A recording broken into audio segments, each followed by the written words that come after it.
quai qui dit non, ni gan hadok nutam et chek le dénommé jusqu'à hagat margoyam pishti bihman ji tamshkar gotcha tu d'abord le déné snostanume de wit de yak mak bande wat to hanyakcha tu abedn ji spadel de maguden ai Chattabaj Mono, Mac Détaillant. Bonjour à toutes et à tous. Ça me fait extrêmement plaisir de vous, au nom du musée McCord Stewart, de vous souhaiter la bienvenue à cette conversation aujourd'hui et demain. Et conversation qui s'avère extrêmement importante pour relever l'importance de ces témoins sacrés du passé. Notre passé commun. Et surtout insister sur cette précieuse collaboration entre le musée du quai Branly et Jacques-Chirac et le musée McCord Stewart. Et relever sans doute aussi ce que je dirais peut-être ce geste audacieux de prendre le taureau par les cornes et présenter une exposition qui est vraiment exceptionnelle et je dirais même sans précédent et qui a réussi à réunir des objets sacrés pour nos nations et des témoins finalement de notre témoins sacrés de notre passé. Very briefly, my name is Justin Picard. I'm very pleased and honored to chair the board of the McCord Stewart Museum.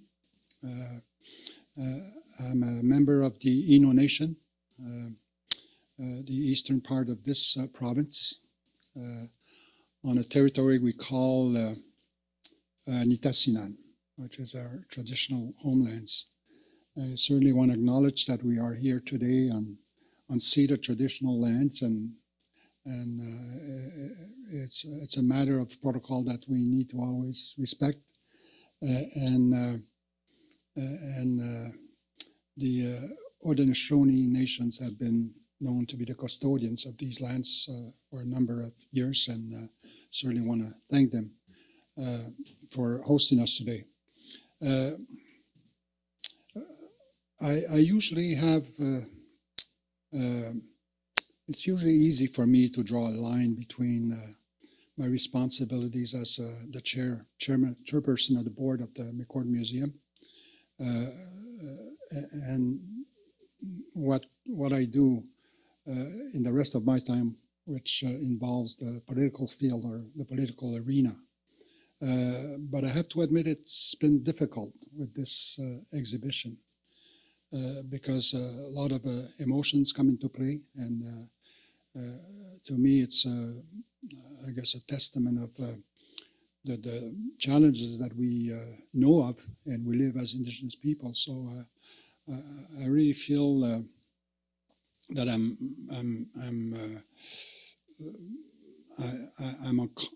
called on at a very personal level. My grandfather on my father's side was born Wendat, but grew up Innu. So I grew up Innu from very early on. Was privileged to speak my language, but I know that part of my history is connected to these wampum bells. And that's why, in a way, I was very touched and moved by the ceremony that welcomed these bells for this very important exhibition. And so I look forward to the teachings, and to me, very important to lift the importance of these sacred objects, which are part of our past, but also very, very much part of our present as well. And I think that's what I expect to hear about today. And as we welcome experts from all sides to speak to us about that. And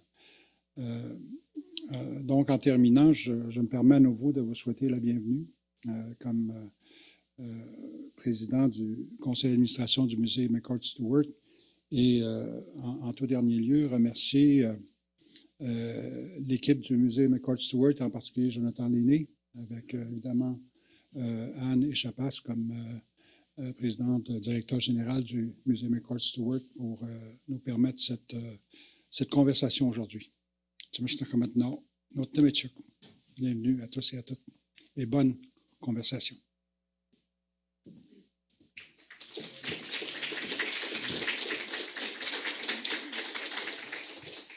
Bonjour à tous, je m'appelle effectivement Anne Echapas, je suis la présidente et chef de direction du musée. Welcome to all, it's a great honor to welcome you. We have participants here in the room, but we also have 600 participants online for this event, so it's a real privilege to engage in such a topical conversation around wampum. Je voulais juste prendre un moment pour saluer le travail de préparation qu'a requis ce symposium qui s'intitule Autour des wampum, histoire et perspective. So I'd like to take a word to acknowledge the work that has gone into preparing this symposium entitled Around Wampum, Histories and Perspectives. C'est déjà le fruit d'une collaboration très fructueuse entre Jonathan Lainey, notre conservateur des cultures autochtones, qui est également l'organisateur de l'exposition que vous serez amené à découvrir au deuxième étage, avec Catherine Desbarras, ici présente, qui est professeure agréée et directrice du département d'histoire et d'études classiques de l'Université McGill. Tous les deux ont développé un programme qui cherchait à réunir des perspectives diverses, réunir des voix d'anciens, d'aînés, réunir le fruit de la recherche académique, réunir des perspectives de praticiens de muséologie. Et donc, c'est vraiment un moment privilégié de dialogue interdisciplinaire, interculturel que nous avons souhaité mettre en œuvre. Je souhaite également remercier le soutien de Power Corporation, ici représentée par Julie Lheureux, directrice philanthropie et relations avec la collectivité. Power Corporation has been a great supporter of this undertaking, and I'd like to acknowledge the presence of Julie Lheureux, who's the Director of Philanthropy and Relationships with the Clienteles. Thank you for your support, Power Corporation. Et remercier également, évidemment, le travail de toute l'équipe sous la direction de Maria Luisa Romano, qui est responsable de l'action éducative, culturelle et citoyenne. Thank you to all of you for being present, for engaging in this conversation, and to the wonderful team of the McCord Stewart for pulling this event together. I wish you very fruitful proceedings. Jonathan?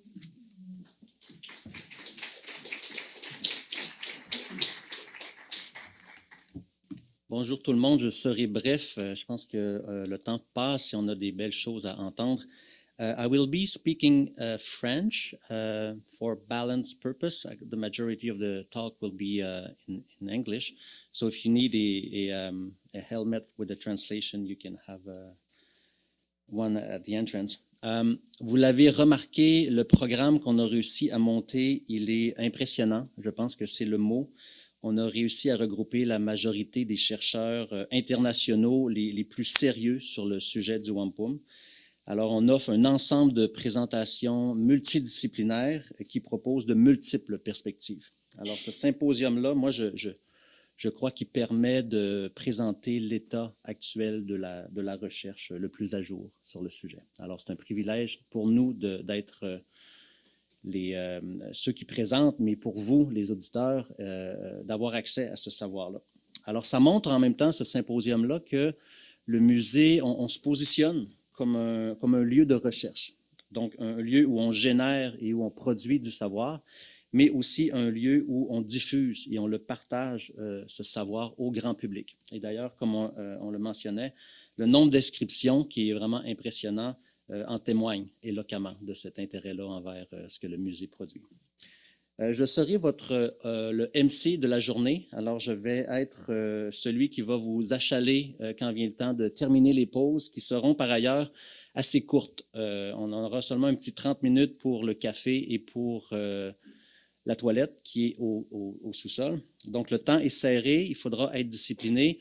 Vous, les participants, entre autres pour aussi respecter ceux qui nous écoutent en ligne. Et les participants, c'est-à-dire les présentateurs, devront aussi être disciplinés pour respecter le temps requis, le temps alloué. As we said before, the translation can be activated on the screen that you have for those online. So you click on the planet kind of sign and you choose your language. Et pour ce qui est des questions, for the questions, there's a Q&A section online as well. And I will monitor them from an iPad I have here. So your questions could be considered for the speakers. Alors, je m'arrête ici. Maintenant, je vais laisser la place à Laura Pierce, qui est la modératrice pour le premier panel. Alors, merci beaucoup d'être là et j'espère que vous allez apprécier autant que nous.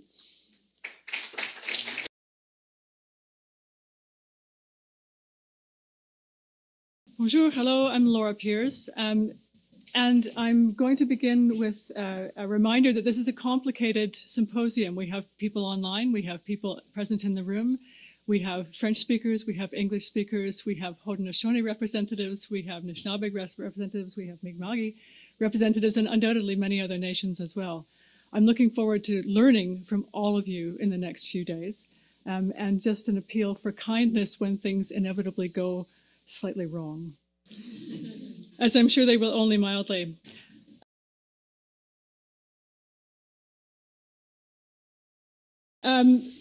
We're going to hear first from our colleagues in France. This is a very important presentation, and their work with this exhibition and outreach has been extremely heartening and important over the last few years. So many wampums live overseas and have been relatively inaccessible for so long. And Paz Núñez-Regueiro, who's the head curator of Heritage, and Leandro Varison, who's head of international research at Musée de quai Branly, Jacques-Chirac, have been leading the way in creating new forms of access to these wampums. Thank you very much, Paz and Leandro, for being with us today, and I will keep time for you as well. Bonjour à toutes et à tous. Je me réjouis d'être avec vous ce matin, même si c'est virtuellement. Et si je m'exprime tout seul devant vous aujourd'hui, je voudrais souligner que j'ai préparé cette présentation avec ma collègue Paz Núñez-Regueiro, responsable de collection Amérique au Musée du quai Branly, et qui pilote le projet quai dont je vous parlerai aujourd'hui. Et Paz le regrette, mais elle ne peut pas être avec nous ce matin, malheureusement. J'aimerais aussi remercier le Musée McCord et tout particulièrement Jonathan Lainey pour l'invitation généreuse à participer à ce colloque. Et je regrette moi aussi de ne pas pouvoir être avec vous en personne, même si les 13 degrés de température que nous séparent en ce moment me réconfortent un petit peu. Quand Jonathan nous a proposé de participer à ce symposium, je dois avouer que Paz et moi étions un peu dubitatifs à l'accepter, car nous ne sommes pas, ni l'un ni l'autre, des spécialistes de wampum, comme c'est le cas de Jonathan lui-même, ou encore de nos amis Michael Galban ou Nikolaus Stolle, avec qui nous travaillons depuis quelques années déjà. Et j'en profite d'ailleurs pour les saluer à distance. En revanche, comme le wampum représente et exprime des liens, nous nous sommes dit, Paz et moi, que peut-être nous pourrions témoigner d'une belle expérience de partenariat qui nous a profondément marqués à tous les deux, et dont l'un des aboutissements est justement l'exposition autour de wampum dans ses différentes versions présentées au Musée du quai Branly à Paris, au Scenic Art and Culture Center à Ganondagan et maintenant au Musée McCord à Montréal. J'ai fait référence au projet que nous appelons par son acronyme quai, qui tient pour Collection royale d'Amérique du Nord. Ce projet s'articule autour d'une importante collection d'objets conservés actuellement au Musée du quai Branly Jacques-Chirac à Paris et dans d'autres institutions en France qui ont été collectés dans les territoires qui correspondent aujourd'hui au Canada et aux États-Unis entre 1650 et 1850, c'est-à-dire une collection constituée au long de 200 ans, une période où la France prétend étendre son emprise coloniale dans la région. En somme, une collection qui témoigne aujourd'hui de presque 400 ans d'histoire. Arrivées en France, ces pièces ont été intégrées aux collections que nous appelons de nos jours des collections de l'Ancien Régime, c'est-à-dire les collections des rois et des princes, de la noblesse et de l'Église catholique. Avec la Révolution française à la fin du XVIIIe siècle, les biens de la monarchie, de la noblesse et du clergé ont été confisqués, ce que nous appelons les saisies révolutionnaires, et ces biens ont été intégrés aux collections nationales françaises. Il s'agit d'une collection exceptionnelle pour la connaissance des nations autochtones habitant ces régions, ainsi que pour mieux comprendre leurs relations avec les Européens à partir du XVIIe siècle. Cependant, à cause de l'histoire tumultueuse que ces objets ont connue en France, retracer leur histoire, leur parcours et même leur origine se relève une tâche difficile et compliquée. En raison du grand intérêt que représentent ces collections, nous avons souhaité lancer un projet de recherche pluridisciplinaire afin de développer la connaissance et la valorisation de ces collections.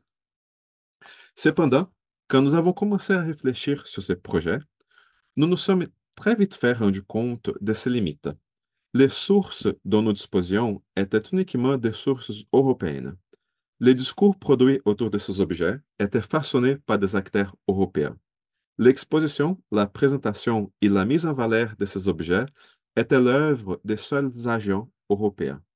L'histoire qui en résultait était donc bien plus qu'une histoire seulement lacunaire. Il s'agissait d'une histoire qui, sous couvercle d'une valeur qui se voulait universaliste et d'un prétendu principe d'objectivité historique, était profondément unilatérale et, dans un certain sens, une histoire biaisée. Plus encore, cette histoire, qui voulait pourtant raconter l'histoire des peuples et des rencontres, était une histoire foncièrement impersonnelle. Inspiré de ce que nous voyons ailleurs, et notamment en Amérique du Nord, nous avons souhaité donner à ce projet une dimension fortement collaborative. C'est que pour un public nord-américain, ou plus spécifiquement pour un public éclairé habitué aux relations avec les Premières Nations, peut paraître une évidence, s'est révélé pour nous comme un grand défi, passionnant certes, mais aussi déstabilisant. C'était notre premier engagement collaboratif, un domaine de construction des relations dans lequel nous n'avons pratiquement aucune compétence, et je suis certain que nos partenaires pourront témoigner des erreurs que nous avons commises. Pour nous, ce fut surtout, et ce continue d'être, un long processus d'apprentissage à la fois professionnel et personnel. Mais le fait d'apprendre ne veut bien évidemment pas dire que nous avons résolu toutes les questions que ces projets et ces nouvelles apportent, à commencer par savoir comment parler de ces collections. Auparavant, et à la suite de nos prédécesseurs, nous avions l'habitude, certes complètement irréfléchie, d'employer le mot objet pour parler de ces collections. Grâce à nos partenaires autochtones, nous nous sommes rendus compte que ces soi-disant objets peuvent avoir une agentivité, qui sont en réalité riches de relations, voire qu'ils incorporent des relations. De sorte qu'aujourd'hui, la prononciation de ces mots, objet, provoque en nous un certain malaise, un certain inconfort, même si nous ne savons toujours pas comment nous référer à ces vrais héritages dont nous avons la charge de conserver. Dans les débuts du projet, nous avons commencé deux axes de collaboration. L'un avec la nation Choctaw de l'Oklahoma, qui a donné lieu à une exposition à la Bibliothèque municipale de Versailles en 2021 et qui, nous espérons, aboutira à une deuxième exposition cette année, cette fois-ci en territoire Choctaw, au Choctaw Cultural Center. Un deuxième axe dont je vais vous parler aujourd'hui concerne les collections provenant de la région des Grands Lacs, pour lesquelles nous avons eu la chance de travailler avec des partenaires Haudenosaunee, Wendat et Abenaki. Lors de nos échanges, les wampums est vite apparu comme une catégorie spéciale d'objets qui pourrait parfaitement restituer l'expérience d'un projet de recherche qui vise à recréer, en partenariat avec les membres des Premières Nations, la trajectoire de collections conservées en France.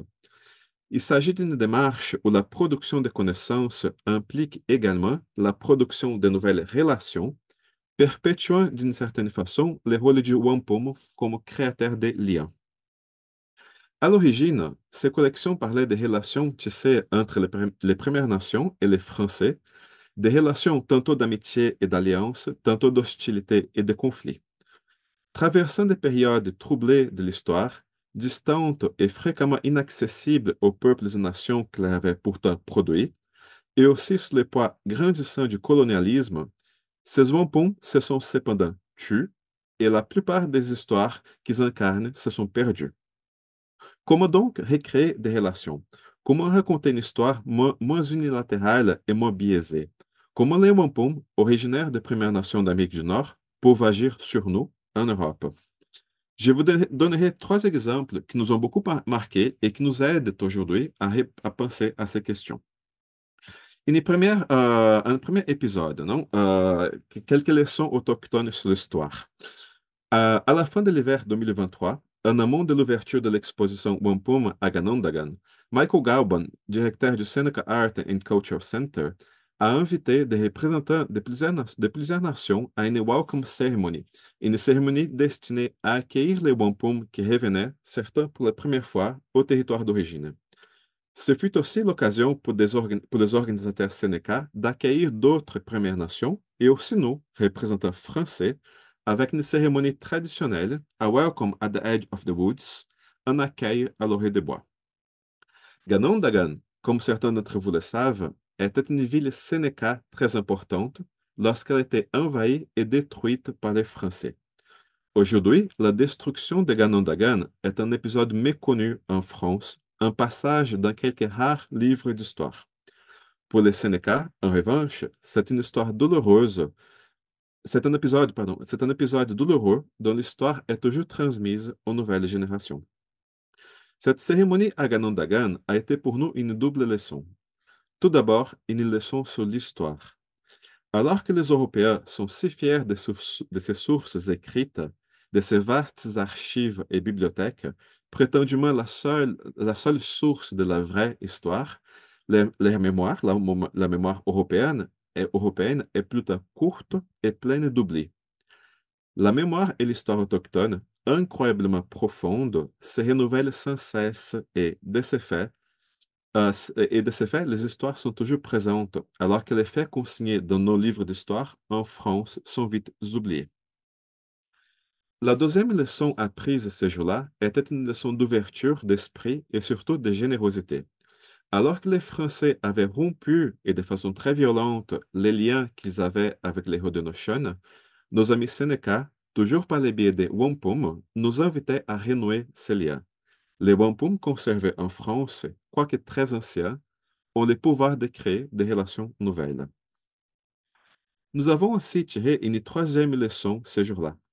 Parmi les invités, il y avait des représentants de la nation Wyandot de l'Oklahoma.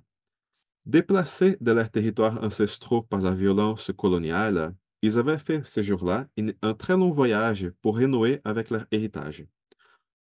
Nous, obsédés par l'idée d'origine des collections, et voulant à tout prix retrouver la provenance des objets, nous oublions parfois que cet héritage est aujourd'hui un héritage pluriculturel qui s'étend au-delà des zones géographiques d'origine et que les sources écrites en Europe ne nous éclairent pas toujours sur ces aspects de l'histoire, surtout ceux produits par la violence coloniale, et ne nous apprennent pas non plus sur la résilience autochtone.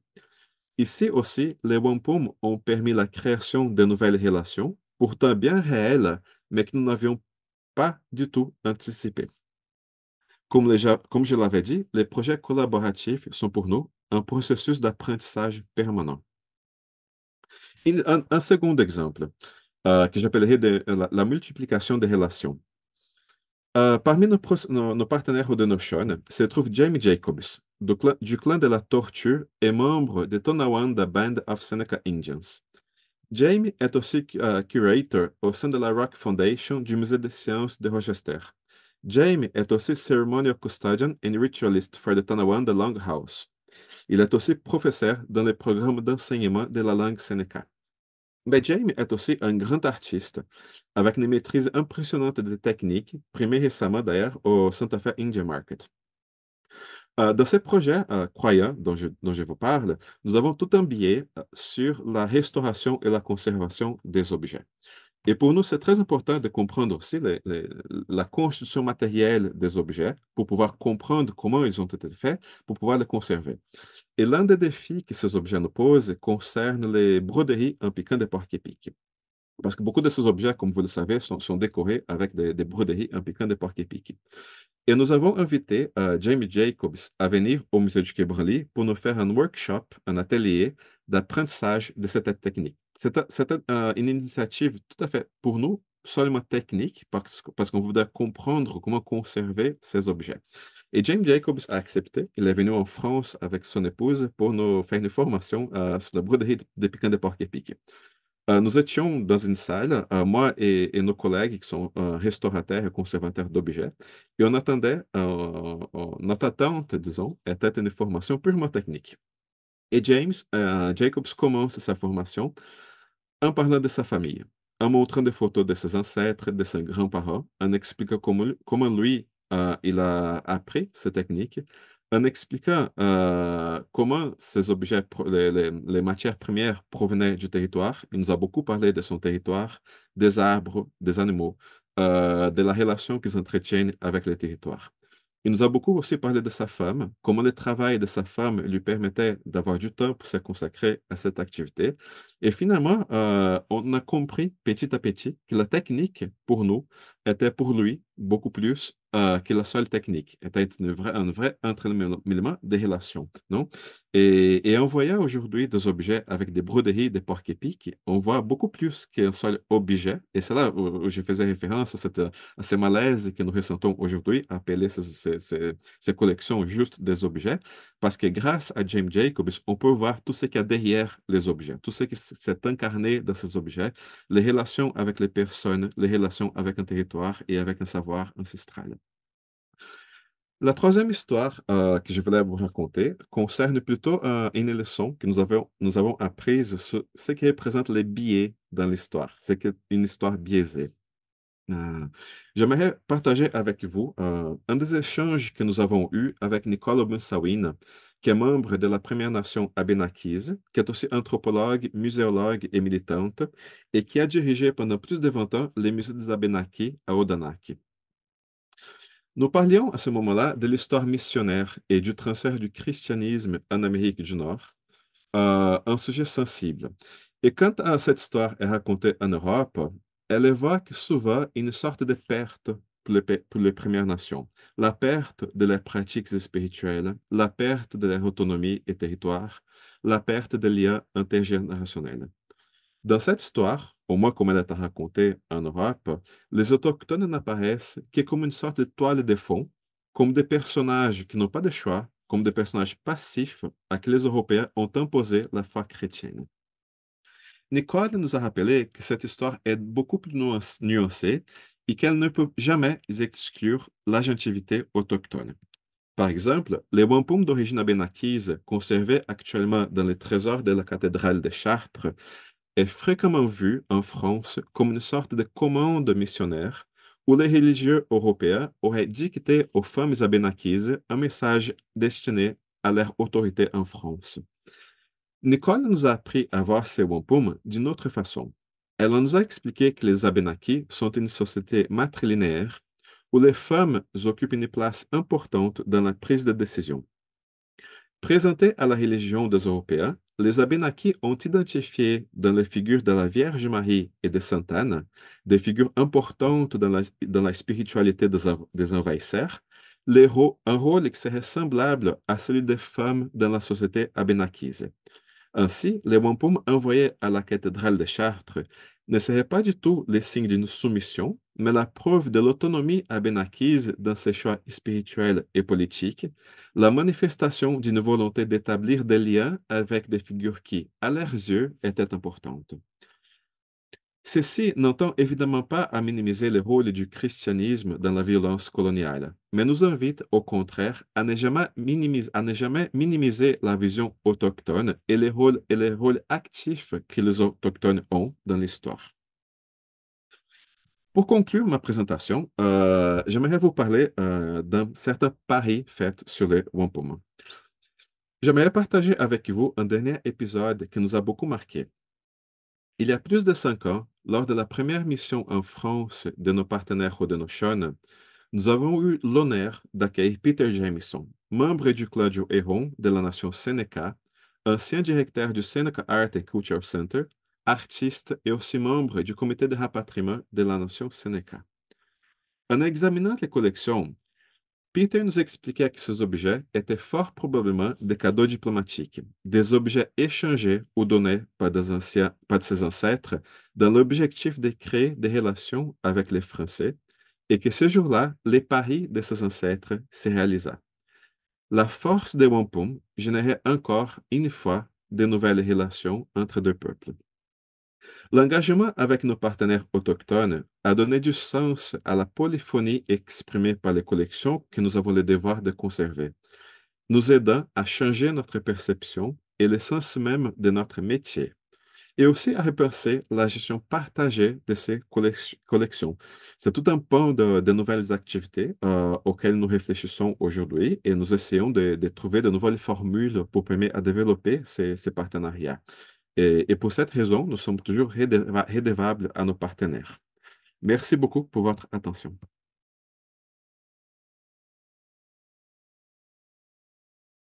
I'm going to move on now to our next speaker, who is Richard Hill, Sr. of the Beaver Clan of the Tuscarora Nation. Richard has formerly served as Assistant Director of NMAI, and since 1974 has worked on wampum recovery, wampum knowledge, and making sure that those wampums and the wampum knowledge remain living traditions amongst wampum nations. Rick, we're very honored to have you here. Thank you very much. Well, Trent, Askanahay, that's a greeting from my people that asked the question, are we still carrying this concept of peace? And I hope we do, and today I'm going to explore what some of that means. I appreciate the first speaker. I'd like to thank the people who dragged me here, because I'm getting old and I don't like to attend conferences anymore, but this was one of the important ones, so I appreciate being here. I have a PowerPoint that I want to show, take you on a journey. Now think about it this way. Because I've been looking at wampum belts for so long and touching them, talking to old people about them, I've gathered a certain perspective. It's not the truth, but it's something that I carry forward. There's been a lot of speculation about our history over the last 250 years, so this is my speculation about our history. I'm really taking a look at what does wampum really represent. Do I forward this here?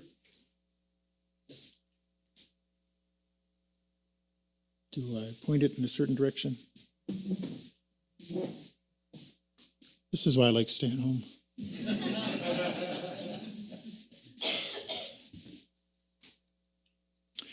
And that concludes my talk today. Thank you very much.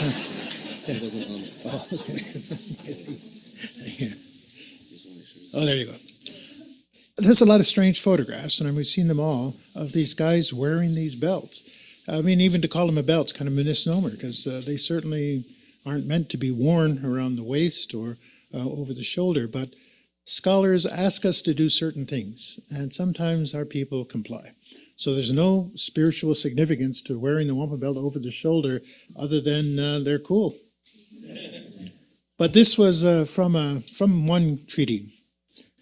By this wampum belt we desire you to consider what we have said, and by the same we inform you that the 5 nations, the Haudenosaunee, have something to say to you. It's simple.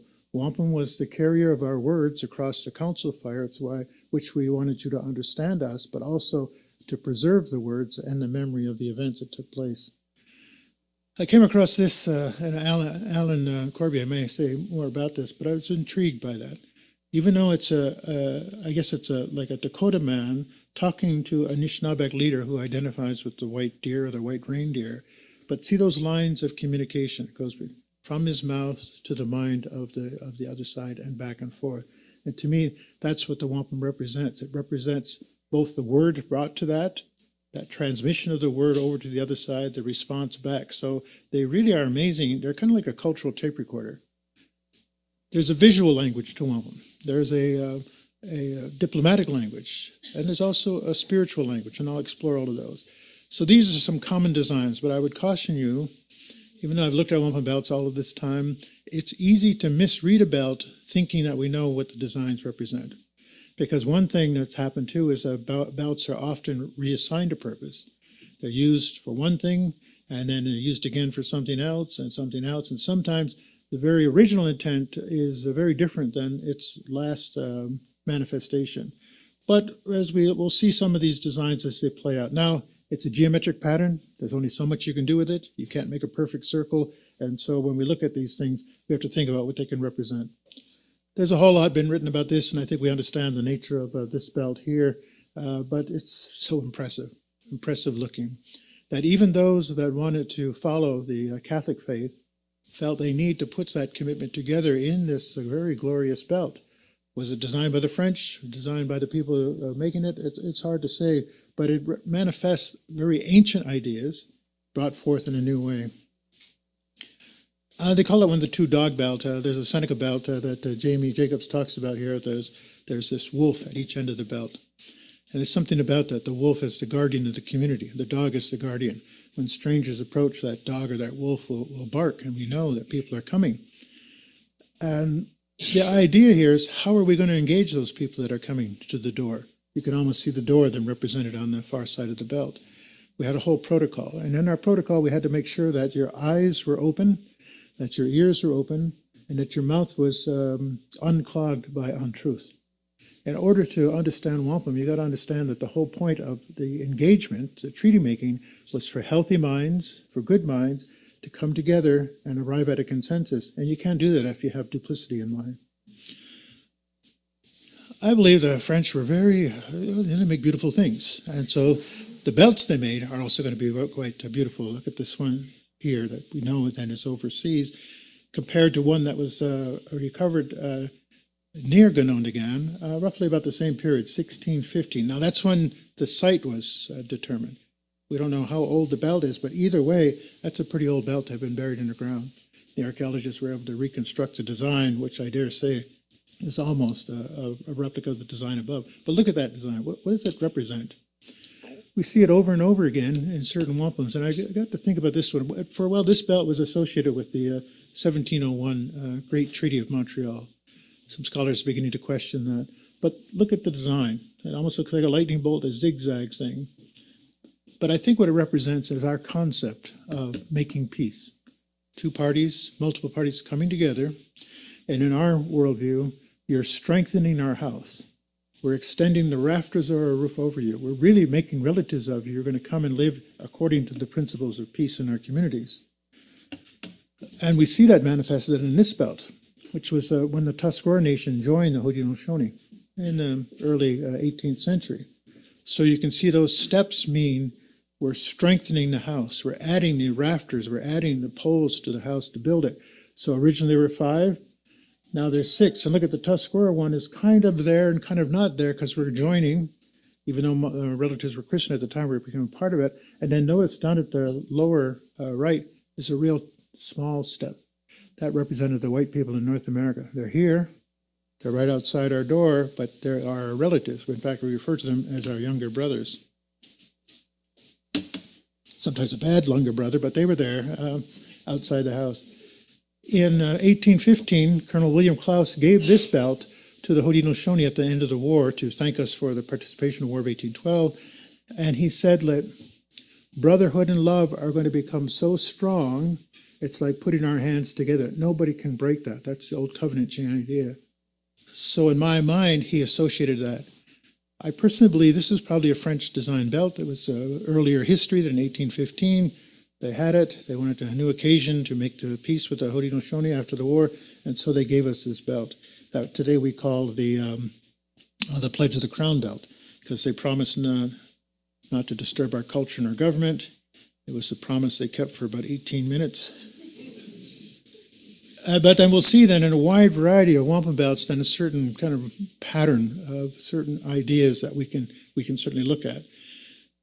Series of hexagons then, will generally represent the nation, a council fire, a people who are united together.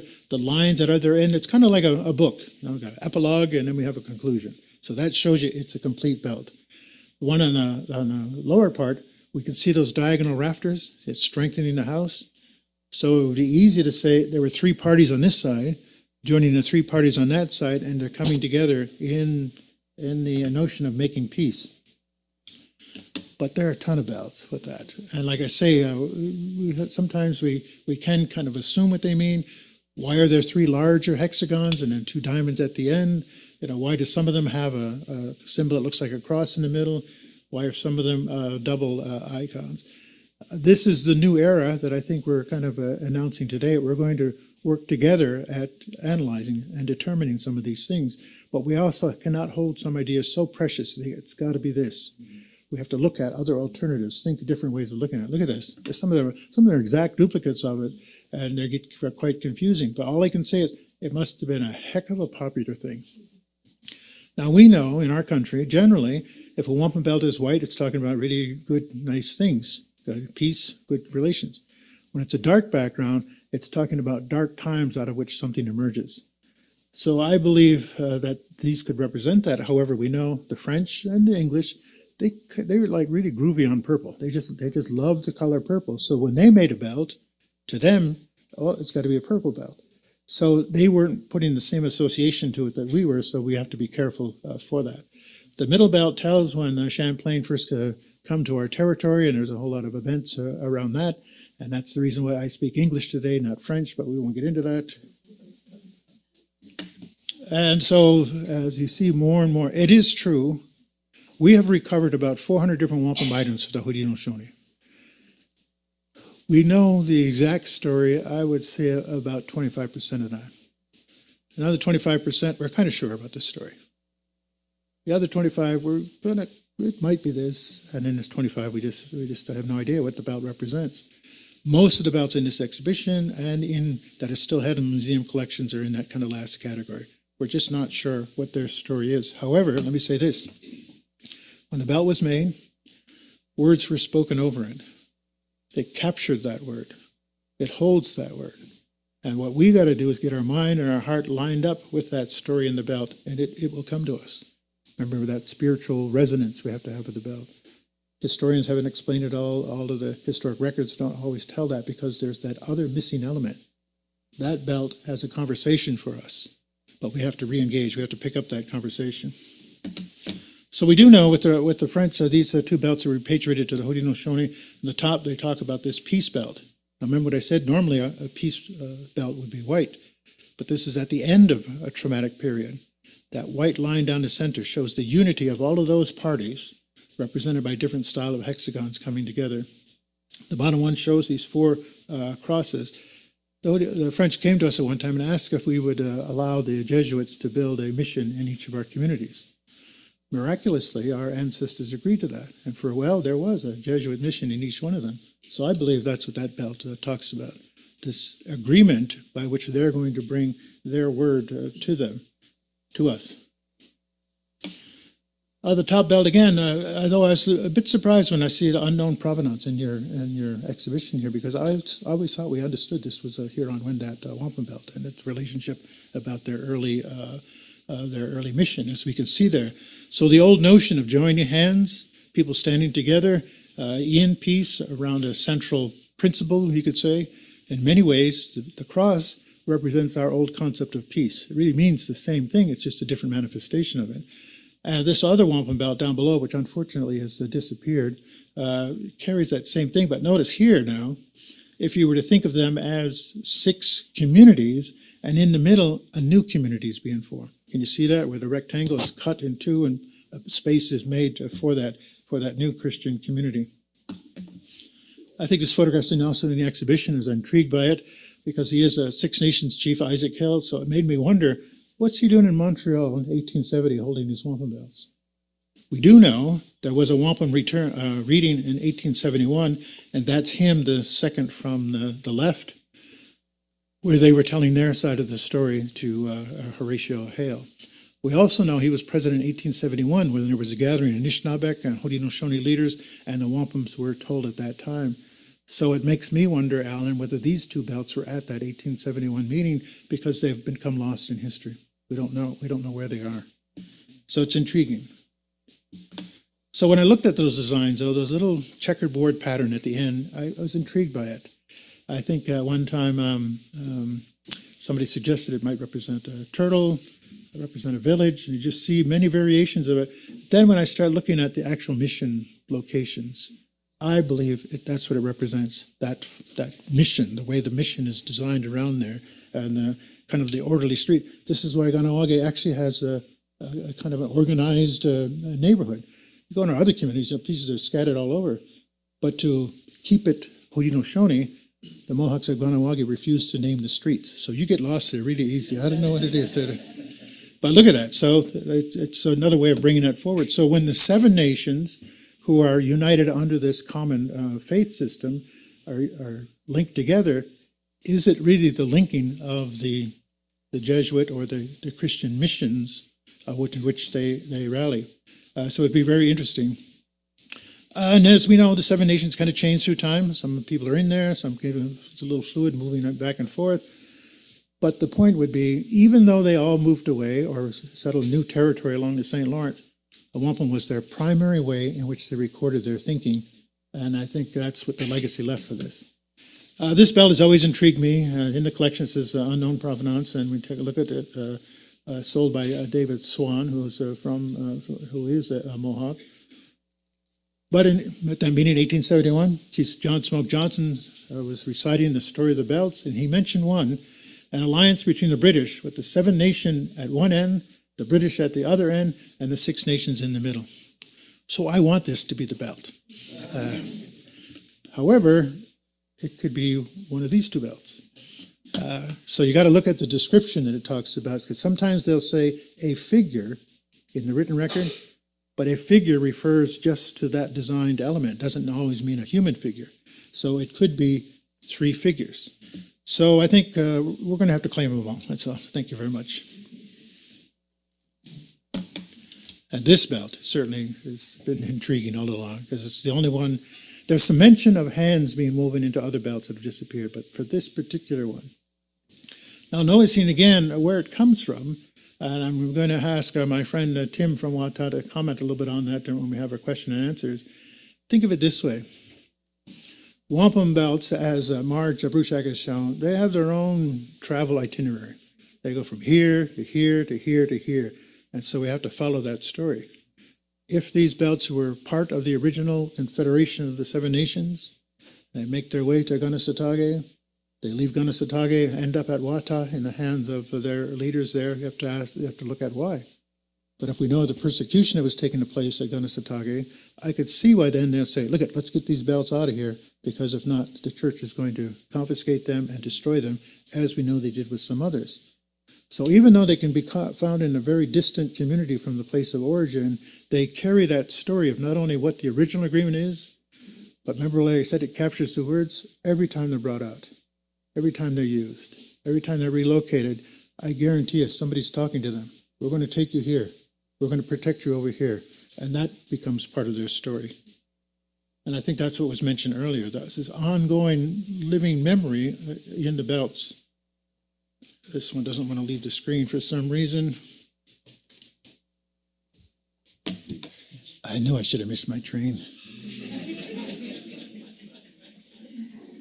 But my daughter Olivia is here. She goes to McGill, so I had to come and see her, which is really the reason I'm here today. But anyway, so think about that too, that how that story gets added to, compounded, and maybe even changed. So let me run through this because I know we're tight on time. When we make an agreement with the British, the Silver Covenant chain becomes the new standard, which is taken from other things. See Joseph Brandt, this painting that was done of him in about 1876. Can you see that he's holding a belt with the covenant chain figures on it? So it was an eyewitness view. Brandt had that belt. It could have been any one of these 3 that we still have. Well, it could have been any one of the top 2. The third one, I believe, was probably made maybe around 1900 by a guy named Seth Newhouse. The one on the bottom was carried to Europe by Chief Descahe in the 1920s to represent that older idea, because anthropologists had acquired the other ones on top. But the chain idea, there it is, white background representing peace, the chain that unites the 2 figures, the crown head and the Haudenosaunee, it's a powerful symbol. But it's an old symbol.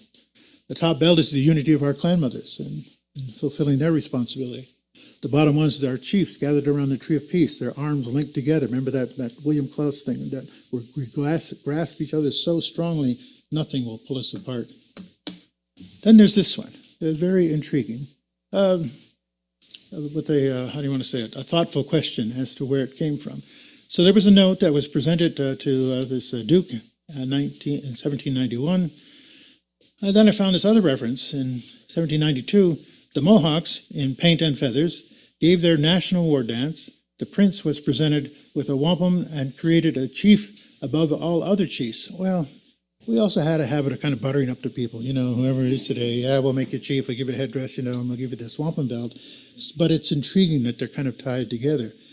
Wampum was also, then remember, that diplomatic gift. It's almost as if somebody from a crowned head is coming here, we're going to give them a belt. But sometimes we kind of fudged the fact. We gave them whatever we kind of didn't want. It's hard to imagine. We didn't want that belt, but said, okay, here, take this one. Marge, I couldn't find your note on this. Marge did some studying about that, but this is up in Ottawa again. This is unknown provenance. But so I said it's most likely a communication between the Earl of Warwick and Joseph Brant. There's something to that. And Brant has this connection. Maybe, Marge, you can help explain it a little bit. Remember, if you can remember. But now let's just look at the design in itself. Is it a white belt with purple designs? Is it a purple belt with white designs? And sometimes it's the negative space that tells us more about the meaning of the belt. So if you break down all of those symbols that I showed you at the beginning, they're all there.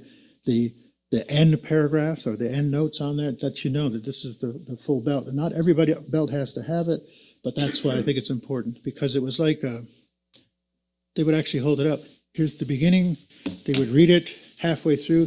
They turn it around and hold it up, read the other half of the belt. And the memory. So somebody like Kevin, he would have been raised to recite the story of that belt, but it's the belt that's telling Kevin what to say about it. Does that make sense? So he's not making it up. It isn't a super great memory, although he does have a good one. It's that spiritual, vibrational energy. I'm an old hippie, you know, he caught the vibe, and it still works. So this is why we see countless belts of this continuing relation, extending the rafters.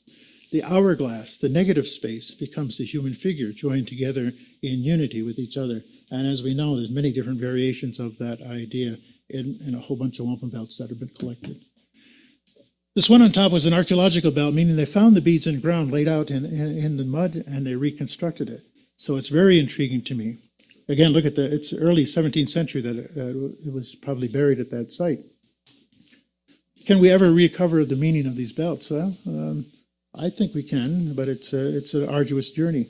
This one is also quite intriguing here on the bottom. These 10 hexagons put together. The cross does not always represent Christianity. If you almost think of a fire, where the logs are coming from all directions, that's what keeps the fire going. It's also the center, the heart of the community where the fire is going, so it could represent many different things. And like I said, the diagonal rafters, those are pretty strong. The French understood this, the Dutch understood it, the English understood it. It's only the Canadians that seem to not be able to understand that. This is the tradition of our relationship of strengthening our house, not giving you the right to take land that doesn't belong to you. So that our concept here of strengthening the house by these diagonal rafter wampums is very important. Anyway, those are the things that I brought to share with you today, because I find that it's a very intriguing, inspiring to look at the belts. But the next phase is us to really share our research together to help tell the full story of those belts that are sitting. Think about it, as you go into the gallery, it's like a long-lost relative. They're just laying there, they're waiting, they're whispering to us, Rick, come here, think about us, talk to us, communicate to us. So I'm glad that there was some kind of ceremony to welcome them.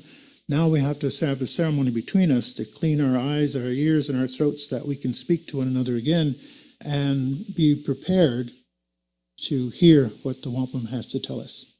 So thank you very much for today. I appreciate being here. Thank you, Jonathan, wherever Jonathan is, for making sure that I got here today, and for all the excellent work that you've done in wampum. I really appreciate that. So, Yahweh.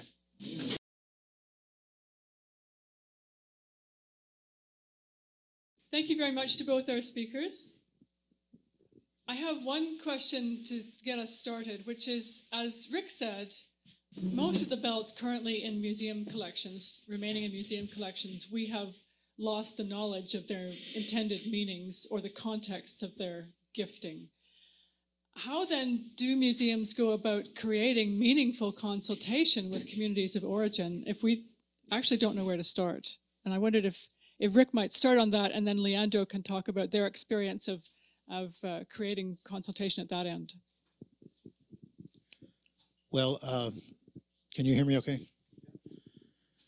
I suggest that, and it was great having people go over to France to look at these collections, but I think if we truly want to get to the meaning of the belt, you got to bring the belt to us, whoever us is, the communities of possible origin.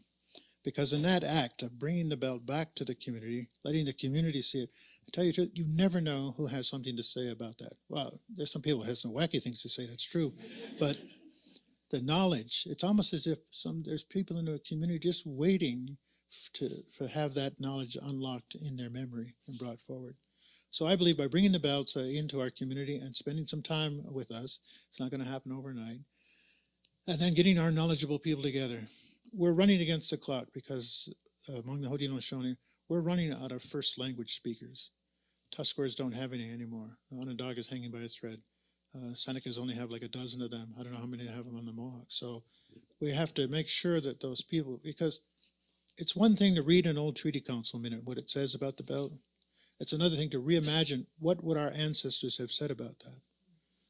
How would we use our language to figure out its meaning? So by bringing it together in the community, I think we can uncover their hidden story. Thank you, Rick. Leandro, did you want to respond to that? Oui, c'est une question très difficile pour nous à répondre parce que tout d'abord, nous avons une collection, des collections anciennes et pour nous, pour retracer l'interlocuteur, la première question, par exemple, la première réponse, qui sont les interlocuteurs que nous devons mobiliser? Ça, c'est une question que nous ne savons pas encore répondre. C'est pour ça que nous avons commencé avec un appel large à des partenaires pour finalement approfondir des relations plus étroites avec certaines communautés. Après, je suis d'accord avec ce que dit Richard. Je pense que chaque personne peut se connecter avec les wampums d'une façon personnelle. Et ça peut se passer que dans les communautés. Malheureusement, à cet stade, nous ne pouvons pas faire cela, pas encore. Et je pense que cette première allée des objets au Canada, c'est un premier pas qui permet de reconnecter et de penser à de futures étapes pour ce projet. Those conversations and taking forward new practices, I think, at quai Branly. Are there thoughts and responses from the audience? I think what I'm going to do is focus first on the physical audience, and then I'll turn to the online comments. So I'm not trying to split attention. Although I did want, Tim, could you comment on what your experience in trying to find out your community's knowledge about some of those wampum belts we saw?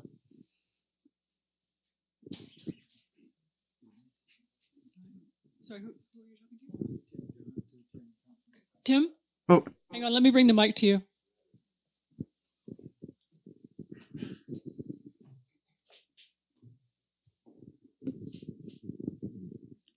I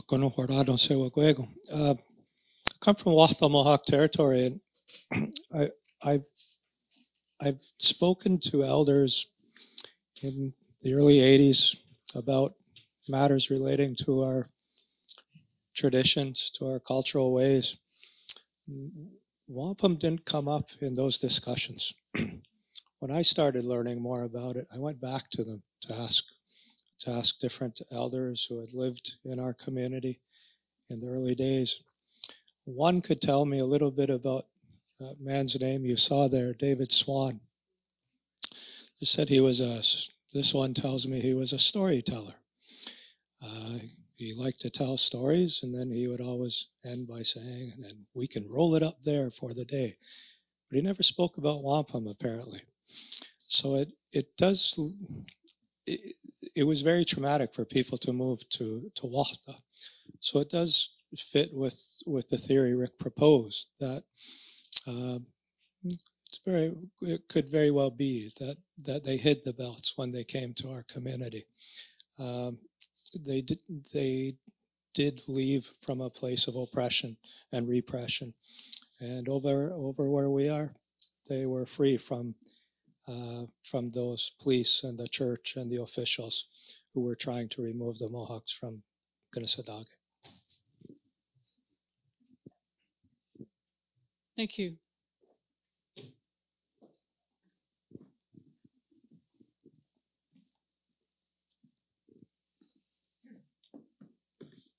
I was struck by Rick's comment about needing to take the belts into community and how difficult that is museologically, and the logistics of something as simple as it sounds to take a belt into the longhouse or into a community center, and how we as museum professionals need to make that possible, this next step of reclaiming the language and reclaiming the knowledge and reclaiming the use of belts, I think, fully, has to do with bringing them actually out of the museum and into community. You're absolutely right, but that's a challenge for us.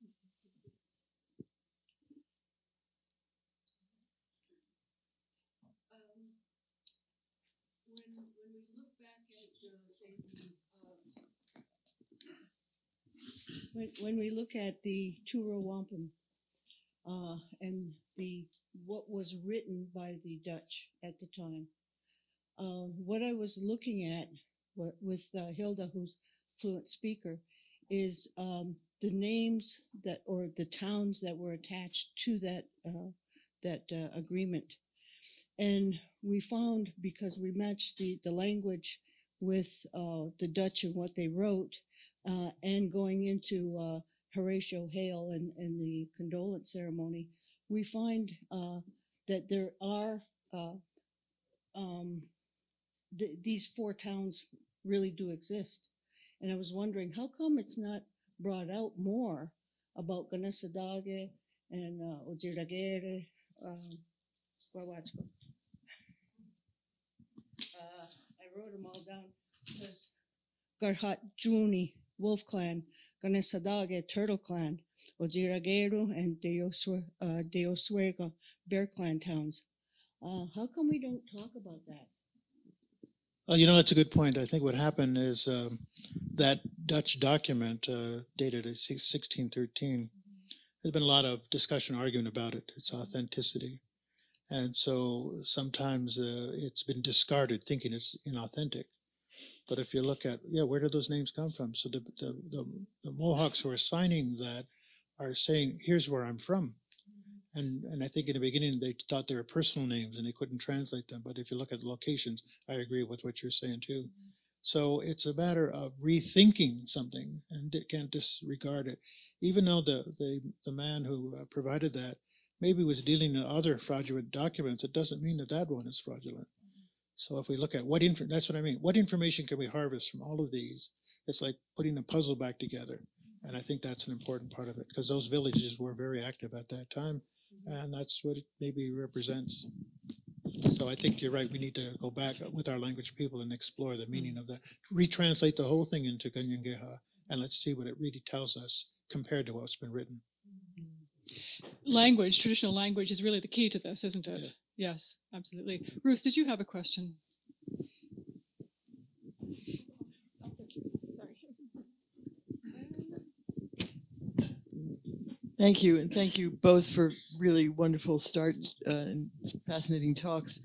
Rick, I think you said something like, quoting Marge Bruchak, that wampum belts have their own travel itineraries and that they capture the words that are spoken over them every time they're taken out. And I want to kind of follow on Laura's initial question about museums. When wampums sit in museums, they're living in there and they're taken out. They may not have very lively lives, but they're there and words are spoken over them. And I'm wondering what part of the history that is, how you would characterize them as carriers of something that includes this stay in museums. I prefer to look at a museum as the wampums are on life support. They're not living because they live when somebody actually holds them and then faithfully shares the words that they contain. That's their function, that's their destiny. So while they're lying in state in the museum, as we know, and we had relatives there, every day they kind of they kind of fall down a little bit more. So our gathering here around them is part of the resuscitation of them. The next phase, if we can actually, we have to be able to handle them. And I know it goes against museum practice, but who says museum practice is the 11th commandment? We have to say things are made to be handled, and that's how the memory lives. So if we restore the practice, I think the message will follow. Thank you. There's a question online about the role of women in wampum belt making and also use. That we see pictures of these men with the belts draped over them, as you say, probably at anthropologists' requests, and we hear about men reading the belts. But what were women's roles involved with wampum? I don't know if you're going to talk a little bit about this, but there's some mention in the historic record of women being employed by both the French and the English and even the Americans in making some of the belts. But in our tradition, when something is made and then it's used, it becomes a super spiritual thing. And then in our tradition, women, because of their innate power that comes to them every month, they could remove that power from the belt. So it's turned over to the men as the representatives. One of our functions is to speak on behalf of our clan and our community, but we don't do that in isolation. So we do it in consultation. So this is why you don't see women handling the belts or the medicine objects. It's not against women, but it's an understanding that their power comes into play at a certain time. On the other hand, the historic record shows when times when women would come forward and remind people about the story in the belt. So think of it this way: we have a council meeting going on, and yeah, you're right. It's like a men's field. They're British men, Haudenosaunee men, but the women are sitting there because the women have this memory device. They remember all of the words spoken, so they remind us later about that. So the women are meant to be the oral historians, sitting there listening, because they have to explain it to the children what was said. And now we're trying to bring that back together: women's memory, the wampum memory, and historic record. Thank you. Leandro, at one point in your presentation, you talked about beginning the consultation about wampum and it having been you said something like profound and destabilizing experience, if I understood you correctly. Would you talk about how it was destabilizing for, I suppose, the structures or the processes within quai Branly? Oui, et ça dans plusieurs niveaux, je pense. Par exemple, nous n'avons pas l'habitude de cérémonies au sein du musée. Les musées en Europe ne sont pas conçus pour accueillir des cérémonies. Quand nos partenaires Haudenosaunee sont venus, par exemple, ils nous ont demandé de brûler du tabac ou de la sauge, par exemple. Et nous, on doit s'adapter à ces nouvelles demandes et peut-être repenser nos pratiques muséales pour accueillir ces délégations et ces représentants autochtones de façon à respecter leurs protocoles aussi, non? Parce que quand on parle des objets dans les musées, on pense toujours au protocole des musées, mais c'est important pour nous aussi de connaître et de mieux comprendre comment fonctionnent les protocoles autochtones pour qu'on puisse en quelque sorte s'adapter à ces protocoles. Et c'est déstabilisant aussi dans le sens où on regarde autrement des objets maintenant. Et même ce mot, comme je disais dans ma présentation, non, comment appeler ces collections aujourd'hui? Pour les wampum, nous pouvons les appeler wampum, mais il y a toute une autre catégorie, il y a d'autres catégories de collections auxquelles le mot objet devient un peu compliqué pour être utilisé. Si on pense, par exemple, les musées, je pense que les musées européens, mais aussi les musées aux États-Unis, sont experts à créer des objets, c'est-à-dire prendre quelque chose, mettre à l'intérieur d'une vitrine et couper toute relation qui entoure cette chose. Et donc, cette chose devient un objet. Comment on fait pour rétablir les liens et les relations qui entourent cette chose pour qu'elle devienne non plus un objet, mais quelque chose peut-être de vivant, peut-être qui incarne des relations? Thank you. It seems to me that we're actually beginning to have perspectives coming together in a way that we haven't had for a long time, for museums to understand that these are not objects, that they are living beings, that they're part of a living culture, and that they're required for well-being in those communities. we're also understanding that language and the health of language, indigenous languages, which is so terrible right now, is crucial to understanding the meanings, which is crucial to restoring the knowledge that enables people to function and to be strong in the present. So things are starting to come together for me in this discussion. There was two things I forgot to mention. Thank you, Rick. There are some wampum that women hold and use, particularly in bestowing the titles upon the chiefs. But we kind of, how do you want to say it? So they hold a very significant role internally about what's going on. They've asked the men to be the diplomats and the ambassadors as you carry then these belts. But the only other thing I would add to that is wampum is a mutual protocol of our people. It's not an indigenous protocol. We certainly taught the colonizers about it, and they adopted it as well. So most of the belts I showed you, they were probably made by the French or the English. So I think that's what we got to get back to. It's our protocol together. And in our protocol, we're going to reignite these belts so we can learn their meaning together.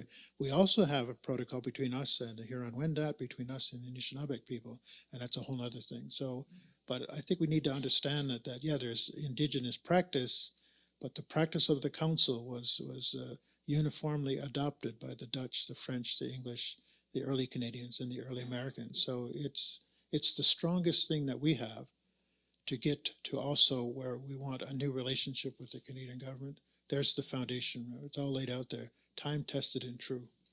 It's just in the 1830s they decided to look at us not as allies, but as subjects, and the wampum flow stopped at that time. So wampum is a formal means of communication and mediating relationships between nation states. Needs to be revived as a practice. And so the memory of all of the French leaders, the memory of their British leaders, the memory of the Crown is also in those wampum belts. And so I think that's what makes this collection so significant. Just think of the great mystery, the great things. Now, we may learn a few things that we don't like, but that's the time and the era.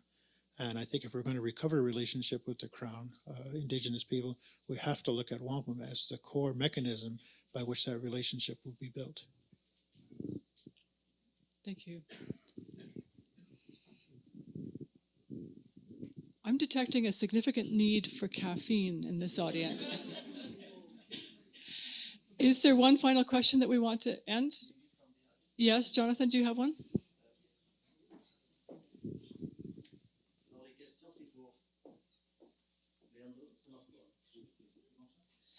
Leandro, c'est Diane Bélanger qui demande est-ce qu'il y aura une publication d'un répertoire des objets conservés dans la collection royale d'Amérique du Nord du Musée du quai Branly? Il y a un intérêt ici pour connaître l'état de la collection et accéder aux objets. Donc, est-ce qu'il y aura une publication, ne serait-ce que en ligne ou sinon imprimée et papier? Oui, il y a deux choses à savoir. L'une, tous les objets, toutes les collections du quai Branly sont disponibles sur les sites internet du musée. C'est-à-dire, il y a les photos de tous les objets avec toutes les informations dont nous disposons sur ces objets. À savoir, c'est là où les choses deviennent plus problématiques, c'est les informations dont nous disposons. Donc, il faut enrichir la base de données avec des informations et ces projets nous aident beaucoup à apporter de nouvelles informations. Par exemple, la dénomination de certains objets suit une dénomination coloniale. Par exemple, on ne veut pas dire Haudenosaunee, on va dire Iroquois. Donc là, nous sommes en train de changer la base de données, pardon, justement pour changer cette nomenclature, mettre Wendat et pas seulement Huron, etc. Ça, c'est une première chose par rapport à la base de données qui est publique. Concernant plus particulièrement cette collection sur l'Amérique du Nord, un des objectifs du projet est justement de faire une publication étendue de ces collections pour apporter un nouvel éclairage sur ces objets. C'est un projet pour le futur, oui. Are the records for the wampums available online? Pas toujours. Les problèmes par rapport à ces archives, c'est que certaines, nous les connaissons, certaines, nous ne les connaissons pas. Et donc, il y a toute une recherche. Je pense que Nikolaus Stolle, qui est présent avec vous, pourra parler un peu de la situation des archives et comment c'est compliqué de retrouver les bonnes archives. Mais les archives que nous retrouvons, par exemple, beaucoup sont déjà publiées en ligne sur le site de Gallica. la Bibliothèque nationale de France et d'autres pourront être digitalisées pour mettre sur des bases de données online. Mais pas toutes pour l'instant. Thank you.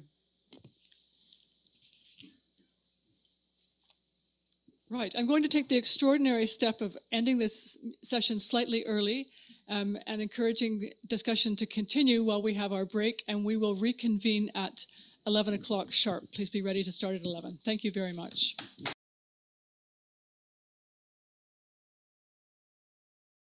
Hello, bonjour. Vous avez été très disciplinés, je suis vraiment impressionné. C'est ça qu'il faut faire, on va suivre le rythme, on a un horaire chargé et très riche. La prochaine session implique deux personnes que je connais depuis soit longtemps ou soit récemment. J'ai travaillé avec eux dans le cadre du projet avec le musée du quai Branly, des gens très connaissants, très savants, très passionnés par leur travail.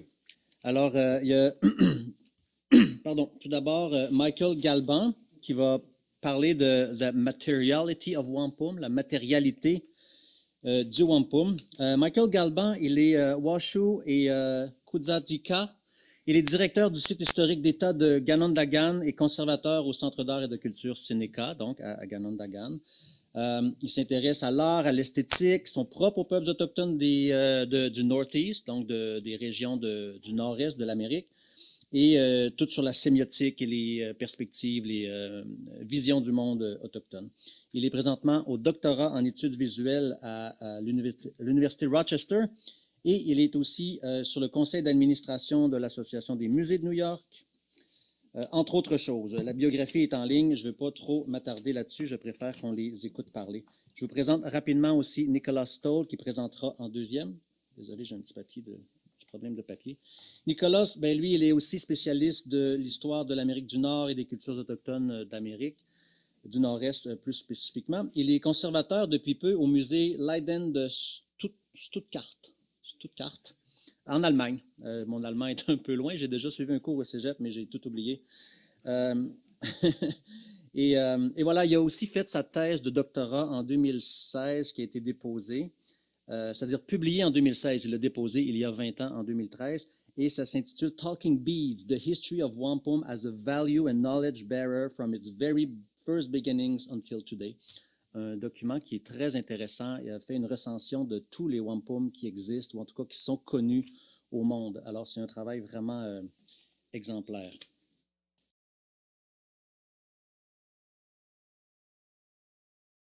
Thank you, Jonathan. Nyaweska no swakwego unichio naga winisade ganundagan nikononge. My name is Michael Galban, and I just in the Seneca language, I wanted to welcome and thank everyone for coming and their well-being. It's a real honor to be here, and I'm very happy to have been invited. I want to congratulate the museum and all the people behind the scenes, and Jonathan especially, for putting together a really wonderful gathering of minds to talk about a subject which a lot more could be said about and should be said about. But the chance to say a few words on it is really an honor for me. So I wanted to talk about, I told the museum I was going to talk about materiality, and I will, probably. But I really want to talk about other things too. And, this exhibition, which began in Paris, came to Ganondagan, and now here is for a time at the Musée, is really an exceptional project, that really speaks to a shifting of focus from museum institutions, which are purely colonized institutions, and kind of seeing where the benefit for everyone exists. And to the credit of museums, really, they have been housing these objects, right? These things they've held on to and done a pretty good job in most cases of keeping them intact. And maybe now is the reason why we look at them now, we have this egress into the institutions, right? When you talk to the old timers, and really all of my education on wampum comes from the oral tradition, listening to all the great Haudenosaunee leaders talk about them, these subjects and these ideas, they would say, we don't know why the objects were removed from the communities. We don't know why, but it's our job to kind of make things better for our people and for ourselves and for those things too into the future, right? And so I think people are learning that there's a great advantage to that, right? So at Ganundagan, our exhibition that we mounted really was a challenge because the objects, which all related to diplomacy, the majority of them included wampum, right? And wampum exists in all kinds of ways to the people. It serves as a commodity of thought, right? It serves as a ceremonial function. It provides a ceremonial space. It can be a central fire. It can confer leadership onto people and individuals. It does a lot of things. And so we really couldn't call it all of that, right? So we just wanted to settle on one term, which is otgoe. And in Seneca, that's the word for the wampum bead itself. And that's what we're going to look at a little bit is these beads, right? Let's see, does this work? Okay, I'm done. These here? Yeah, okay, there we go. So to kind of satisfy the materiality aspect of my talk, wampum, didn't begin as a shell bead, really. Anciently, the oral history says that wampum originally could have been the quills of an eagle feather or fragments of elderberry rush that were dyed dark colors and light colors. But wampum, when it exists as a shell bead, of course, a marine shell bead, in that form is really what we're going to focus on, right? And, wampum existed for a long time, but people began to realize and were told what it could do at a certain point in time. So it starts out that the white beads come from the spiral whelk, right? Sometimes a snow whelk, sometimes a lightning whelk. And these are, created by animals. They're built from animals. And the center column, does this have a laser on it? Yeah, there we go. So the center column is really where the white beads come from. And you'll see in the final bead, that seam, there's like a line on the bead, and that seam tells you it came from the center of a whelk.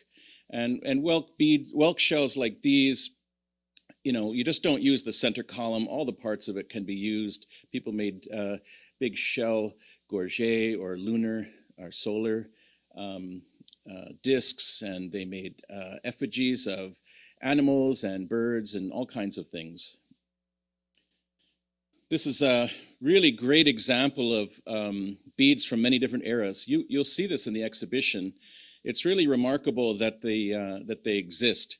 But when we look at these beads, these larger beads here and here and here, these large beads, are also wampum, but they're just really old. These are from like the 1500s. They're ancient, and yet the beads here, the other ones that are still large, you'll see in the exhibition the scale, which is a part of making connection with the objects, is seeing them and realizing at what scale they're at, right? They're still very big, but they come from a little later in time. They're younger, 17th century beads, right? But what this represents when we talk to Seneca people and culture bearers, they talk about the protective qualities of wampum. And we talk about the beads from maybe even 100 years later existing on the same piece. Maybe they were pieced together. Maybe they were heirloom.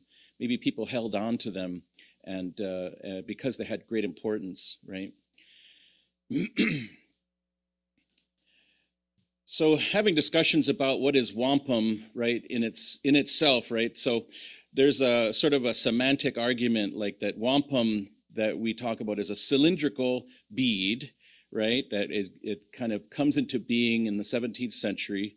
And there's a standardization of size which happens historically when the beads are being created by white people and native people, right? But the standardization comes from the interest in using it as a trade commodity to native peoples. And in the 17th century, that becomes like very important, especially for those coastal communities, New Jersey and Long Island, for example. And a discussion about what is real wampum and what is proto-wampum and all that. Today, native people don't make those distinctions. Anything made from shell is wampum. Like you can ask anybody if they have something made from shell, it's wampum. And I think that's probably the perspective that I take too now. But when you look at the beads and how they're formed, the smaller beads, the assumption is that it required steel. It required metal tools to make them, and I think that's been the predominating theory. But after speaking many years with George Hamill from the New York State Museum, and then later the Rock Foundation collection, you know, he started to encounter very, very, very small stone drill bits, like tiny. And that to him was proof that there was an indigenous manufacture of the shell beads at small scale, which sort of challenges these notions. But anyways, this is the center of the bead, and you can see some of them have more of a straight profile, which kind of assumes a steel or metal drill bit. And then these two coned holes kind of gives you the sense that it was made from stone, like a stone tool or a stone bit. This is actually one of my favorite objects that came from Paris. This is a moose hair embroidered small bag, flat bag, and it's twined. It's native fiber, probably something like dogbane fiber, and then moose hair, dyed moose hair, is embroidered over the top of the weaving. The close weaving is called twining. We'll talk a little bit about that later. But what is really exceptional about it is that this is a bag that was made probably in the 1680s, right? And then the beads, though, that hang on either side come from the 1500s. So they long existed before the bag was created and were made probably before the artist, the woman who created this, was even born. And so it speaks to the kind of value and the importance of beads, of wampum beads especially, and the heirloom kind of concept of the bead. But these small bags are generally known as notas, N-O-T-A-S, right? And they're designed to hold loose wampum. This is coming from the historic record. And so since they hold loose wampum, right, in them, these beads take on a new meaning, right? They are maybe protective of the contents. On the side here is another protective ornament made from a woodpecker scalp too. Looking at the slate of speakers, I realized that maybe it's important for me to kind of put into context why does wampum become so integral into the relationship building processes of Native people, right? And for Haudenosaunee people, it occurs at the moment of, at the time of the peacemaker and the time of Ayanwenta, who come together with the help of the Mother of Nations to unify and confederate 5 warring nations, right? And there's a profound moment when Ayanwenta, who had experienced tremendous loss, his children were gone, his girls were gone, they had been murdered, and he finds himself with his mind kind of scattered, and he sort of makes war on humanity, and the peacemaker comes to him, kind of condensing what is probably like a good 2 days of storytelling into about 3 minutes. But the peacemaker comes to him, and they sit at the edge of a lake, and during this encounter, the peacemaker uses a shell, right, that comes from the edges of the lake. They say that there were all these water birds on the lake, and the peacemaker drew them into the air, and they pulled the water of the lake with them, and the lake level dropped, and along the shore were shells that he found, freshwater shells. And he strung these shells, and he initiated the very first condolence ceremony, and as Rick described, straightened his mind by clearing his vision and opening his ears and giving him a voice again. And when he did that, using these small strings of shell, he initiates what really is the wampum tradition throughout the Northeast. And it becomes more and more important as relationships with other native nations and the colonial nations become more and more pressing, and the people's survival relied on clear communication. And the wampum tradition for Haudenosaunee people is established. Belts and ideas which commemorate the constitutions of those nations form together. They become pillars of the community and uphold the longhouse. The belts that are created, I call them constitutional belts, codify and make real the laws and responsibilities of the people. And this birth of the wampum tradition, has its beginnings at this time at the Confederation. Even though wampum existed before that, it becomes functional within the communities as a way to open communication between people who had been, who have suffered from one another. This is an image of wampum, which is held by the women, right? They say the women hold the titles of the chief counselors of the Confederacy, and wampum confers that for them. And this is an example of that, right? Women also, I'm looking at my time here, I gotta go fast. There was an old tradition during the 17th and 18th century of replacing loved ones in your community. And the heads of certain families and clans were responsible for doing that, and they would create wampum belts that would be hung around captives' necks and brought back into the community. And that was their responsibility. They would give that to the sons of their sons, because those young men were not from her clan and therefore were more clear-minded about their mission. And they would do that and bring the captives back, and then she had a right to decide what would be the future of that foreign captive, or enemy combatant. She could make them and replace a person in her family, or she could decide to execute the prisoner of war. So the first wampum use that we see really is in the form of strings, right, in this ceremony of condolence. And this is probably at least from my friend Jamie Jacobs says this is probably the first wampum use that sort of establishes order and law and procedure. This is the circle wampum, which represents the 50 hoyane, or chieftainship titles for the Haudenosaunee. And he says it's probably the first use. So we know the first use was strings from the story. This is sort of the first lasting and kind of extant object in strings.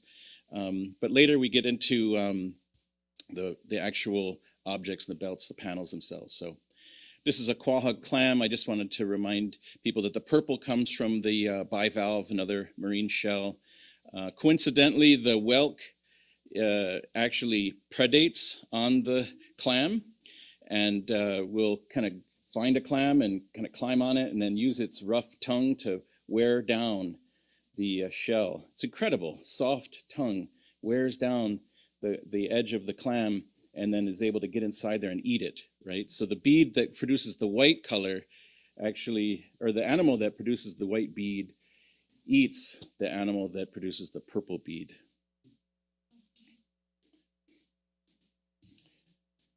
I just pulled this slide just to give you a sense, like in the 17th century and into the 18th century, wampum is not exclusively indigenous produced. Massive quantities of wampum are being produced on the coast by, you might call it cottage industry, farming families, so forth. They're producing wampum in their communities. They're using it as a commodity of exchange amongst themselves, knowing that that has a trade value by moving it into the interior, but also selling it to the colonial governments the French government doesn't have access to the marine shell, and so they're required to actually buy the beads from merchants in Albany and in Manhattan. And in the Montreal Merchant Records Project, you can kind of read all about that, looking at the invoices and seeing the quantities of beads. Another good place to look for historic wampum mentions is in newspaper ads. And you can actually read in the 18th century about merchants who are selling barrels of wampum in New York City and in Albany. So this is really one of the points I want to wrap up with, is that, you know, Rick pointed out rightly so that belt is a terrible word for these objects. And I want to draw the connection between what are these larger wampum objects and another tradition. And that tradition is in the concept of the mat. And here we see a mention of the great white mat coming out of the moment of Confederation so long ago. And what is the mat, right? Well, the mat is physical objects. It can be a mat which is made out of rush, woven. It can be used as a bed. It can be used to line your house. It can be used to carry things, create bundles. In fact, like one of the words, hodiskenge, that really can mean the men who carry the mat on their shoulders, the mat of war. And also, though, the mat can also, you can see here, wampum belts lying on a mat. In council, you can see the wampum here in his hand, and you can see the large wampum here. And this is an image by Lafayette from the 17th century. But the implication is that the mat as a concept really is probably the origins of making these large Confederation belts, these constitutional belts. And the reason why I draw that connection is not just because of the shape and the sort of like form of the object, but it really comes from the construction too. So what else is a mat? Well, a mat is also a concept. In treaty negotiations, the Haudenosaunee people on Indagas are famously known to have used a mat as a concept. They say, we'll lay down a mat for you in our territory. In other words, we'll let you live here in our territory, and we'll provide for you a mat. It can be a rush mat like this, like I describe. This is a bulrush mat. Turns out Haudenosaunee people got a lot of their mats from the Ottawa. The Ottawa women were renowned as the great mat-making people, and they brought them back into the communities. Mats were used, as I described, in beds. It was you laid on a mat on your cradle board when you were a baby, and then when you move on to the next world, you're wrapped in a mat and placed lovingly in the ground again, right? This is a depiction of the mat of war, which would contain the objects that you brought to war. It could be small objects, it could be big objects, but objects which are imbued with a certain intent, right? And so I always say that as a word of caution, like that not all the belts that we look at in these museums are designed to bring about peace necessarily. Some are implicated in war, as I described, the adoption belts, the captive belts, strings maybe that were designed to be protective in war, etc. So what are we talking about? Weaving the wampum mat. So if you look at these belts very carefully, we have to use some kind of construction terms. So one is you have a warp, which is like the long strands, the framework that outlines the size of the piece that you're working on. And then you have the weft, which is the weaving part, right? And so today people are more familiar with like loom beadwork, which is simply laying a row of beads on one string, laying it on a bed of the warp, and then running a needle down the other side and capturing all the beads in between. But when we look at the old belts, what you realize is these are actually not made that way. They're actually woven together by hand, one bead at a time. And the reason why we say one bead at a time is because where there's bead loss in the actual object, you'll see the twisting in between the warp strands. And what that means is that the maker, that woman, put one bead on, and inside of it are those twists. So the warp is twisted, the bead goes on, then it goes over the next warp strand, and a single bead goes on, and then it gets twisted, and so forth. So it's really a mat twined technique, and you see it over and over in a lot. And the majority of belts that I've been able to look at, this is the way it's done, right? And so, to me, the construction of the object, construction of the wampum panels, it really is more like a mat than it is a belt. Like, even though we kind of use belt nowadays more than often. So you can see it here. Also, if we go back here, like you'll see a lot of these belts have beads with pigment still on them, which kind of implies that they were coming from other sources or they were once painted. Really what we see are the belts are constructed of many different beads from different time periods even, and even locations. I found even freshwater clamshells on some of the ancient belts, not the marine shell. I found belts with red color and green and blue, even white.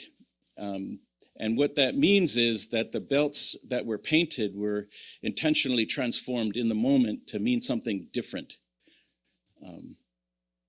This is I want to talk about the edges too. So these belts here, which have this beautifully bound edge in porcupine quills, implies that this belt is probably in its last state. Like, you don't want to unravel that and take that apart to make a new belt. It's sort of in its last state, and the quills are kind of bounding it on the edge permanently in a way, right? So it's not going to be removed, disassembled, and used again. And so these are some examples of painted beads, right? You'll see them. There's red and there's green. That one with some red pigment on it. So my last thought and my last minute of my talk is that, like, because these belts are constructed of beads that came from many different other places and times, and they were put together, right? And could be changed at the drop of a hat to mean something different if the need arose, right? When Rick is, correctly saying that the direct contact with these belts could, over time, the meanings could be revealed. But if they're not, I'm saying here, suggesting like that it doesn't. You can assign it meaning. They're yours, and that could occur too, right? And the plasticity of wampum allows for that, because they can be changed. Their meaning can be transformed, disassembled, reassembled into new concepts, and that's possible too. So just thinking differently maybe about the sort of plasticity of wampum, but it requires that community engagement with them, and it can't be done from photographs. It can't be done from Xerox copies, And so far, the indigenous people are really the ones who are most concerned about what they mean. What can wampum tell us? And only until recently have museums been interested in kind of defining that. So anyways, Yahweh, thank you so much.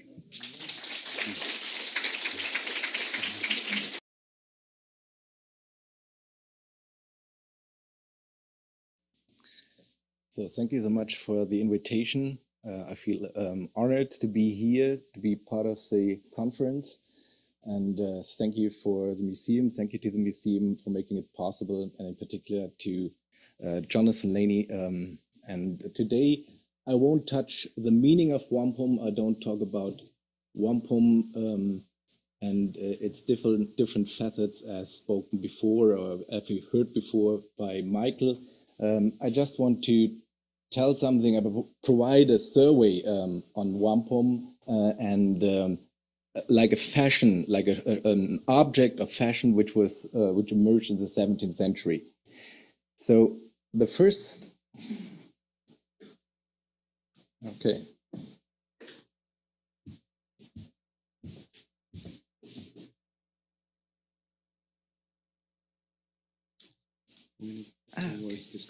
Okay, thank you. Not familiar. Okay, first I want to introduce, tell something about the region, because I think it's very important, because shell beads were used in a huge area from the east coast, as we've heard before, from the Atlantic Ocean into the west, along and on the Great Lakes, in the south of the Great Lakes, among the Haudenosaunee or the Huron-Wendat, and up to the south, even among the Cherokee and Choctaw nations in 18th century. So it's a huge area where wampum or shell beads were used since 17th century, and in particular in 18th century, as we've heard before, when these bells and strings were used for exchanges, for building relations between nations. So I'm talking about shell beads and the usage of these shell beads, starting with a historic survey. And the first one is actually part of Champlain when he came to the St. Lawrence River and got in touch with the Huron-Wendat. And we see on the left side here we have an unmarried woman, and to the right we have a married woman, and both are decorated with shell beads or wampum. And the description reads that paraît leur fille et puis assureur à bois, vœux et des danses, ou à est, telle fille qui a plus de 12 livres de porcelaine sur elle, sont les autres bagatelles dont elles sont chargées et attourées. So we get an idea that these young women were decorated with many shell beads, so it was a precious object, and which was quite big, because at that time we have the description that these beads, as we've seen before by Michael, and they will show the same picture of the same object, were like eggs, like chicken eggs. So today we would say it's a quail, because chicken at that time were smaller in size and grew larger since 18th and 19th century. So one of the few objects, and it's rare because most of the 17th century material today preserved in European collections, it's maybe 1/3 which is still preserved, and one of these rare objects is this bag, which is attributed to the Chesapeake Bay, so to Algonquin people. Interesting is that we see on the bottom we have 2 tabs, and each tab is more stylized like an animal head, might be a serpent or anything like it, but I won't touch it. And it's decorated here with a weaving attached to the to this rectangular bag. So we have 2 flaps, and each bag is composed of disc beads. So we have small beads, which are called roanoke or disc beads. They came up in the late 16th century. They are in height almost 1/3 of a tubular shell bead called or named wampum. On the very bottom, we have these large beads, these egg-like beads we've heard before. And if we enlarge it, you see that both beads were used to decorate this weaving. So here we have some tubular beads, like the shell beads or wampum beads, and we have these disc beads, these roanoke beads. Though they were used alongside to decorate objects in the 17th century. This collection, or this bag in particular, is part of the Tredescan collection, and the Tredescan collection is a founding collection of the Ashmole Museum at Oxford. So if we continue, we've heard about this container before, these small bags. So they're different size, maybe from 10 up to 20 centimeter, which were used to carry loose wampum. And it's very interesting because we've heard of the decorative elements on top. It's false embroidery done with moose hairs, colored in red, black, yellow, even in the center, which is rare, which was used among Haudenosaunee and Huron-Wendat people. And on both sides, we have these egg-like beads. These are bigger in size, dating from the 16th century onwards to the mid of the 17th century. So it's a very precious object. And if we enlarge it, we see the grain. So it was made out of a snail, and the central part, the columnella, was segmented as Michael showed before, so I don't have to touch it anymore. Interesting. If we rely on visual resources dating to the 17th and 18th century, and if we focus and compare them with the written documents, they tell us a lot. So first, if we compare, for example, the engraving on the left side based on Champlain's descriptions and observations. And we compared on the right side with Ducreux. So it was published by Ducreux. He was a French missionary, a Jesuit, and he never stepped on American soil prior to publication. So he relied on his presence and all the information they gathered in 17th century. But what is interesting is, if we look on the left side, we see these rows, these strings of huge beads of these egg-like beads, and on the right side, we see they changed in date. So actually, the fashion of the period was correctly identified, because this is dating to the earlier part, the first half of the 17th century, while the right side is dating to the second half of the 17th century.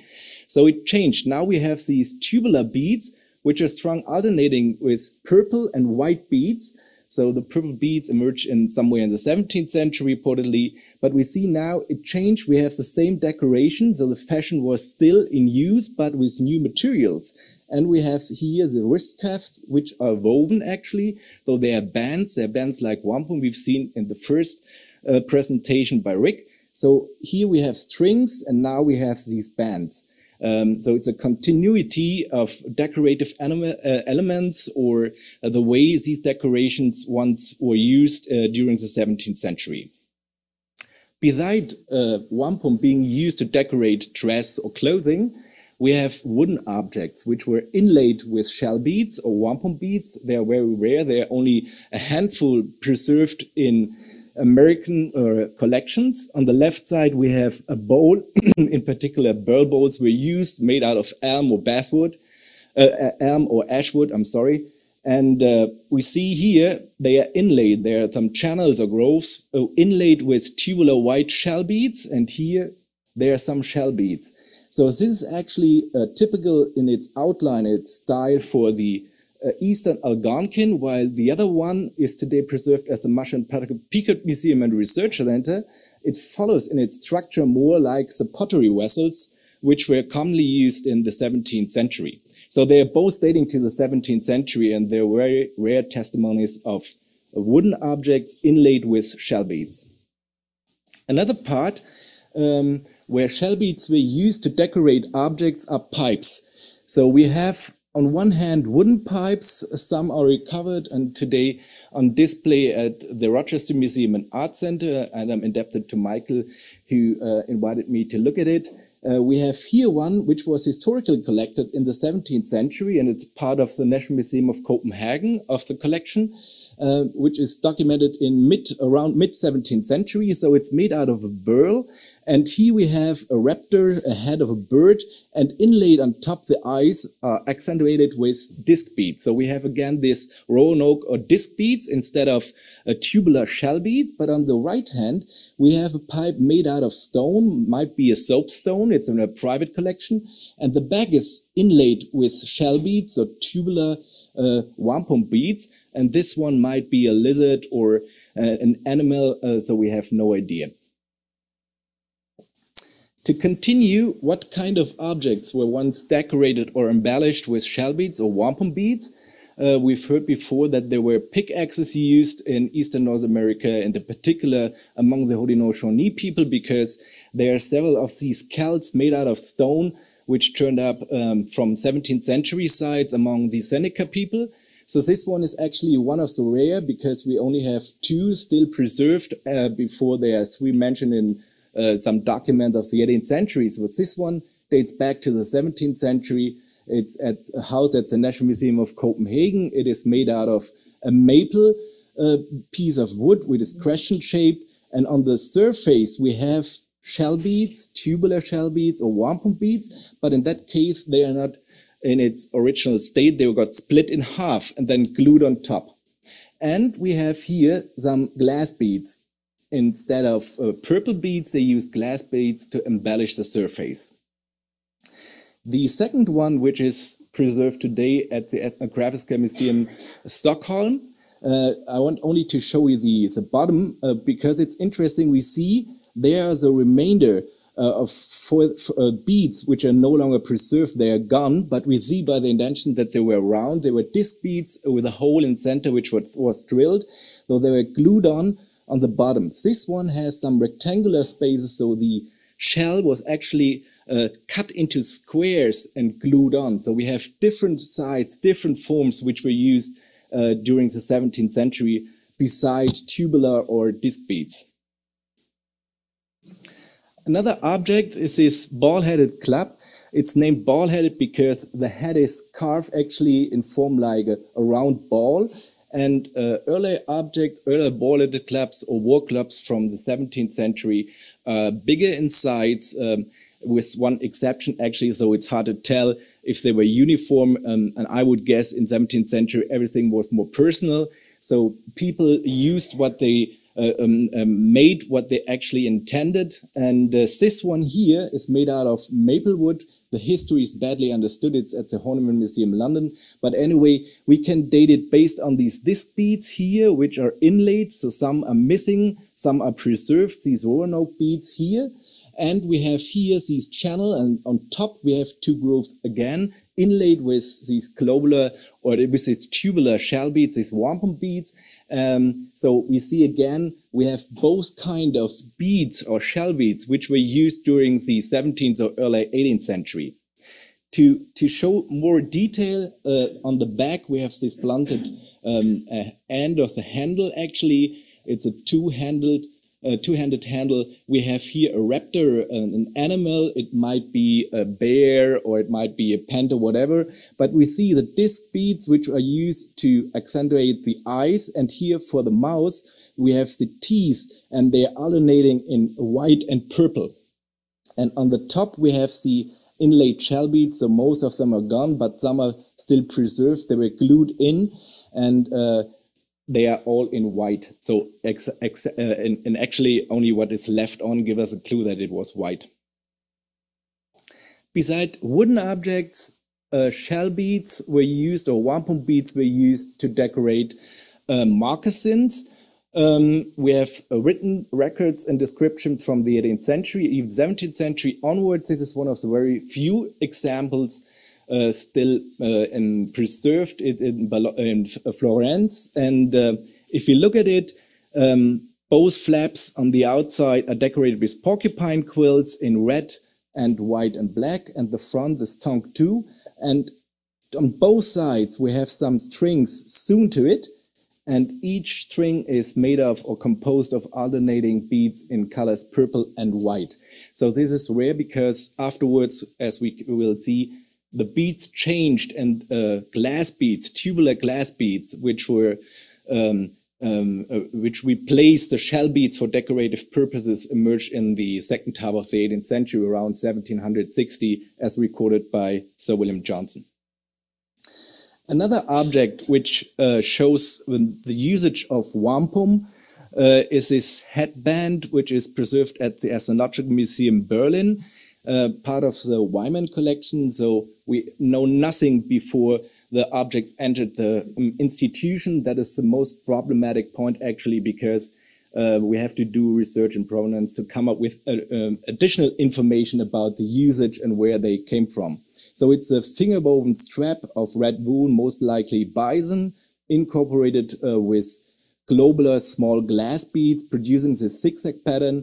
And on top, we have a small band attached. And if we enlarge it, the image we see, there's a brass spring. So we have a brass wire which got wrapped. And to the wrapping is attached these warps made out of plant fibers. And on these plant fibers are strung these wampum beads, these tubular wampum beads with a purple background and a white zigzag.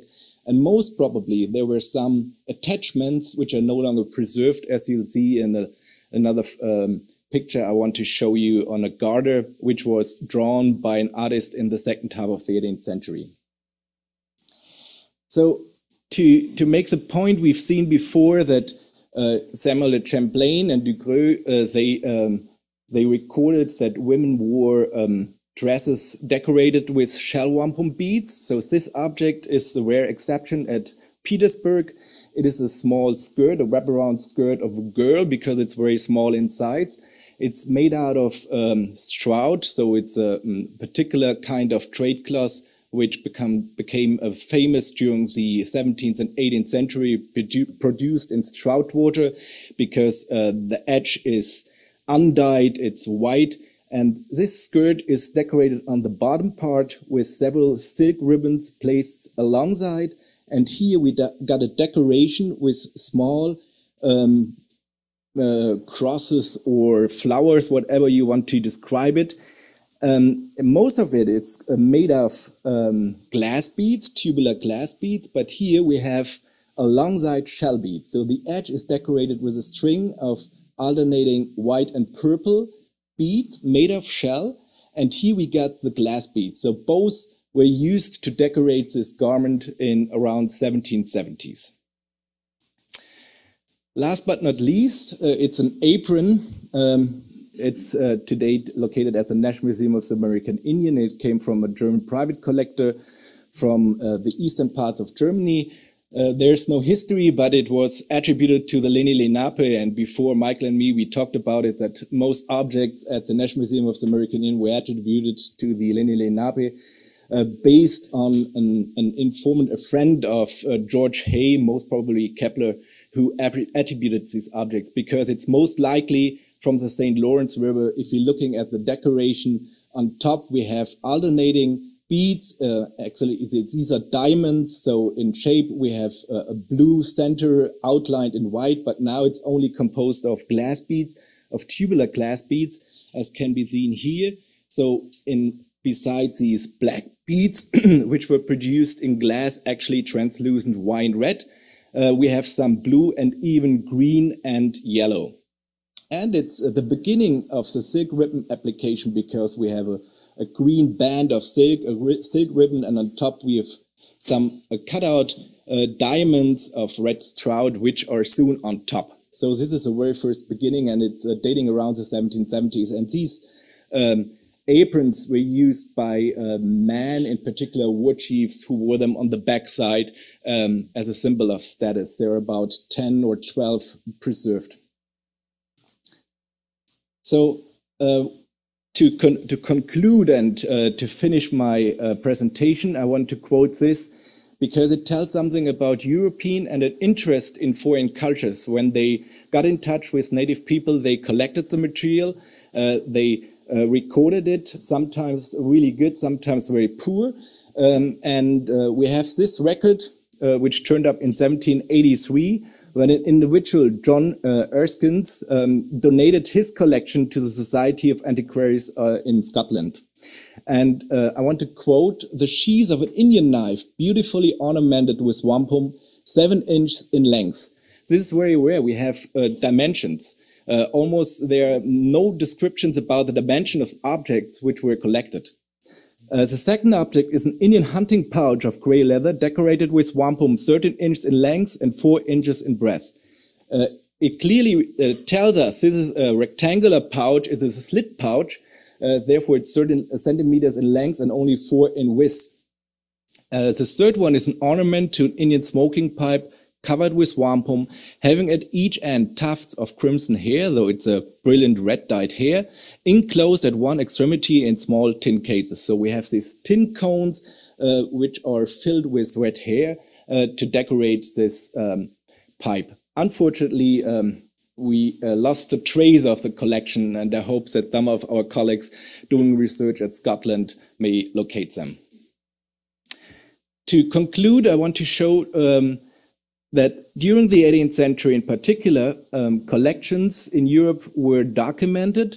To the very left, we have here the illustration of a garter, a finger-woven garter made of bison wool dyed in blue and red, incorporating with glass beads. And on the end, we have a band composed of wampum beads. So it reminds us on this hairband we've seen before at the Ethnological Museum. And intact here, we have these tin cones decorated with most likely deer head dyed red. This has been done by Sarah Stone in 1780. It was a private collection. The Warren Museum, it was sold in auction. So we have some of the objects which were part of his collection were documented not only by written sources, but even visual representations like this watercolor. In center, we have another composition of objects which were collected by Luigi Castiglione. He was an Italian traveler and naturalist among the Penobscot. So we have a firm date. It was in 1785, and we have a place where he traveled. He was among the Penobscot at Old Town, and he collected this leggin, this man leggin, and is decorated again with silk ribbons, and we have tubular beads, and he describes them. These are glass beads woven like the wampum beads before. And he even collected a small pouch composed entirely of glass beads, of tubular glass beads. To the very right, we have Paul Neptune of the Penobscot, and he wears a collar on front made out of tubular glass beads in black and white. So we see that in the second half of the 18th century onward, these glass beads were used as decorative elements instead of the shell beads. Thank you so much.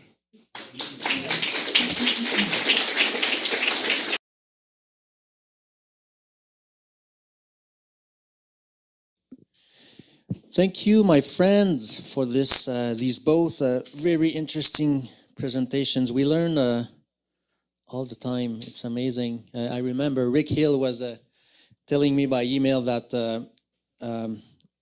during this process, I probably learned new information, and it's true. And I like to insist on, Michael, what you just said.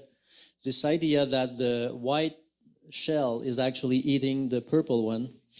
And to me, it's not a trivial detail that is just funny or fun to know, but it's part of the message that the white that symbolizes peace wins over something more difficult. I think it's part of the message because these belts are all about being stepping away from this war, tension, or context.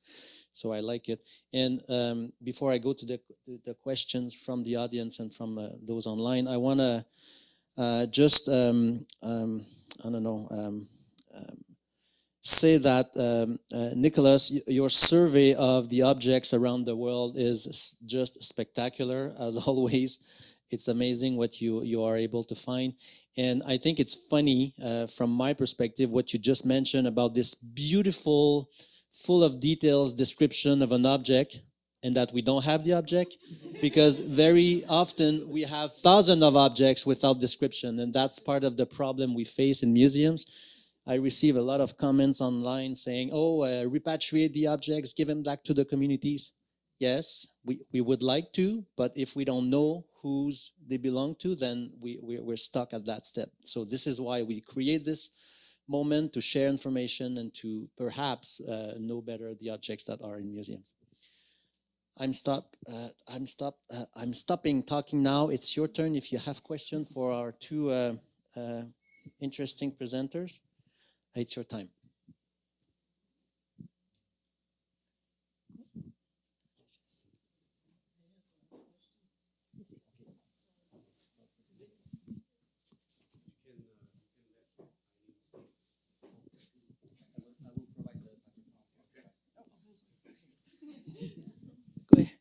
I'm from Ganawage. Michael, in the presentation you wrote the word otkowa for wampum in that Seneca language. And for us, we used that word almost otko. And here it's because of Christianity for a long, long time, it was a negative thing. But my husband told me that it has to do with power. And so it's a misunderstanding or misconception that has fallen over the people here. What is your meaning for that word otkowa? Is this on? Okay. Yeah, well, I am a terrible Haudenosaunee speaker, but I'm learning. I'm trying so hard. My language teacher, Jamie Jacobs, and I have conversations about this because, and especially in the old language, the old, you might say like archaic Haudenosaunee language, which people don't speak the same way anymore, it does imply that otko, right? It does imply that in the language. And the way the Senecas say it, otko, they say, Otgoant is the bead, but it does imply that inherent power, right? So you heard it and you know it, and I can't add to it. So yeah, you're right. You know. My question was for Michael as well. I was wondering if you had any knowledge, perhaps from inside the language or from elders, about the changes through time in the, I guess, importance of wampum itself. I've actually, I work at KSS, Ganawagi Survival School, and we've tried making beads from stone tools, and just like and I know that Jonathan Lainey gives a lot of description of the ancient process, and just the energy, the sweat, the power that is embedded in a bead when it was done traditionally, right? Moving from that to them becoming mass produced. Do you think that perhaps, I don't know, they kind of lost a little bit of that power? If you think that, yes, they were used to bring peace, but if you go back to a time where they were so hard to produce, right? And it reminds you how difficult it is to produce peace. And then you move to a time where I think about this scene. I think it was the Flemish bastard that showed up one time in Three Rivers with belts and belts on top of him, right? And kind of, I wonder if through these generations, they kind of lost this importance, of the beads themselves. Yeah, yeah. I hear what you're saying, you know, and I guess it really, I mean, to me, my response would be something more like, well, it depends on what the community says about him. You know what I mean? And if the community doesn't recognize the difference between a shell bead, which was made with dental drills, or a shell bead that was made with stone tools, like if there's no differentiation within the community, I mean, then it doesn't exist. And that's what I would say. But if the community says there probably is a difference, then the distinction, I think, really is community-based, and everybody has their own perceptions, you know? Certainly the amount of time it takes to make a shell bead with, you know, lithic tools is not the same as it takes to make with modern drills and diamond bits and things like that. But in a way, for me, wampum sits outside of time, right? And it, because it is just so able to do so many things. And those things that it's able to do it doesn't come out of the shell, it comes from the people who use the words. The words are in the wampum is the words, and the intent is prescribed by the people. So I guess that's my answer. The answer probably lies within the people. Yeah. Yeah.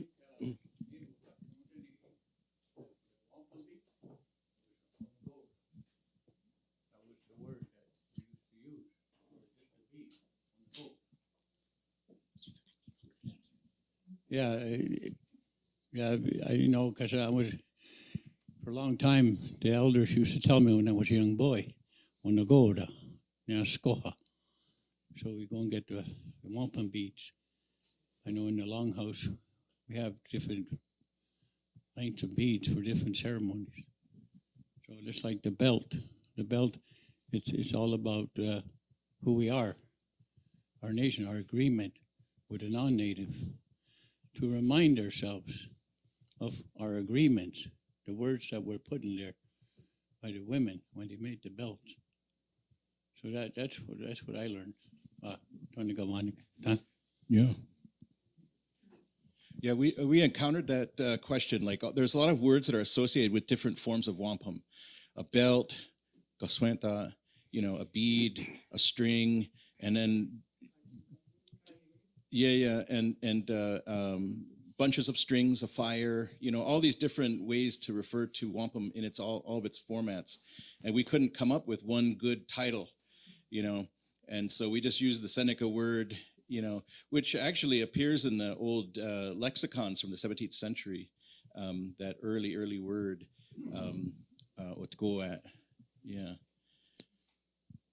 Hi, I had a question, I guess, primarily for Jonathan, and really it's like confronting the elephant in the room, I guess, and it has to do, how do we unpack the culpability of museums? Like there's such a contradiction here, I perceive. On the one hand, we're looking at these images of all these wonderful pieces that, as far as I've been able to discern so far, are available now because of their placement within museums. Now, I'm sure that all the major institutions that lent pieces from overseas to come here for the exhibition, and it's showing here, and I believe previously in New York State, they didn't necessarily do so with the intention that this would result in repatriation claims and that kind of thing. But, and I need to disclose my bias here too. My name's John Moses. I'm a Delaware and Upper Mohawk band member from Six Nations of the Grand River. I'm also the director for repatriation and Indigenous relations in support of repatriation at the Canadian Museum of History. We do have, I think it's 11 belts that are, 11 items that are in the show here on loan from the CMH collections. But how do we tackle the museums issue, I guess, is the question here. So. About repatriation? Yeah, and and I would, I want to emphasize to everybody too, repatriation itself is but one outcome along a spectrum of Indigenous engagement activities. If anybody is interested, I'll be happy to, talk about the best practices and lessons learned in the history and application of the repatriation policy as it exists right now at CMH. But, what are the anticipated outcomes around things like repatriation? What are the implications of repatriation in an exhibition like this? It's a good question. It's a complex one. There's no clear answer or short answer. We expect, of course, that this will generate enthusiasm, but also demand for repatriation. And this is being transparent. This is being open, and we're not hiding information. It's the contrary. We brought together all of the wampum belts preserved in Canada in one room, right? Mm-hmm. So we're not hiding them, definitely. Mm-hmm. If we take this huge two-dog wampum belt on the top of the image, we know it's coming from Kanesatake. It's really well documented. Kanesatake representatives are here. They know it's here. So we are in discussion with them. We know it will go back to Kanesatake, but what we don't know is when and how and to whom.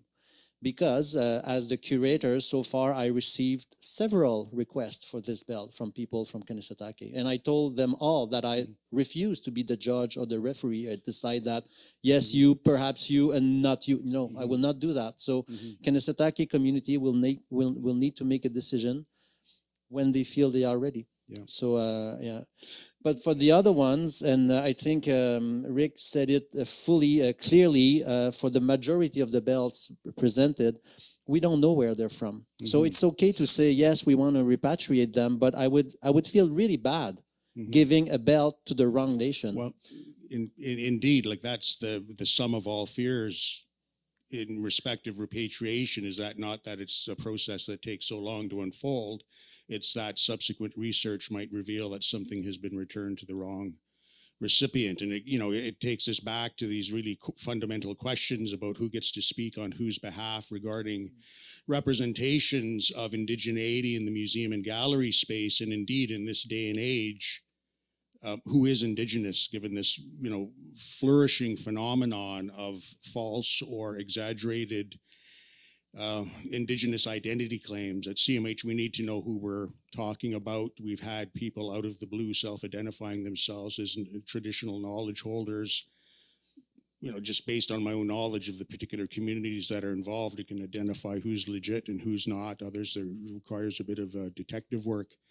But it's a huge topic, and I think the exhibit will prove to be, in the best possible way, a lightning rod for continued discussions around these matters of repatriation, and again, emphasizing ultimately that repatriation is just one outcome along a spectrum. So thank you. Can I just add one piece? Yeah, it's not only those complications about who, is an authentic community or group within a community, right, is also the question of how did the belts come out of those communities historically, right? And for example, the majority of the French objects that came here and are on exhibition, I mean, this is at a time when the power dynamics were much different, right? When the indigenous nations sat at the same table with these colonial powers, and really the balance of power was more in the indigenous hands, right? And so these became objects of diplomatic function, right? And were given with that intent and that expectation. And so what do you do with those? I mean, those have indigenous origins, but they were given at a time when it was an expectation of that diplomatic moment, and it represented those friendships or those agreements or those laws at the time, right? So how do you untangle that? Well, that's really where Nikolaus really performs an incredibly important function, which is to untangle the collection histories and to identify the provenance and the stories that come with the belts, you know, so that you can make sort of informed decisions about where they might go, who might accept them, you know. And I guess the last thing I want to say is that, you know, I travel quite a bit, and I have gone into lots of different indigenous communities all over North America. And Haudenosaunee people have maintained a consistent use and perspective on wampum since its inception, right?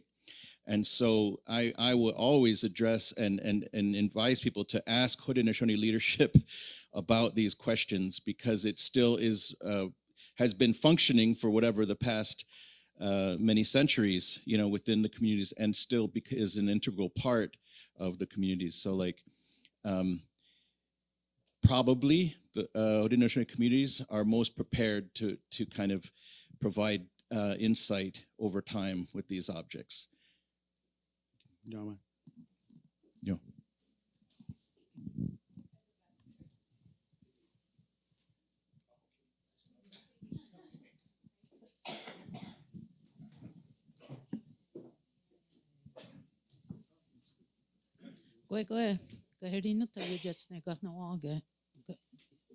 I have something to say to Mr. Lainey.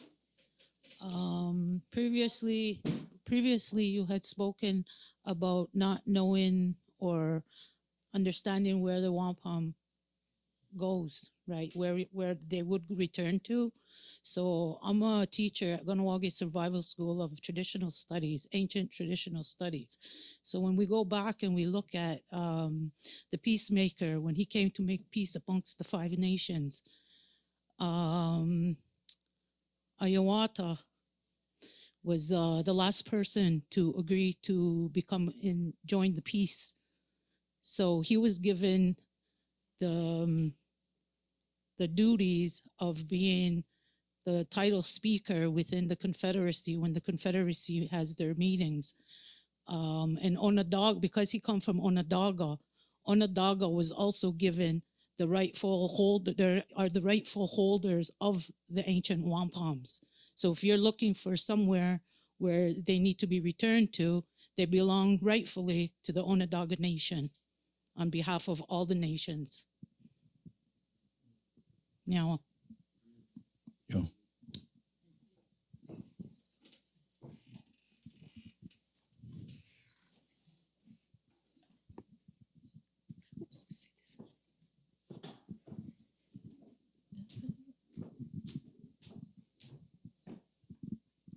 Hi, I just have a question about the materiality of the warp and the weft and how you've seen those things evolve over time. I know that you were showing the cordage in the earlier ones, but just like how string production was developing at that time and how you've seen the shift in belts over time for that.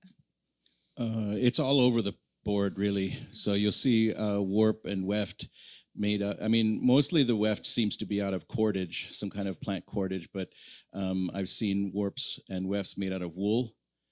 Twisted wool. I've seen leather, certainly, native fibers. What else can you recall? Milkweed.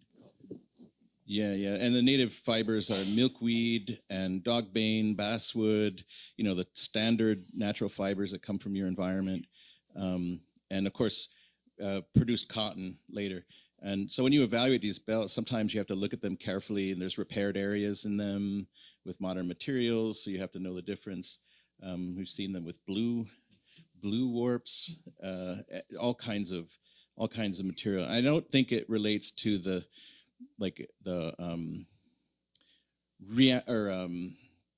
I don't think it diminishes the intent of the belt that it has more modern materials. I don't think that makes a difference.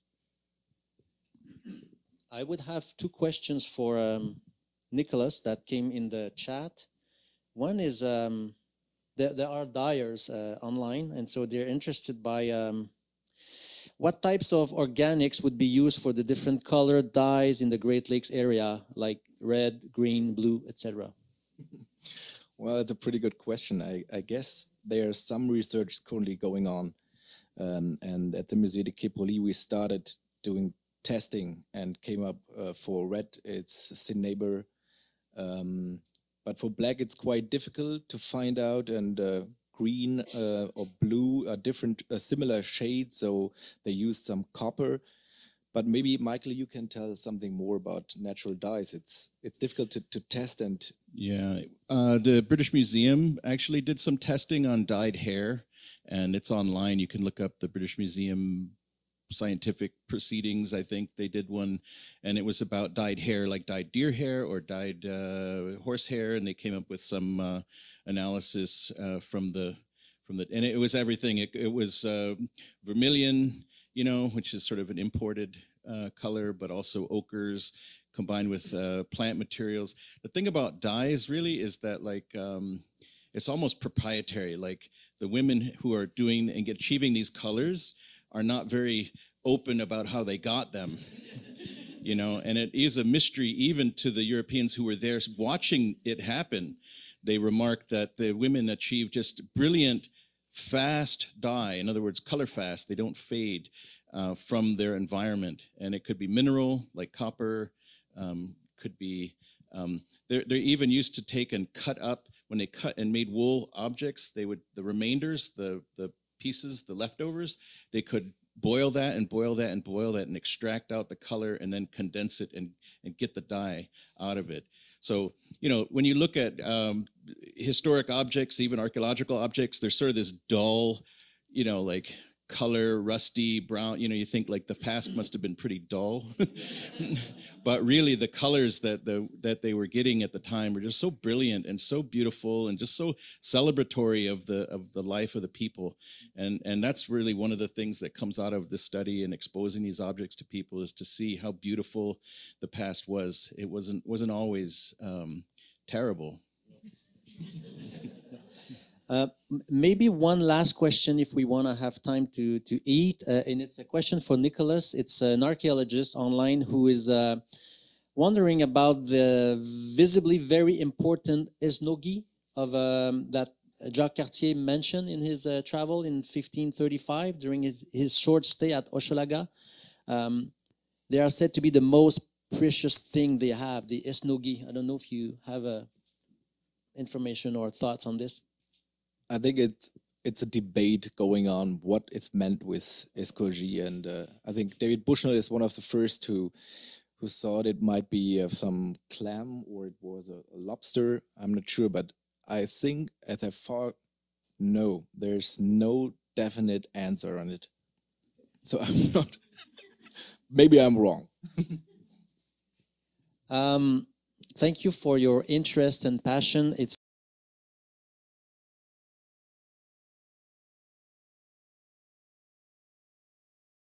Vous m'entendez? Greetings. Sego, quai. Je me nomme Jean-François Lozier. Je suis conservateur responsable de l'histoire de l'Amérique française au Musée canadien d'histoire. Pas celui-ci, mais un musée qui a eu le grand plaisir de contribuer 11 prêts, j'ose pas dire le mot objet dans un cas comme celui-ci, à la merveilleuse exposition que vous avez vue ou que vous aurez le temps de voir plus tard aujourd'hui. J'ai donc le plaisir et le privilège de présider à la première séance de l'après-midi.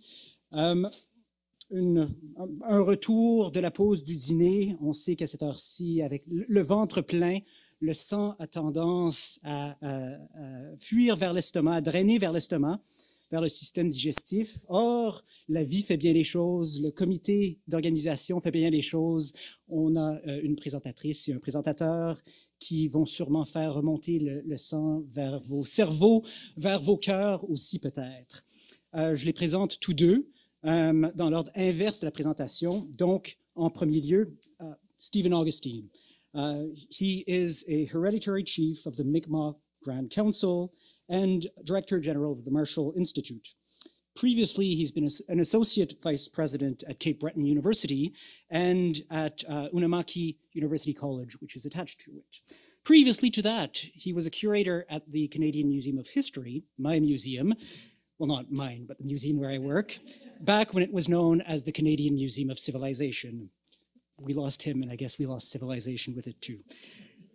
So I got the privilege to overlap with him for a very brief period. He was there, and in other phases of his life, uncommonly skilled at weaving together traditional knowledge and museological scholarship of a more conventional sort, a pioneer. He's been recognized for this by a wealth of awards and distinctions, including in recent years an honorary doctorate from the University of New Brunswick and the Order of Canada. So he'll be our second presenter. D'abord, par contre, Lise Puyo, qui se trouve à l'autre bout de sa carrière et qui vient de l'autre côté de l'Atlantique, est détentrice d'un doctorat de l'Université de la Pennsylvanie, où elle a produit une thèse magistrale qui traite du sujet dont elle va nous parler aujourd'hui, c'est-à-dire les wampums chrétiens transatlantiques. C'est un travail minutieux, un travail de moine qu'elle a accompli là. Elle vient de terminer un postdoc au laboratoire Les passés dans le présent de l'Université Paris Nanterre en partenariat avec l'Université d'Exeter dans le cadre d'un projet intitulé Cast in Stone qui enquêtait sur la contestation des statuts reliés à l'histoire coloniale de la France et de l'Angleterre. So I have great admiration for both of these speakers, but my role also asks of me to be merciless if they go over time. And for that, I apologize. Lise.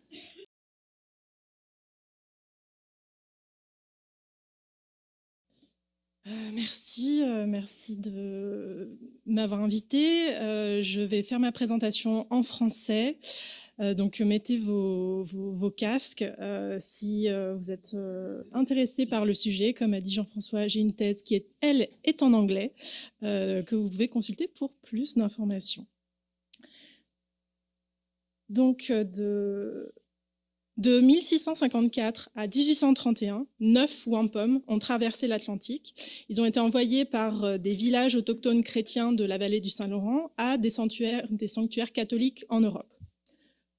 Le premier groupe qui a envoyé ces wampums était constitué par les Wendat, rescapés des défaites militaires et des épidémies subies dans leur territoire ancestral et réfugiés près de Québec. Donc c'est les premiers à avoir envoyé ce genre de wampum.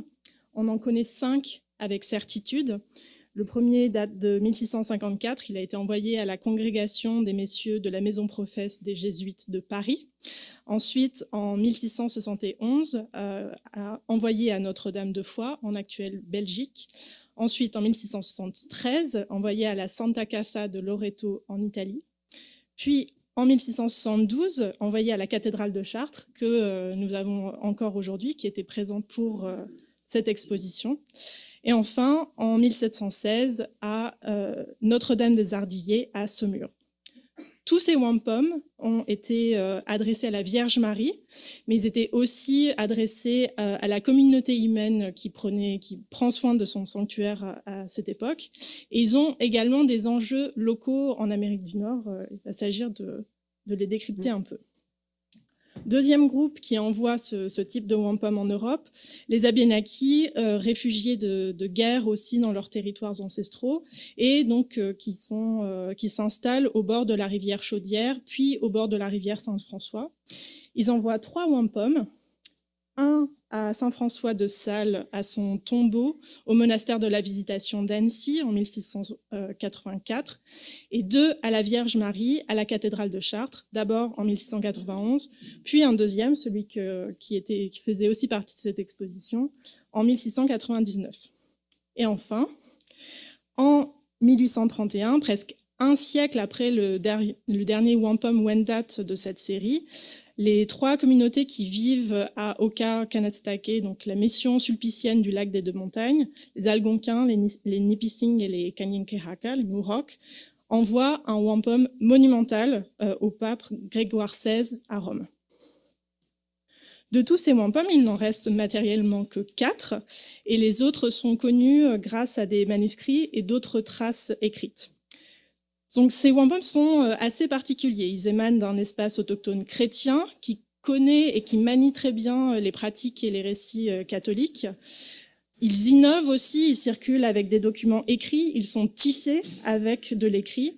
Et pour cette raison, ils ont pu paraître peut-être moins authentiques, moins traditionnels que les autres wampums présentés dans l'exposition. Ils ont pu être décrits comme des offrandes à des saints, et à partir du moment où on les appelle ex voto, on tombe dans une sorte de pratique routinière de la dévotion catholique, et l'analyse s'arrête malheureusement un peu là.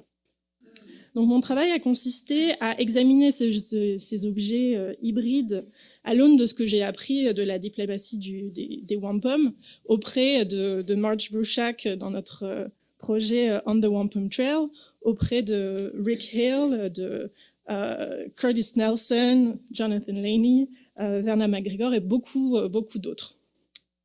Donc j'ai compris à ce moment-là que ces wampums chrétiens transatlantiques représentaient une continuité indéniable avec la diplomatie des wampums traditionnels, tout en apportant des innovations vraiment passionnantes. Ces wampums ont voyagé en Europe sans diplomates autochtones pour les interpréter au public.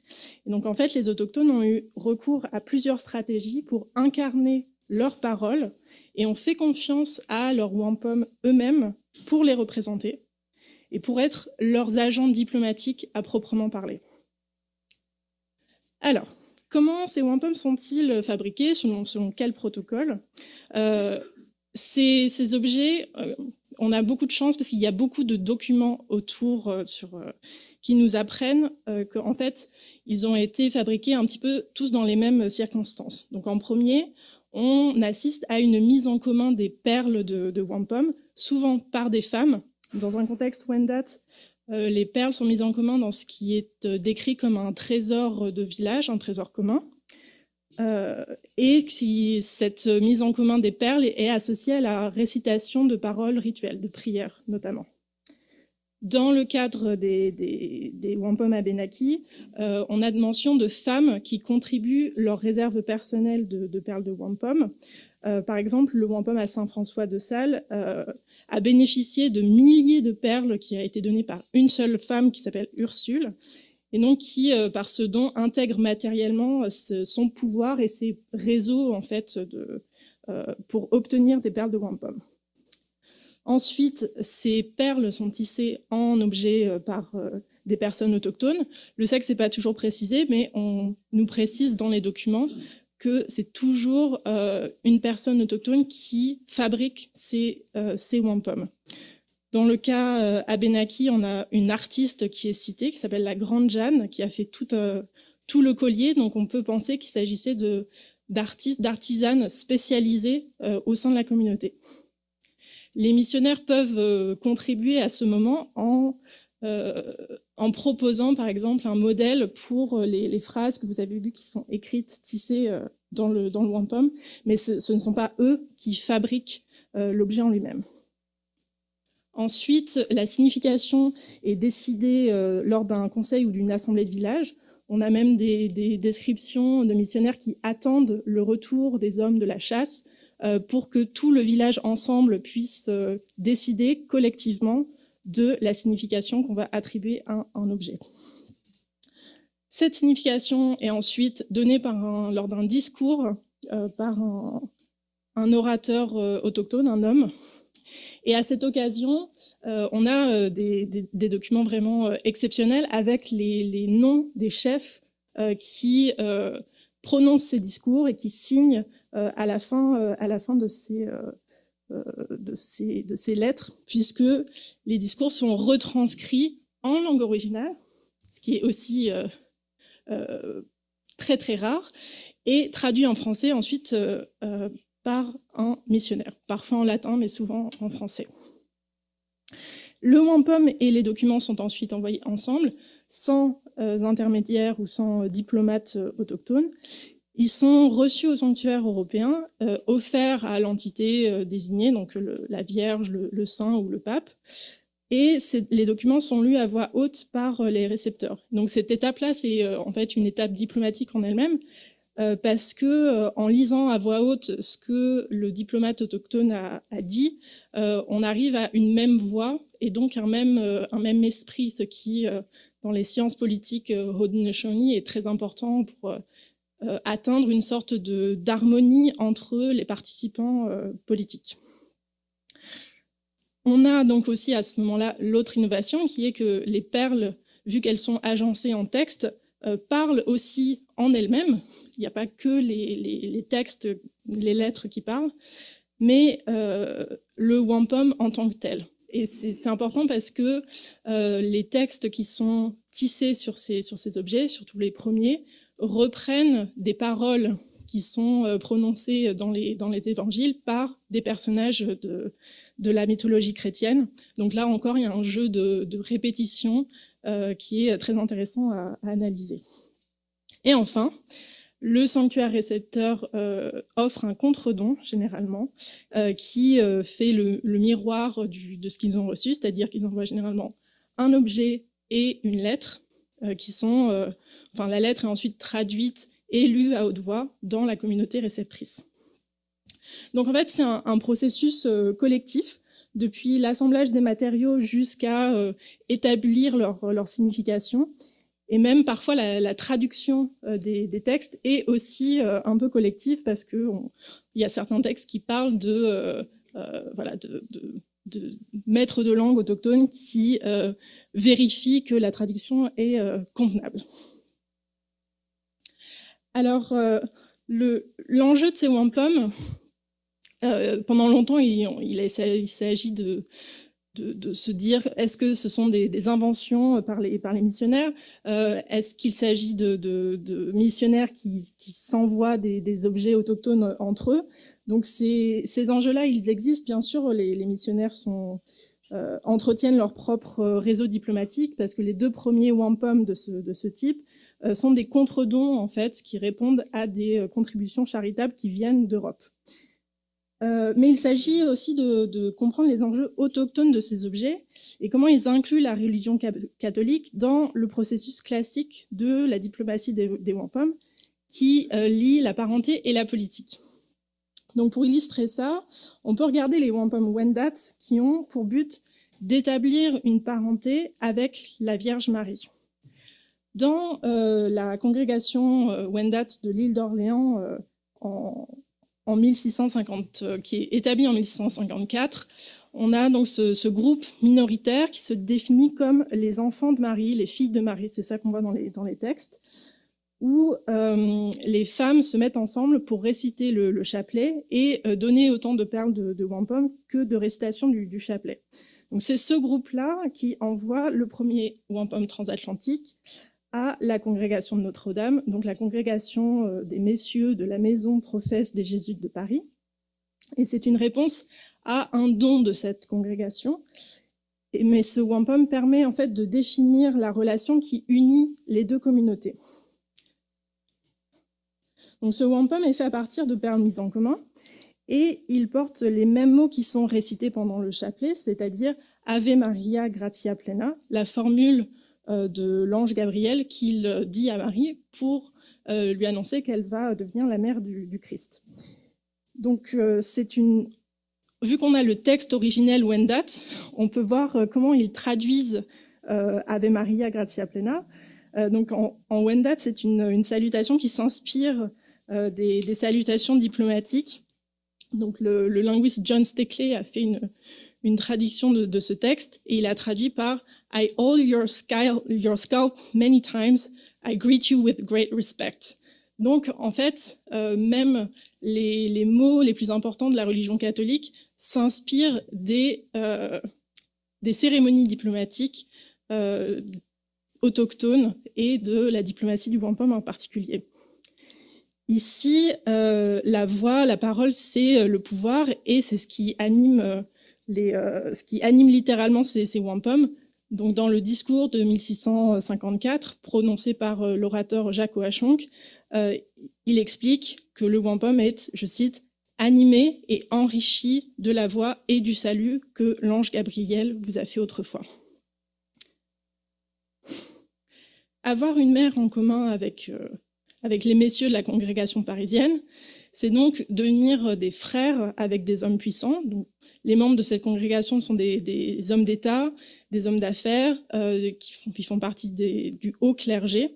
Et donc ce titre de frère, c'est un peu une promesse d'entraide et d'égalité selon les définitions de la diplomatie haudenosaunee.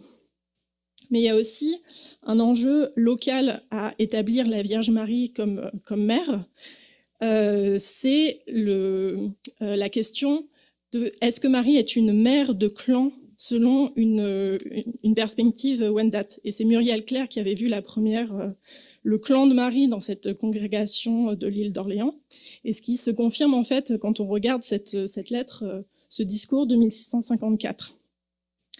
La façon, l'expression dont on parle d'une congrégation mariale, donc ces assemblées qui sont dans la dévotion à la Vierge Marie, le mot en Wendat, c'est celui qui désigne une famille, mais sous le sens d'un clan. Donc en fait, dans ce wampum, il y a l'enjeu d'établir la Vierge Marie comme une mère de clan Wendat. Et dans le discours de l'orateur Jacques-Chirac, c'est très intéressant parce que Marie est décrite comme quelqu'un qui a un champ de maïs, qui gère le stockage des épis de maïs. Donc elle est vraiment indigénisée, wendatisée. Marie est une mère de clan Wendat. Et donc ce n'est pas anodin, c'est pas juste un transfert de métaphore, parce que une mère de clan est liée à un territoire. Elle est liée à une maison longue, à des champs et à l'espace autour.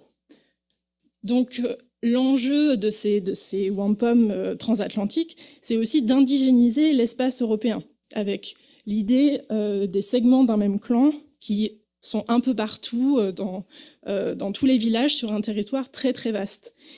Et grâce à ces wampums, il s'agit de faire partie de ce territoire dans des conditions qui parlent à la fois aux autochtones et aux Européens. Le wampum transatlantique qui suit, qui date de 1671, l'objet a disparu, mais on connaît son inscription. Et l'inscription, Beata que credidisti, ce sont les mots que Élisabeth, la cousine de Marie, adresse à la Vierge une fois qu'elle est enceinte. Donc le premier wampum parlait du point de vue de l'ambassadeur étranger, Ave Maria, et le deuxième parle du point de vue de quelqu'un de sa famille. Donc en fait, grâce à ce premier wampum, les Wendats sont entrés dans le matrilignage de Marie. En 73, le village Wendat déménage de Notre-Dame-de-Foix à l'ancienne Lorette. Et donc il y a 3 wampums qui sont faits à l'occasion. Le premier est offert à Sainte-Anne, à la mère de Marie, donc la personne qui a l'autorité symbolique sur sa maison. Les Wendat lui demandent d'avoir le bonheur de recevoir la maison de Marie au sein de leur village. Mais c'est aussi physiquement, parce que les briques, la terre qui va être utilisée pour les briques de la maison de Marie vient de la côte de Beaupré, qui est donc spirituellement le territoire de Sainte-Anne, vu qu'elle a un sanctuaire à cet endroit-là. Le deuxième wampum est offert à Saint-Michel, à qui on demande le bon transfert du village. Et en effet, Notre-Dame-de-Foix se trouve sur la côte Saint-Michel. Donc il y a eu une autorité spirituelle aussi de l'esprit Saint-Michel pour ce transfert. Et ce wampum est offert dans l'église Saint-Michel de Sillery, qui est l'église des Jésuites, une église de paroisse pour les Français, mais aussi un lieu de pèlerinage et un ancien lieu de diplomatie pour les Algonquins et les Inuits. Donc on a des enjeux aussi de demande de permission et de reconnaissance de l'accès au territoire auprès d'autorités qui sont à la fois locales et qui sont spirituelles. Donc le territoire autour de Québec n'est pas vide et il faut demander des permissions aux autorités pertinentes. Enfin, le dernier wampum pour ce transfert du village est offert à la Vierge Marie, à sa maison de la Santa Casa de Loreto en Italie. Et donc c'est le premier wampum où c'est une initiative Wendat et c'est pas un contre-don. Ici, on a seulement une traduction française qui nous reste de cet objet qui a aussi disparu. On n'a pas la version Wendat originale comme on avait pour le premier. Mais on a un vocabulaire en français qui est très très précis, c'est un peu suspect d'ailleurs, et qui fait référence à beaucoup de points de droit féodal. Donc les Wendat reconnaissent la Vierge Marie comme leur reine. Ils décrivent leur wampum comme la régale, donc ce qui est une taxe qui n'appartient qu'au souverain. C'est en gros le droit de percevoir le revenu d'un évêché. C'est très très précis. Je me demande quel mot Wendat c'est censé traduire. Et les Wendat disent se soumettre au domaine de Marie. Là encore, c'est un peu étonnant. On a une sorte de double énonciation et d'ambiguïté dans ce texte, qui est une sorte à la fois une performance de soumission qui plaît aux Européens, mais en même temps, c'est un wampum qui semble affirmer une souveraineté. Parce que les Wendat disent qu'en allant à Lorette, à Lorette, ils vont vivre sur le domaine de Marie et lui payent un impôt à elle en tant que leur reine. C'est-à-dire qu'ils ne payent pas d'impôt au roi de France et leur roi, ce n'est pas le roi de France. C'est la Vierge qui leur donne un territoire, encore une fois, comme une figure ancestrale, clanique, dans une perspective iroquoienne. Mais ça, c'est exprimé avec un vocabulaire féodal qui peut être compris par les Européens. Cette soumission qui permet d'accéder à la souveraineté, c'est d'ailleurs l'histoire de Marie elle-même dans cette maison de Loreto, à laquelle les Wendat font précisément référence, à la fois dans le discours qu'ils envoient et dans le wampum matériellement. Elle voulait être servante, c'est la phrase qui est inscrite dans le wampum, c'est la phrase qu'elle a dite à l'ange Gabriel, « Je suis la servante du Seigneur, qu'il me soit fait selon ta parole ». Et c'est le moment où elle devient la mère de Jésus, c'est le moment où le Verbe s'incarne en elle. Donc localement, en fait, excuse-moi. Donc en fait, cette histoire qui est très très précisément référencée par les Wendat, c'est une performance de soumission qui permet d'accéder à un statut de reine pour Marie et pour les Wendat aussi. Alors localement, l'ancienneté des Wendat dans le matrilinéage de la Vierge Marie, ça fait d'eux une sorte de pôle attractif et prestigieux. C'est confirmé par l'alliance avec Chartres en 1678, qui permet d'obtenir une reconnaissance de ceux qui, selon la légende locale de Chartres, sont les fils de la Vierge depuis l'Antiquité. Et le premier wampum abénaki à Chartres, qui date de 1691, fait référence aux Wendat en tant que les oncles maternels des Abénakis, ce qui indique une alliance sous autorité et sous protection selon la vision de la parenté iroquoienne, où l'oncle est plus important que le père, a plus d'autorité que le père. Donc ce clan de Marie a une influence locale qui se manifeste dans l'alliance des villages autochtones chrétiens de la vallée du Saint-Laurent, dont Rick a parlé ce matin. Donc ces wampums transatlantiques consistent à utiliser les récits et les personnages de la religion catholique pour créer un territoire après l'exil. Ça permet de parler d'une légitimité qui serait lisible dans un système autochtone et lisible aussi par les puissances coloniales. Mais ces ambiguïtés créent des malentendus qui font que chacun voit ce qui l'arrange dans ces objets et dans ces discours. Les intermédiaires missionnaires utilisent notamment leur position de traducteur pour influencer les relations qui sont proposées par ces wampums. Par exemple, les chanoines de Chartres répondent au Wendat en 78 que malgré leur place opposée dans le lignage de Marie, entre fils aîné et fils cadet, ils sont égaux. Donc voilà, vos frères, c'est ce que les chanoines de Chartres marquent dans leur réponse. Mais cette réponse-là, une fois qu'elle est traduite à Lorette face au Wendat, le missionnaire choisit de traduire par « les chanoines de Chartres vous ont adopté comme leurs enfants », ce qui n'est pas du tout la même relation, ce n'est pas du tout la relation que proposaient les Chartrains. Donc, en fait, ce potentiel subversif des wampums transatlantiques, leur capacité à porter une parole de souveraineté n'est pas toujours reconnue et souvent même niée dans les structures de domination coloniale. Et donc, en Europe, ces objets-là sont souvent réinterprétés comme des signes de soumission ou même ils sont parfois dévoyés pour obtenir de l'influence, comme ça a pu être le cas du wampum de 1831 qui a été envoyé au Vatican. Donc, ce wampum-là était censé faciliter une relation directe entre les nations de Oka, Kanasetake, lac des deux montagnes, une relation directe entre eux et le pape, et sans doute pour mieux renégocier la place des missionnaires, maintenant que leur devoir était accompli, une fois que la communauté était chrétienne. Mais une fois à Rome, l'impact émotionnel que ce wampum a eu sur Grégoire XVI a profité à accroître l'influence de l'agent des Sulpiciens, qui étaient les missionnaires qui géraient le lac des deux montagnes, et il a profité de cette relation par procuration pour avancer les intérêts de ses collègues, notamment dans les dépossessions territoriales des autochtones au lac des deux montagnes. Donc les wampums transatlantiques sont un peu marginalisés dans l'étude des wampums. Leur côté chrétien produit une sorte de soupçon d'inauthenticité, ou bien ils sont inclus trop rapidement à une routine dévotionnelle bien connue. Mais pourtant, j'ai montré qu'ils sont un lieu privilégié pour comprendre la diplomatie plus classique des wampums. Ils sont précisément datés. Ce sont des objets qui sont des trésors de tissage en grande dimension, qui sont très impressionnants et qui sont très très beaux, très bien réalisés. Ils sont liés à des écrits qui sont très riches, très variés, qui sont à la fois en français et en langue autochtone, ce qui est très très rare.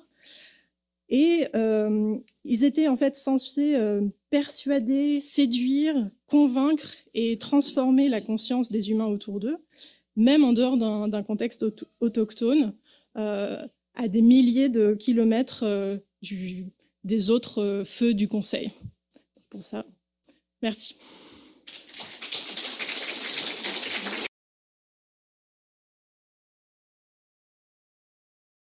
Hello, bonjour, quai. Thank you for welcoming me to Ungwahongni territory, Walalio. I'm going to be speaking about the Vatican wampum belt and giving a different perspective. And I'm not doubting all the information that was provided and given, but my perspective is from my grandmother, who got the story from my great-great-grandfather, Michael Augustine. He signed a Treaty of Peace and Friendship on March 10, 1760 in Halifax. And so I'm descended from him, and that's why they call me hereditary. I just want to, read some parts. I can go on all day, just the oral tradition part. I mean, I can recite the Mi'kmaq creation story. It was 7 days long, but I've mastered it to 3 hours for a classroom time. So in order to kind of speed up the process and my demurrer, sorry for that, I'm going to read some parts because I think it's important to convey.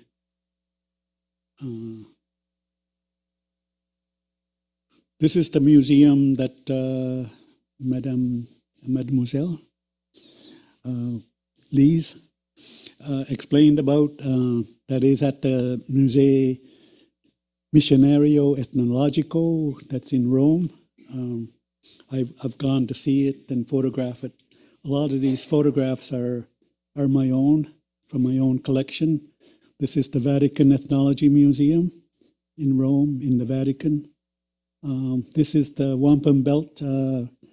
I had made a duplication of the same wampum belt with the white background and purple in the foreground, and it was on exhibit at the Canadian Museum of Civilization, formerly Civilization, now History. So I had a view of the wampum belt, and this is a letter that was written by Pierre Bayard in 1611 to Balthazar, I think his name was, his boss in Paris and in Rome. And he describes the baptism of Grand Chief, Mi'kmaq Grand Chief Henri Membertou at Port Royal on June 24th, 1610. And so prior to me going to Europe, and prior to me using the wampum belt as an item, sort of like as in a court case in Mi'kma'ki with the crown and the Mi'kmaq. It was a martial case. And I presented this because I had shown a picture of Dr. David Bushnell, who took a photograph of the wampum that was in the Vatican in Rome. And he published it in New York or United States or University of Pennsylvania. I don't know which exactly, but he published it with a folded belt as well as a long, the one that was shown by Mademoiselle de France. And I showed it to my grandmother Agnes. She was born in 1898 on June 14th. And she married my grandfather when she was 13 years old, and my grandfather was 47 years old. My grandfather was born in mid-1850s, 1857, I think it was. And his ancestors, his grandfather, great-grandfather actually, was Michael Augustine, the one that signed the treaty. And there was a story that was passed down to our people about the Mi'kmaq creation story. There are 7 levels to it: giver of life, grandfather, son, mother earth, our culture hero, Geluluskub, the first one who spoke, grandmother from the south, the young people from the west, and our mother from the north. So we had kind of 7 sacred directions. And the thing is, grandfather, son is a very important element in our spiritual ceremonies. And when we thank the sun, we say, "Walalin dandeligan muyeg and tija amijimina. Dandesi jignoga maik siawidabnik tija amijuegariktuk na aluk waluk sieg nego. Abo on muksieg, igna muksieg mulgignauri." So we say, grandfather, son, cast his shadow on us, so it allows us to see our ancestors who have gone into the spirit world, and we are connected to them with our feet, through our blood. Napi. Your blood veins are called Napi. And Napi, Lenapi, Illinois, Inu, Ulnu. So those are the terms that kind of identify us as coming from the land or belonging to the land.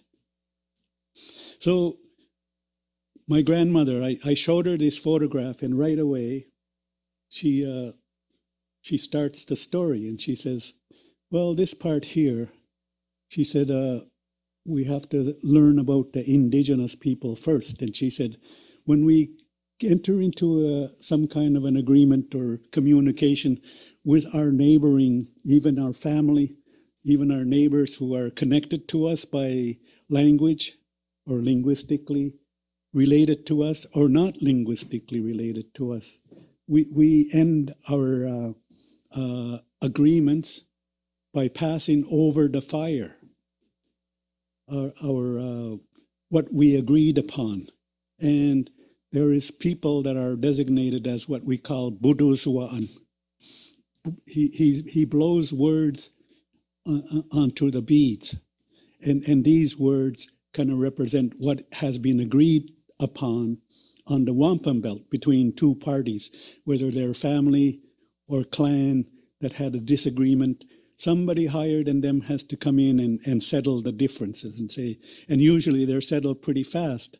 Like there's a big grand story that says that the Mi'kmaq and the Mohawks were enemies of each other. And if you speak to Mohawk and Mi'kmaq people, what enemies? When did we fight?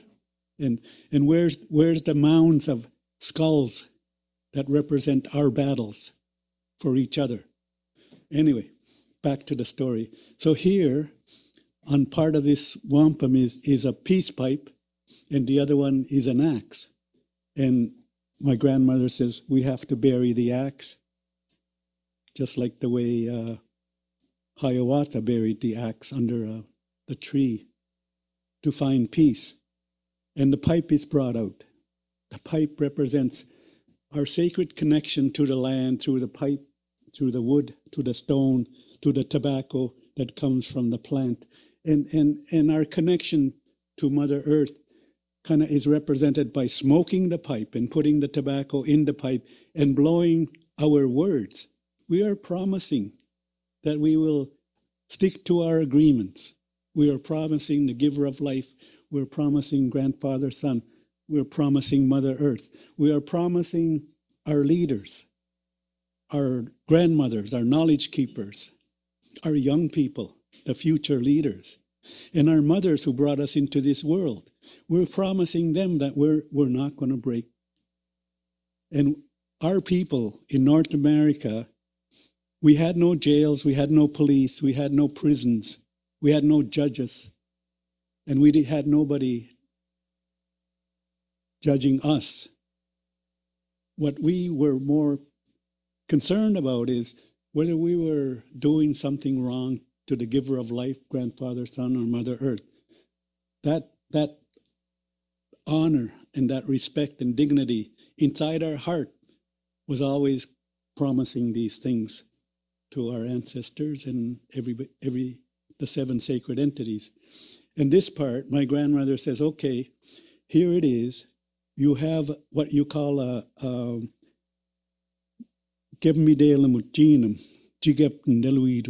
so on the far end is what we call Grand Captain of the Mi'kmaq Grand Council. Sorry for the English words, but they seem to be very hierarchical and authoritative, but we are at the mercy of our people. They push us to the front. The grandmothers and our mothers and our sisters, they're the ones really governing our society, just like in the Mohawk culture, Iroquoian. So here we have the Grand Captain with the seven villages.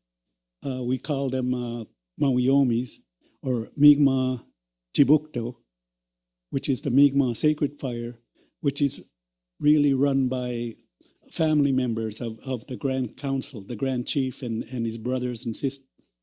And they're operating each of those villages. And the big one in the front is the Grand Chiefs. And the meaning of this figure is it's peace. The man is at peace. He's not holding the arrow with a bow, or the bow with the arrow kind of pointed in a direction drawn. That would mean a war or conflict. Here, it's jagged in a way that it means peace at the end, the two arrows at the end. A promise by the Grand Chief to say he wants to keep peace and allow the black robes to roam around Mi'kma'ki. So she explained to me that this is Grand Chief Henry Membertou, who was baptized on June 24, 1610, and the other person is Jesse Fléché, who came from Londres in France. And they're holding the cross together because member two said to the French when they first arrived in Port Royal, you and us are going to be like this. And today you see the Métis Nation, their symbol is that connected fingers together. And so in that way, my grandmother says, this is how our Grand Chief, member two, promised to the church that he would allow the black robes and the French people to come into our territory.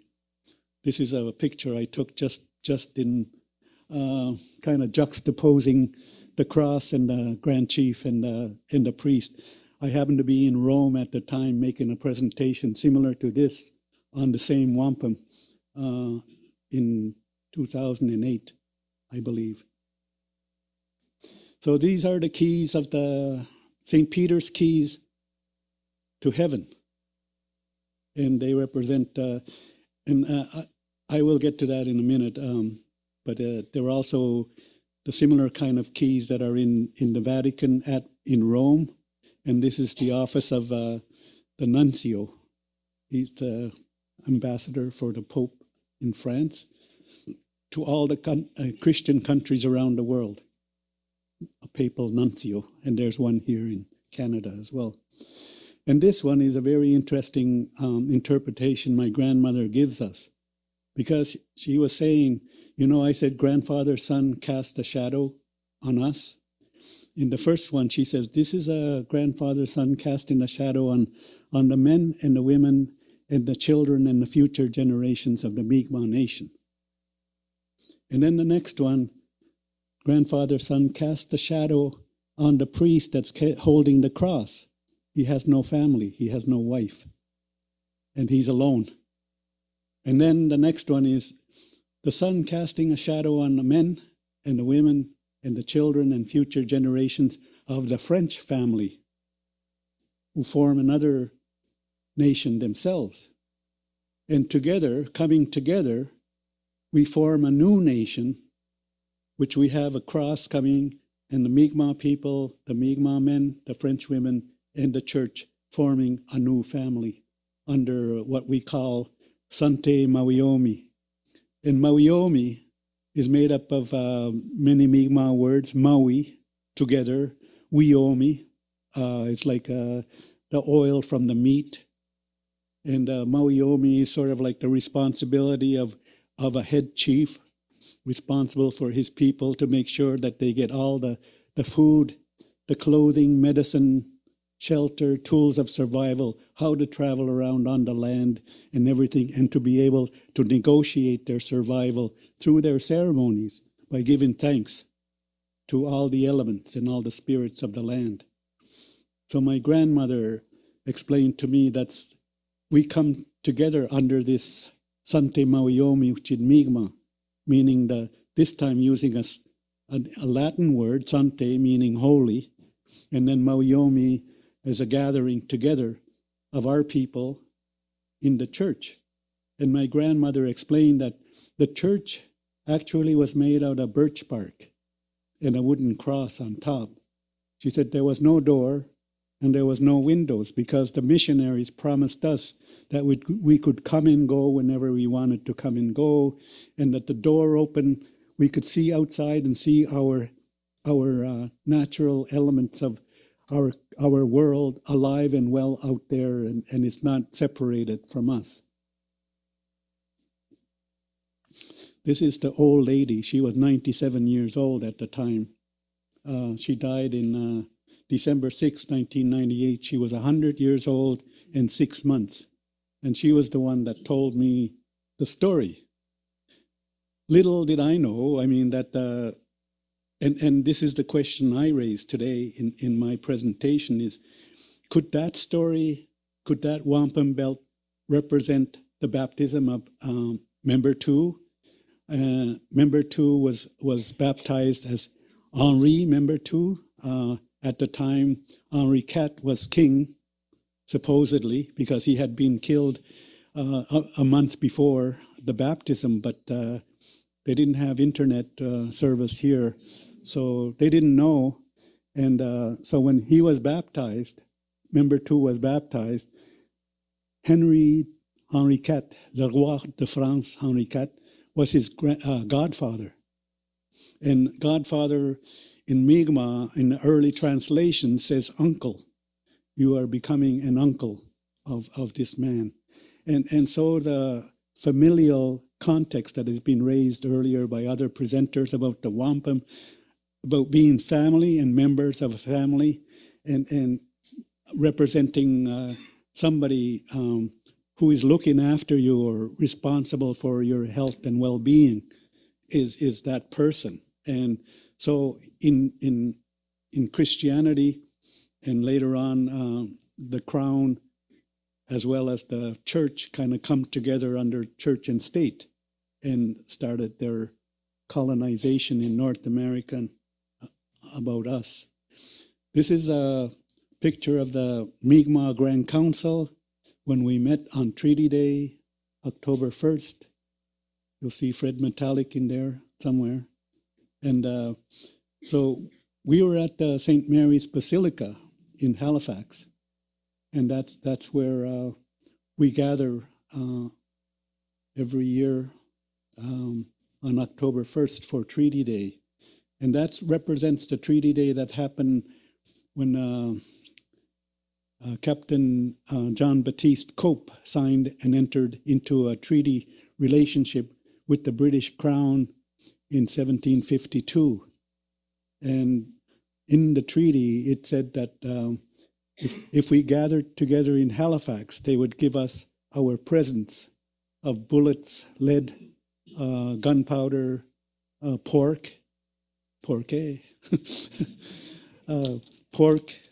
meat, flour, molasses, and sugar, and so on and so forth. So every year since 1752, we've been going back to Halifax to honor and it was because of a court case, the Simon case in 1985 in the Supreme Court. They recognized that the Mi'kmaq could hunt under the protection of the Treaty of 1752, and with Donald Marshall Jr. case, with the treaty that was signed by my ancestor, Michael Augustine, the Treaty of 1760, that our people can hunt and fish and trap and collect as well.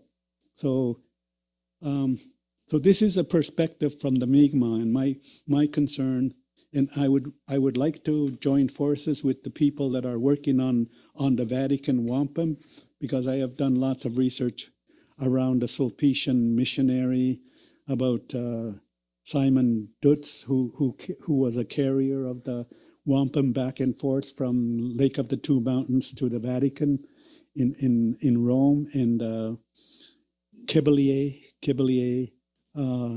There was a James Bowen, who was an artist as well, who painted a scene, and that painting, I don't know, somehow it's gone missing. I've lost track of it. I couldn't find it, but he painted the scene where Simon Dutz had brought back the gifts from the Pope, like little crosses and symbols of Saint Anne and all these other saints, and little prayer cards as a gift in return. But it was the Sulpicians that were running out of money. They were going broke. And they were hoping that by sending this wampum belt to the Pope, that he would send back money to bail them out, because they were not allowed to get into the fur trade anymore, the Sulpicians, and they were not allowed to sell the lumber or the firewood that the Mohawks and Nipissings and Algonquians were working and slaving and paying the church for them being in the Sulpician missionary. And the Sulpician Signory, it was called initially. And for the people there to stay on the land, they had to have indigenous people living there on the land. And the Mohawks built an Algonquian, an Anglican church there, and the Sulpicians ended up dismantling and burning the Mohawk church. So there's a lot of interesting history around this particular wampum belt. And I think if we all got together, we could probably come up with a very beautiful story collaboratively together. I'm not against the idea that it came from Kanasatagi. There's ample evidence that there's information to vouch for that. But there were Sulpicians among us in the 1600s, early 1600s, among our people. And so they lived among us, and they were arguing with the Jesuits and the Recollets over who can minister towards us. And it was the governor and the archbishop in Quebec City that determined who was going to minister to us.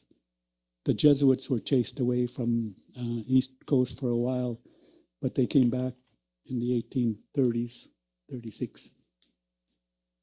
Anyway, Unama'ki was one of the guys that buried member 2, and he was one of the ones that was captured by the English and then ransomed back to France, and then he came back with the Jesuit Brebeuf. And Brebeuf was killed here in North America. And Unama'ki ended up in the Sainte Marie, village Sainte Marie, teaching Algonquian language to the Jesuits, as well as Recollets and Capuchins. Anyway, that's my presentation. Thank you so much. Walalia.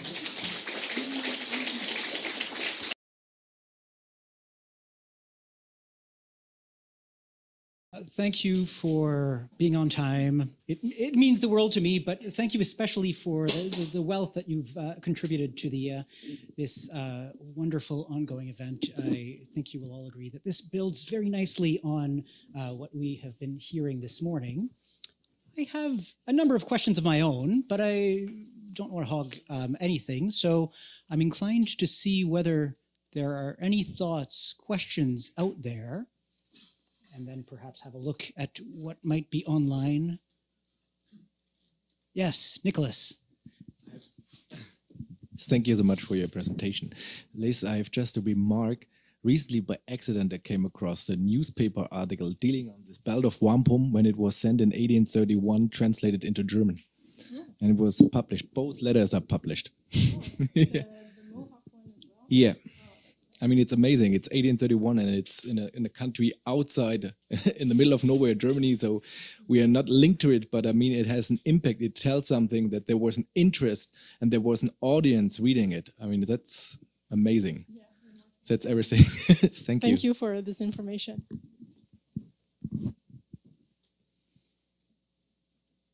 Oh, Alan? Thank you for that, Stephen. For sharing your grandmother's words. Thank you for sharing your grandmother's words. But I just wanted to ask if she was reading it pictographically rather than being handed down as the belt. You know what I mean? Hello, Alan. Alan and I used to be called twins at one point. We both had long hair and round glasses. She was reading it pictographically from the photograph of the wampum, yes. She was, number one, she hasn't seen the belt. She said she didn't see the belt before. Yeah, okay. And only when I showed her the photograph of Bushnell's photo that she started reading right away what it was. Yeah. And that was because her ancestors were telling her our history with the church, with the Roman Catholic Church. And the Mi'kmaq Grand Council being almost like given the responsibility to ensure that we celebrate the Feast of Saint Anne every summer on July 26th since 1752, right in the height of the French and English War. And the French kind of came to a community of ours where we had a chapel and a church. I mean, a chapel and they came and burnt it. But the Mi'kmaq took the vestry and dragged it into the woods and hid it there. And then after the war, they gave it to a community close to Borlodek, we call it. It's a Mi'kmaq bastardization of a word called Port Toulousec, Borlodek, which is called Chapel Island in English. But they took the vestry to the Johnstown, a village next to ours, and it had been sitting there for over 200 years, and finally they brought it back to our own community, and it's sitting on Chapel Island inside the chapel now, today. Second question, do you think there's a relation to the syllabary? Was she able to read the Mi'kmaq syllabary? And then also with her ability to actually then decode the symbols on that belt. She wasn't reading like, they weren't like the what we call Gomkojui Gigaan, hieroglyphs, Mi'kmaq hieroglyphs, they call them.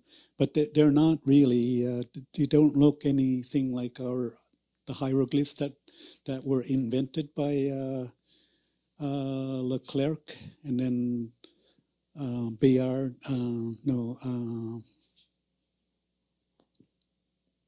Bayard, no.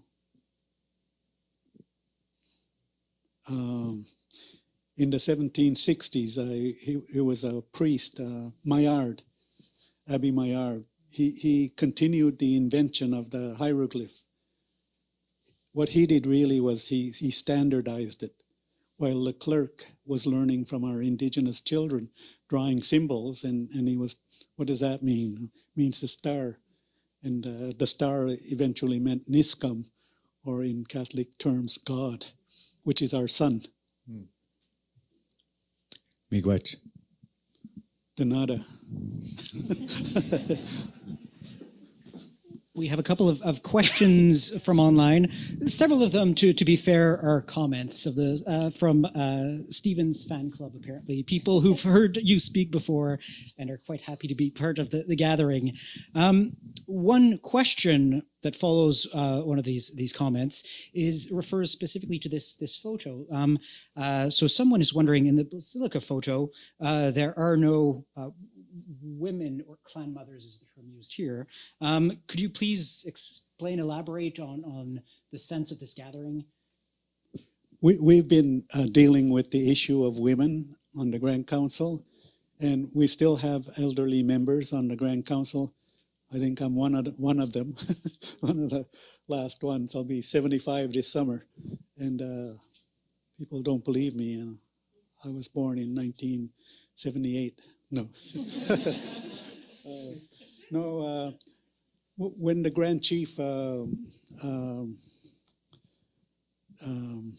Donald Marshall Sr. was the Grand Chief, and he's from Membertou in Chapel Island, Cape Breton Island.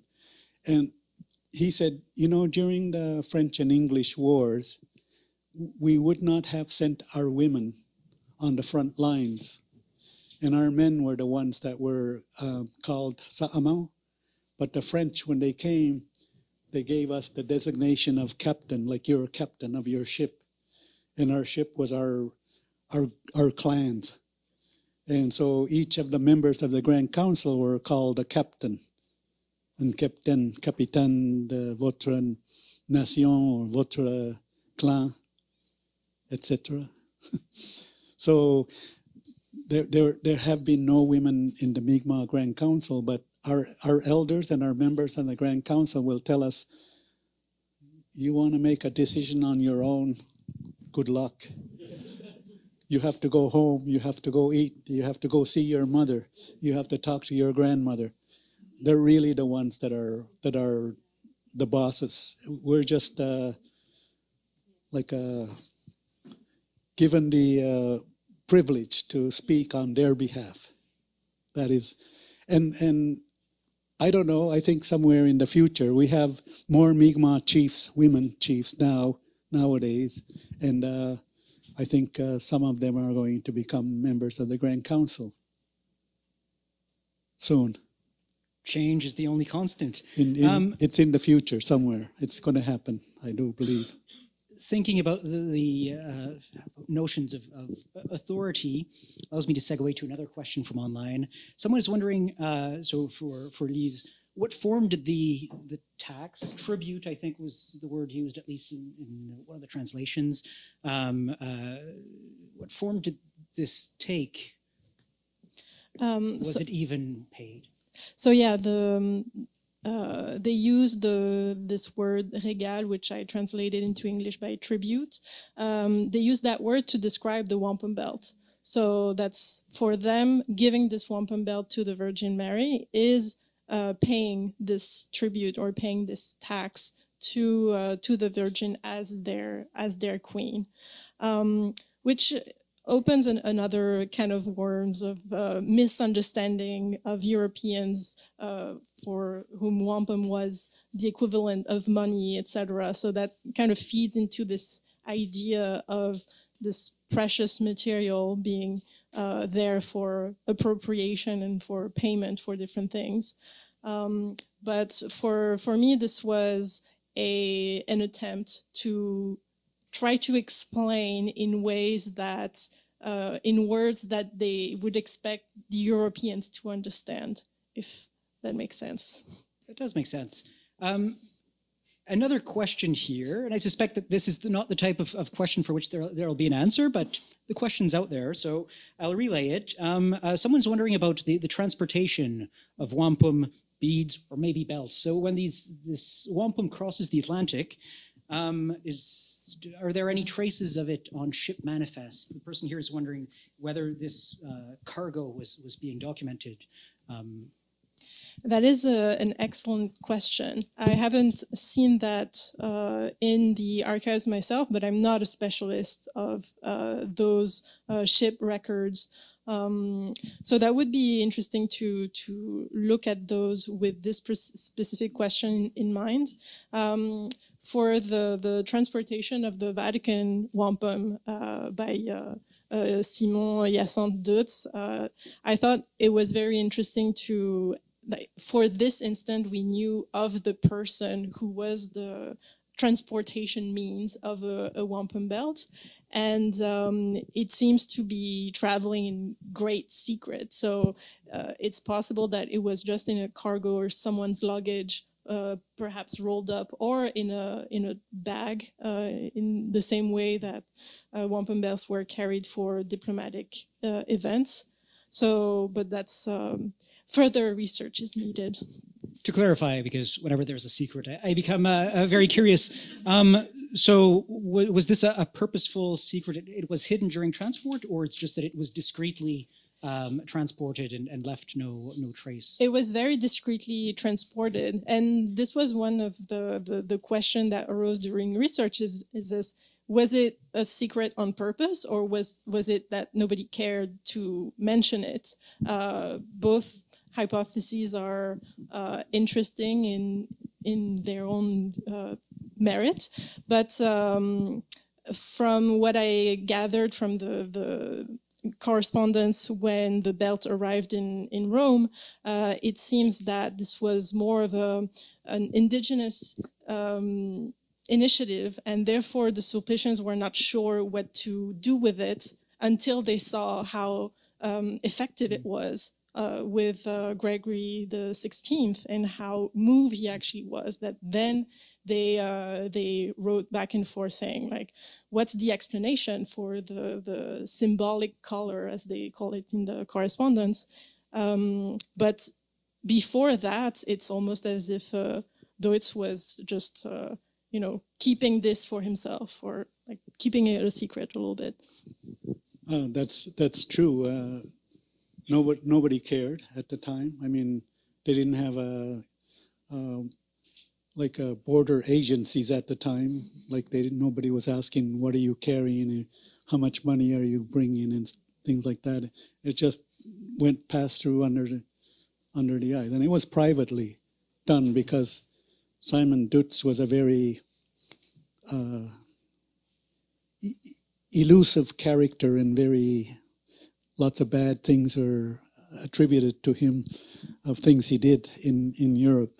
So he would have probably wanted to travel under disguise as well himself, but because he gave away a descendant of King Charles, a daughter, and for 500 whatever euro French money, and he benefited from giving her away, and they arrested her, and he got paid the award and went on, and they don't know what happened to the money.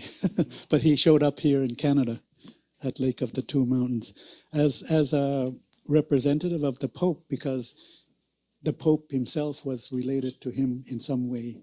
When he was baptized, he was Jewish.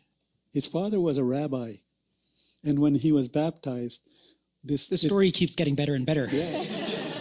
This priest, was his godfather, and this priest became a pontiff, a pope. Est-ce qu'il y a d'autres questions dans la salle? À l'arrière, at the back, et ensuite au milieu.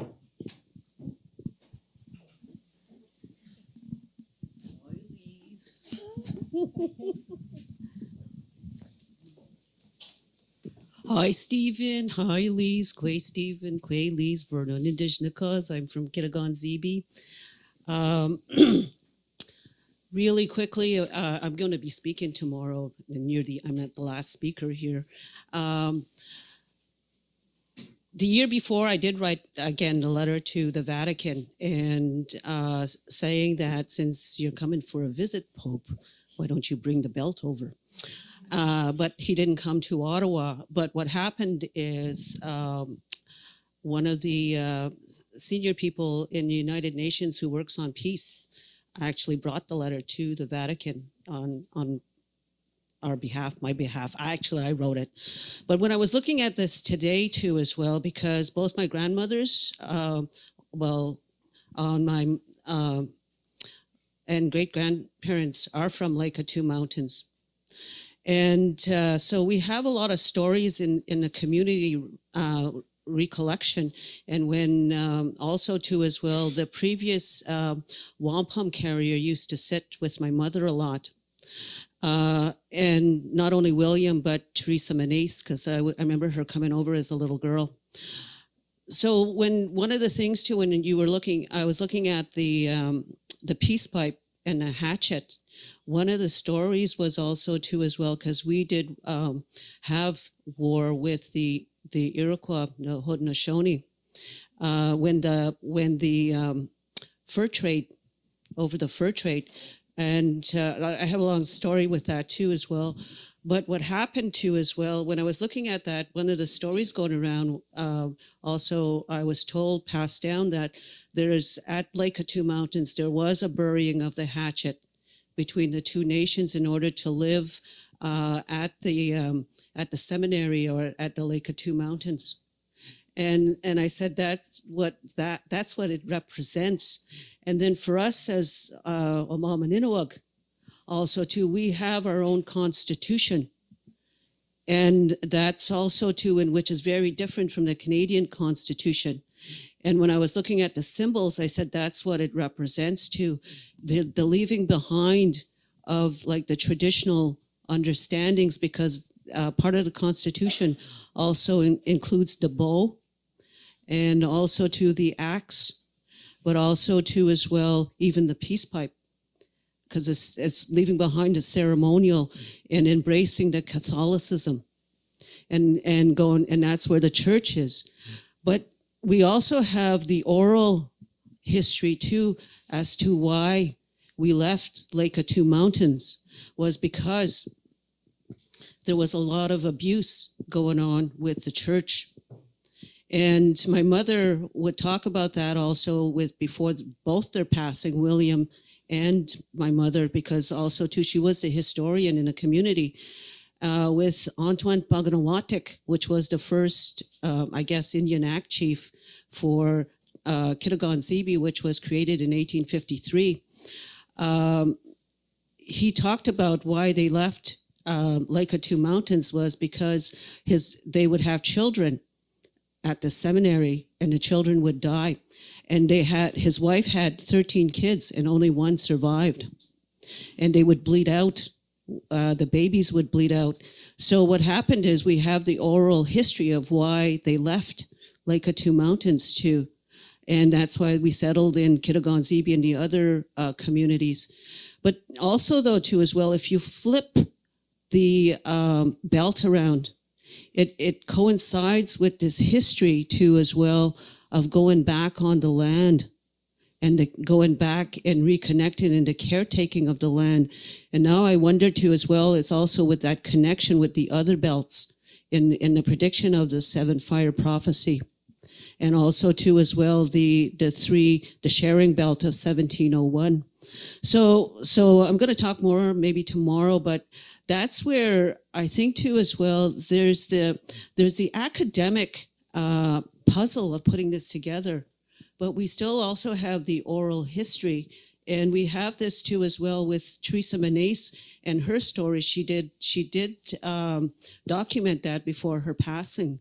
So again too as well, and yeah, what I'll do is I'll just finish tomorrow because there's limited time. Thank you. I am being pressed to close this because we need a break before the next presentation, but thank you very much to all the presenters. The presenters will be around to sign autograph and answer other questions and respond to comments. So thank you very much. Merci.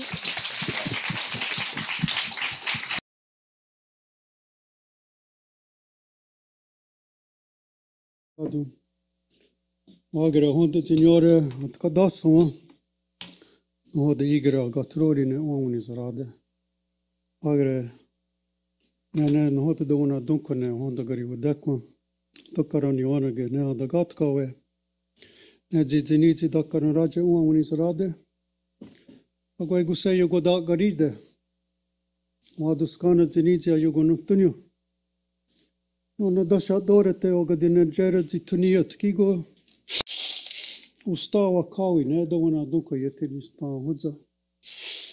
Ne jijinici jadasu jimzada jinore uamuni zarade. Se agwego yogot kawu haji agwego jino hode yogot sta chada uni zarage dana. Yatana jodakte. Yate diyasta rista jino hodo. Nono zanya tatun suwado konegiyos negira. Nono satun kayage. Yate egu se Yoguayane Adanatsara. Kigo gana zoe Nahoda was a watunde ne. Senigara no the ne the one duko ne asanigo the nose and a junakwa.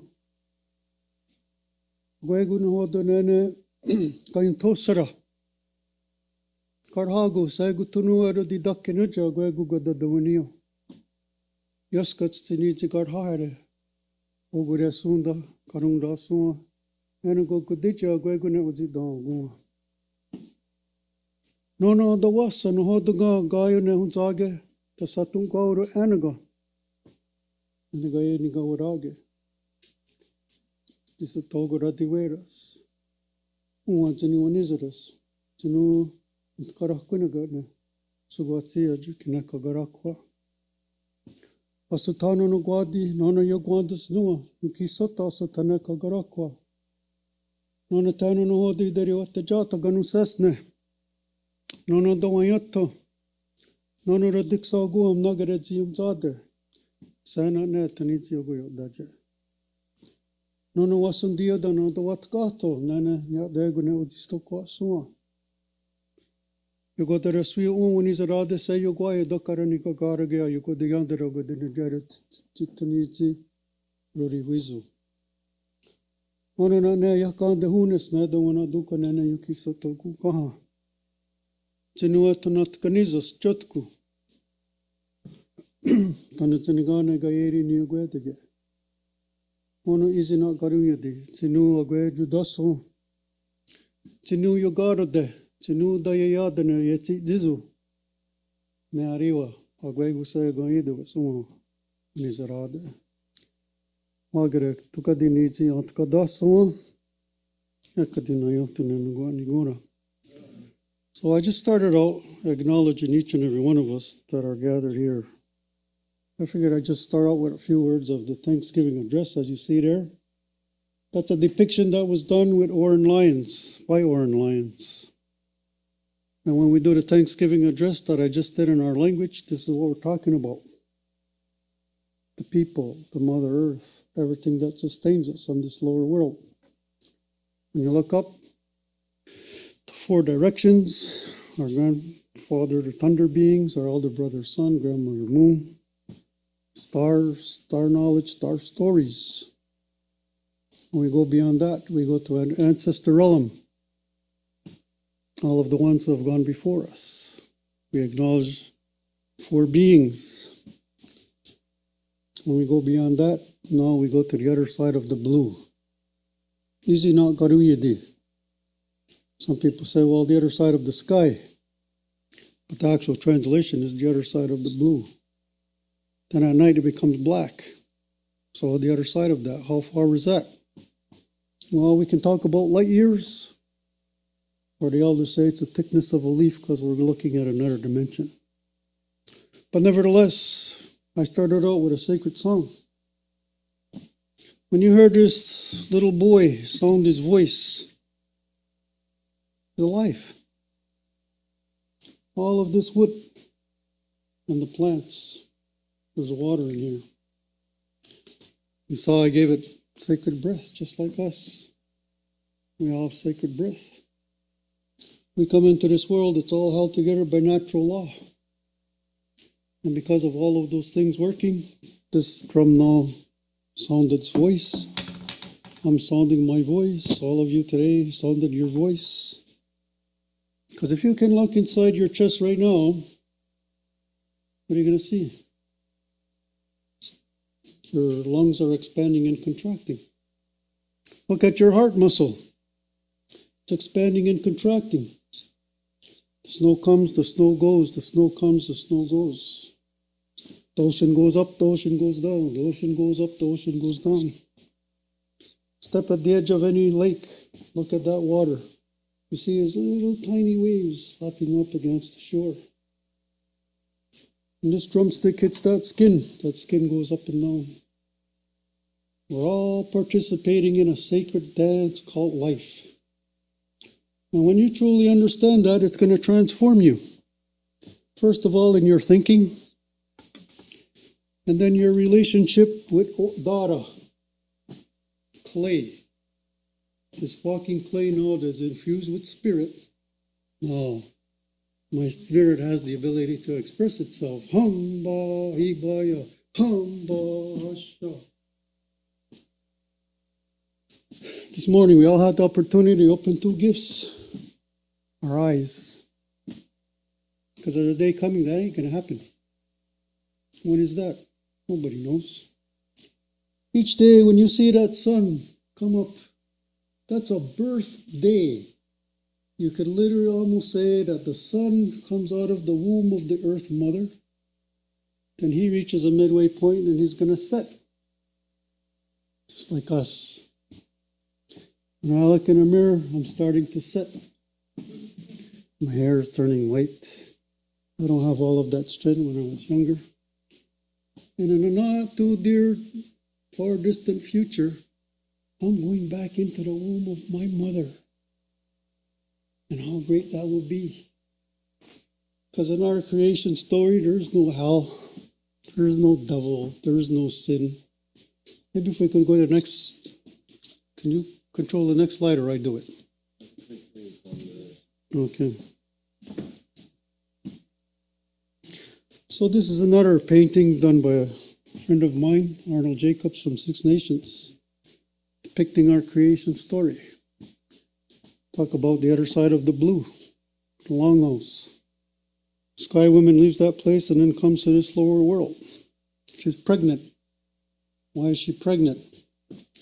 Because women have the responsibility to be the ones who will propagate life forever.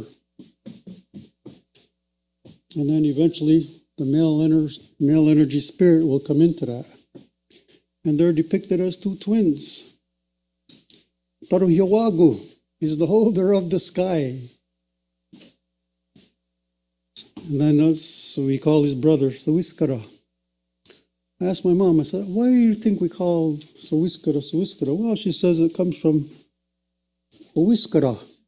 I said, well, what is that? She said, well, you ever walk on with your shoes off, come to a rock, it's called like that, moss on it, Owiskara. You step on that, what happens? You slip. When you slip, what happens? You're going to fall. When you fall, what could happen to you? Well, you could sprain your leg, ankle, hurt your knee, get cuts, scrapes, bruises. And maybe if you're lucky, well, nothing happened to you. But the whole idea is that these are two sacred energies because they're both brothers. And they have control over this whole physical world. One is during the power of day, the other one is power of night.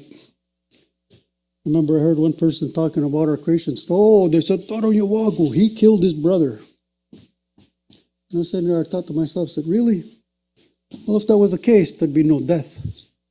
There'd be no disease, there'd be no sickness.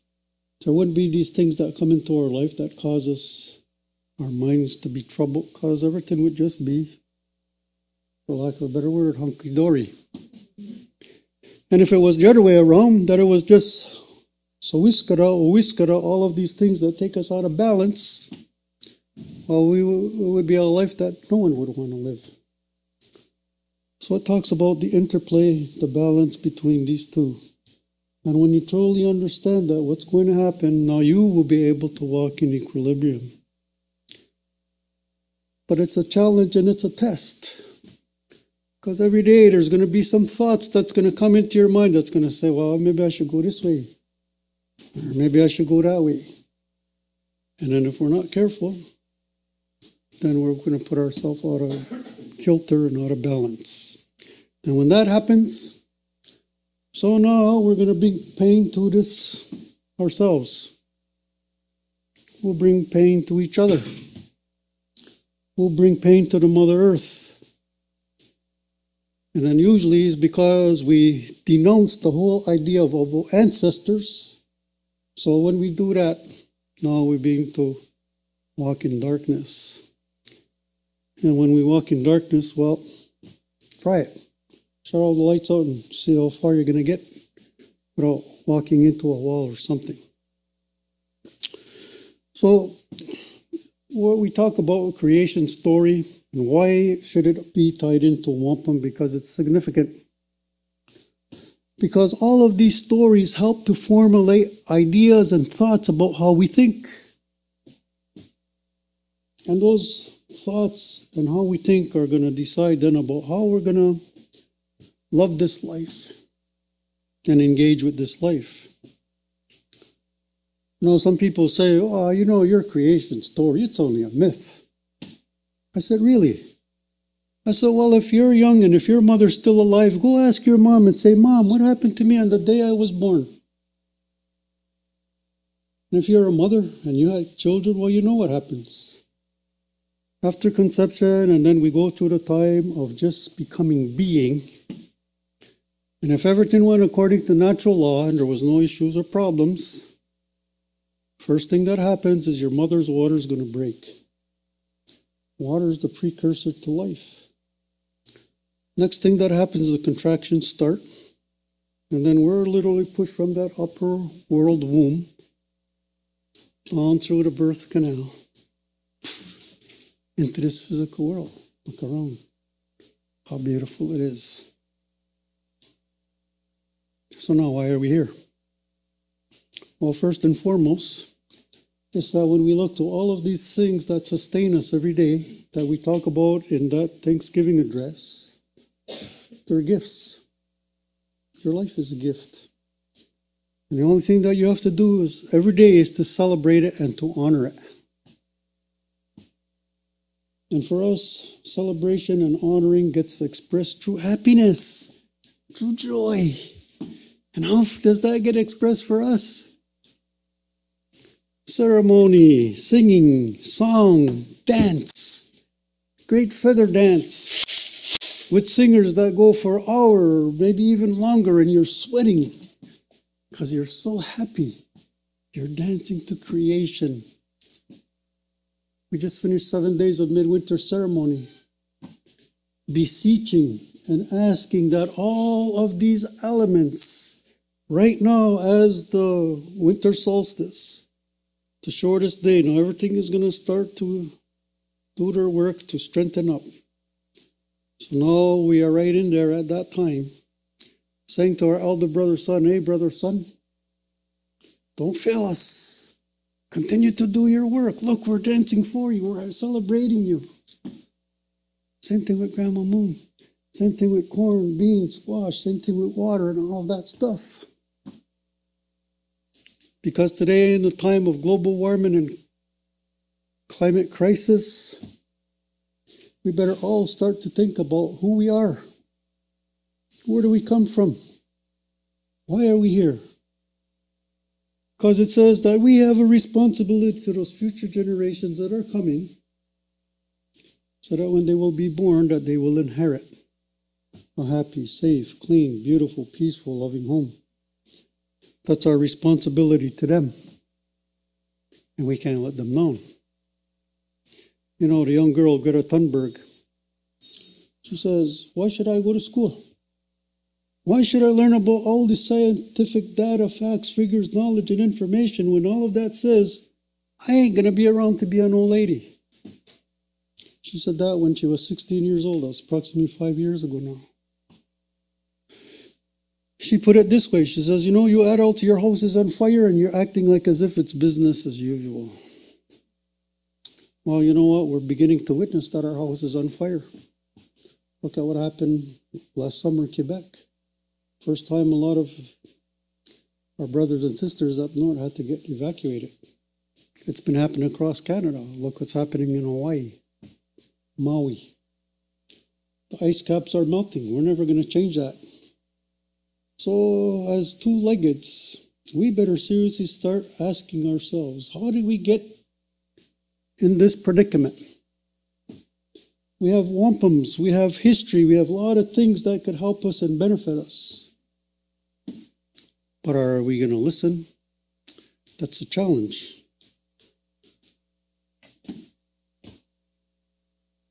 So, you've seen this a little previous. Kajokwan Hoxton. Kajokwa Hoxton, the thing that holds the people together. When I grew up as a little boy, all of the things that I'm talking to you about right now, I knew nothing of. I didn't know my language, I didn't know my ceremonies, I didn't know my creation story, nothing. Even though I went to school in Ganawage.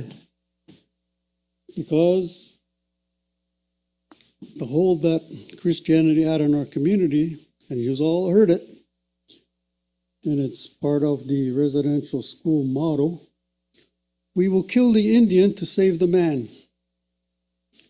So everything that makes you who you are, we're going to get rid of that. Your language, your ceremony, your songs, your dances, your history. But when we ask the question, why? There's an answer. Because it's always going to come to one thing.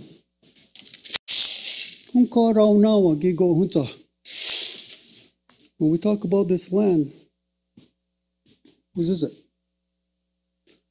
So, in this, we talk about unity, we talk about one mind, one body, one heart. It talks about roles, responsibilities of chiefs, of clan mothers, of the people, of all of the things that makes us who we are.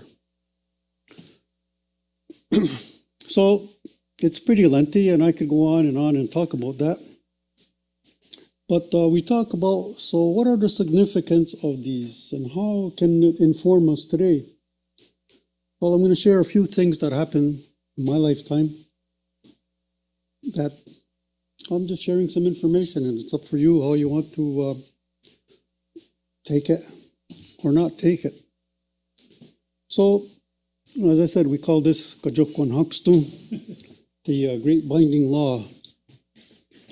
So when I started to walk this road, and for me, it started in 1978, June 22nd, with the death of my grandpa. At that time, all I knew, because my lodge was not the Medewan Lodge, or the Sweat Lodge, or the Longhouse Lodge. We can jump in my car right now, I'll bring you to Kahnawake, and I'll show you the lodge we built. 40 feet wide by 80 feet long, and it's the Kahnawake Moose Lodge. Now in the Moose Lodge, do we talk about our ceremonies, our songs, our dances, and all that? Nope. And then the governor came up to me, and the governor said, "Hey, Kevin, I mean, a young guy like you, fresh out of college, to help run the lodge. You want to do it?" I said, "All right." So that was my lodge. And me and my first cousin, we said, "Hey, let's get Grandpa in." My grandpa was 74 years old. We got him in. 3 weeks later, he dies. When I asked some of the guys in the lodge, I said, "Hey, so what happens to us when we die?" Oh, they said, "You're dead." And at that time, all I knew was just Christian beliefs and concepts. I said, "Well, what about this idea of heaven, hell?" Out goes all the guys. That's hocus pocus. Nobody believes that anymore. When you die, you're dead. There's nothing. And at that time in my life, I don't cry. Babies cry. Real Mohawk man, you're going to see me cry. I was one of the pallbearers. I remember my grandpa's casket was going down, a tear came down, and I wiped it real quick. I said, "I ain't crying." I remember my last thoughts of my grandpa. I said, "Well, Grandpa, it was nice knowing you. I ain't never going to see you again." Approximately 3 months later, he comes and visits me in a dream. And in the dream, he's leading me, and he has this in his hand. And here's what he said to me. He says, "You see this?" I said, "Yeah, Grandpa." He said, "This thing is so old." He said, "There are so many people that you're going to meet in your life that are going to tell you, that thing, throw it off to the side. It has no merit. It has no meaning." He said, "But don't listen to them." He says, "Because I'm going to show you something." He says, "Watch this." So he takes the Kachokwan Huxtu and he breaks it. I know it looks like a Ben Weeder chest exerciser. And he starts to use it, and he exercise it, use it. And in the dream, he transforms from the 74-year-old man he was to one in his prime, 20 years. Good shape, everything. He says, "When you understand the power that is in this, there's no devil, there's no hell, there's no sin, there's no karma, there's nothing that'll bring you down. When you understand the power that is in that." And I remember I got up that next morning and I was feeling so good because I said, "Wow, what my grandpa's talking about."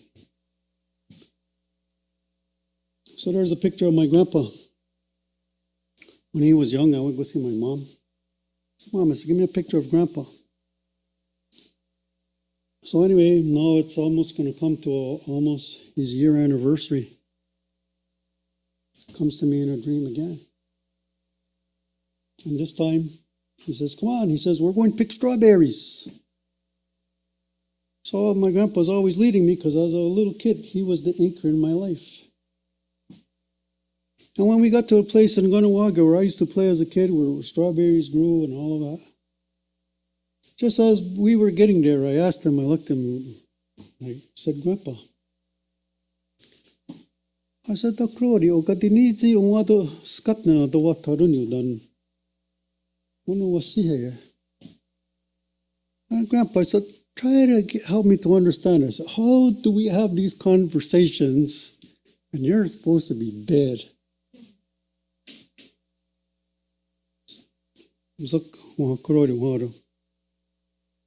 There's no such thing as that.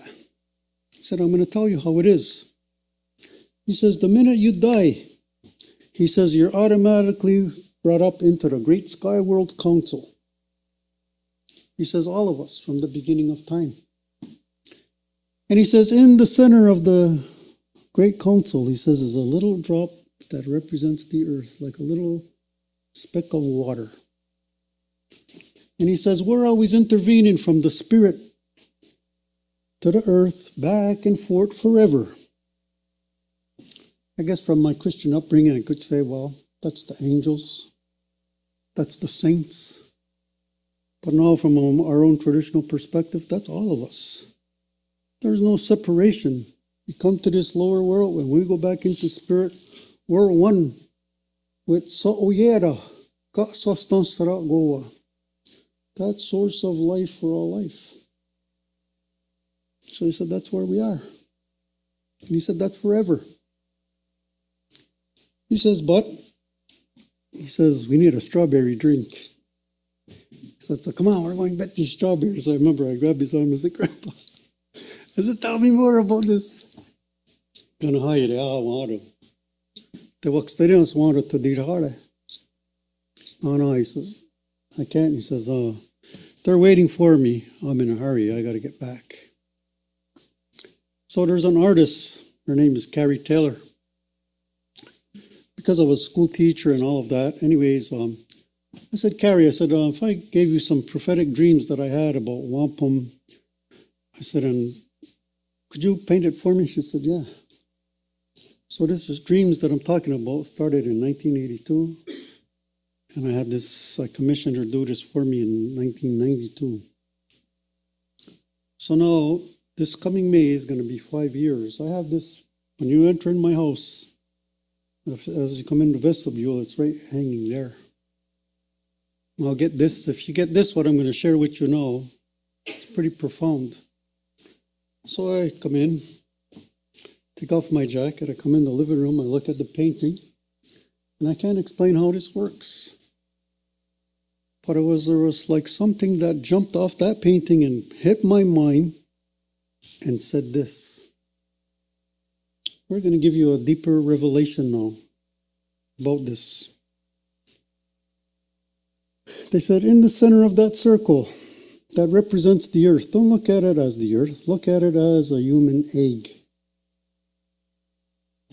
Those ancestors that are all sitting around in a circle from the beginning of time, don't look at it as ancestors, but look at it as human sperm. So what happens? So the sperm ends up connecting with the egg. Look around, here we are again. The gift of life. So my grandpa says the spiritual intervention that the ancestors are doing, if they ever stop doing that work, there's no more life. And likewise, if men and women ever stop getting together, the egg and the sperm, there's no more life. So I leave you with that as something to think about, because that's the circle wampum that I just showed you a little earlier. There's a circle wampum in there. So how do these wampum belts still inform us today? And I say to myself, and this is only my story, because I reconcile with death every day. And I say, you know what? You don't scare me. I'm prepared. I'm ready. I know where I'm going when I leave this place. As much as somebody would say to me, that's blasphemy, you can't talk like that. Doesn't matter. Each and every one of us have to come to terms with the idea that as sure as that sun rises and that sun sets, we're all setting one day. And what is it for us? You know, as a faith keeper, I'm asked time to time to go and bury our own people. And what I do is I take them to our creation story. So look at this beautiful woman. Look at this handsome young man. And even sometimes there's babies that I bury. And I say, okay, just imagine now that sacred clay was the first ancestor, but with no breath. Then Daruyawagu, the holder of the sky, gave them those 3 breaths. And then they sat up. And it'll just be like Pinocchio or some of those things that we watch. Because if you don't have no language, you don't have no words, you don't have no ideas, thoughts for all of this stuff, how do you explain it? So the only thing you have is your facial expressions, and you be in awe. That's why it says that our languages are important because we didn't just make them up, they were given to us. So now you have language, now you can identify with all these things. Then we were told, watch the animals will teach us. Then we're given ceremony, song, dances, all of this stuff, and we're set free. Then our people didn't know death, and it came. Then we were given teachings about how to deal with that. Wasunda Wetgoa, the great night. When the time comes, be fearless. Because there's no such thing as death. We're just going into another realm, and that's forever. We talk about wampum, and I know you're going to hear different stories about this one. There's one that the Onondagas talk about, that there was treachery, and one priest lost his life as a result of it. When I went to go live in Six Nations for a number of years, from 1985 to 1989, I said, I want to learn our condolence ceremony. I want to learn about Garibiyu. I want to learn more about all the things that we didn't have in Gunawaga. I went and I studied with Jake Thomas. And Jake Thomas said, well, he said, we call this the coming of the peacemaker. That demarcation line at the top is the upper world and the lower world. That line that goes across is, I guess you could say, that divide. It's all white. It comes from the other side of the sky. Is not Guruyadi. And what was starting to happen at that time was our people had black hearts. So the message would come and would go into the four directions. And when I tell the story, I like to put it this way: north, east, west, and south. Because the first letter of those four words that I just said spells another word. N-E-W-S. And what was it? It was the good news. The good news that peace will prevail and that war and disease and death and all of that suffering would be over. So here we have a wampum belt. That, sure, maybe it was repurposed. Maybe that was the original intent. But then some of them said, well, maybe we could reuse it and apply it to certain things that we know. And when you look at our creation story, so as I said a little earlier, it's interplay between two sacred energies, night energy, sun energy. Now, Grandma Moon, she's working in conjunction with the grandson that she favored. What's wrong about that? Where's the evil? That's what I'm saying. There's some things now that came to this turtle island with these ideas and these notions that cause us, even us, to always look at it as being conflictual as opposed to complementary. Anyway, we all know what happened on May 1st, 1990. Two of our brothers in our sister community lost their life. I just so happened to be in Six Nations that weekend, and Jake, because he was one of the leaders, was getting a lot of calls and said, well, what could we do? So I talked to Jake, and we were in his garden, and we said, well, we got to do something. Anyways, long story short, I'm not going to go into all the details, but the decision was, okay, I'll call a meeting here at my house. So the meeting was called, and it wasn't called in the longhouse, and there wasn't all of the Confederacy leadership that were there. But there was guys that I knew when I was there to learn. Harvey Longboat, Mary Henhock, Pete Sky, the clan mothers, some of us fate keepers and the people. So we said, well, we're going to go to Tyendinaga and we're going to go call for the return of the peacemaker. So that ceremony was done in May of 1990. And when that ceremony was taking place, because of my upbringing, I was thinking to myself, well, what could be happening here? Well, I said, if there's going to be any intervention like that, probably go across the salt water because there's a lot of turmoil over there. Over here, right across Turtle Island, our people maintained their ceremonies, their song, their dances, their connection to the source of life for all life. Anyway, a lot of things have happened. You know, when we talk about Gaswanta, we talk about this relationship. So the canoe and the big ship, peace, friendship, and respect. When I got to Six Nations, they said, but before we talked about the two road, we talked about friendship. And there's a friendship belt that accompanies this. And in the oral tradition, the Europeans, when they got here, besides wanting our land, our people said, but what else is it that we need to know about you? Oh, they said, well, we're coming with God and his son Jesus. Our people said, tell us that story. And they did. When they got done, our people said, well, we call the source of life for all life Taru Yawagun. You're talking about God and Jesus. So we believe we're talking about the same source of life for all life. So you know what? We're going to smoke the peace pipe. You bring your understanding, we're bringing our understanding. So we shouldn't have a problem then. We'll travel, like it says, like this. But we all know what happened. Our people at that time in 1609 and 1613 didn't know that two popes, Pope Nicholas V, 53, and Pope Alexander VI, 1593, decreed the papal bulls, which essentially said that in the New World, this land was all terra nullius.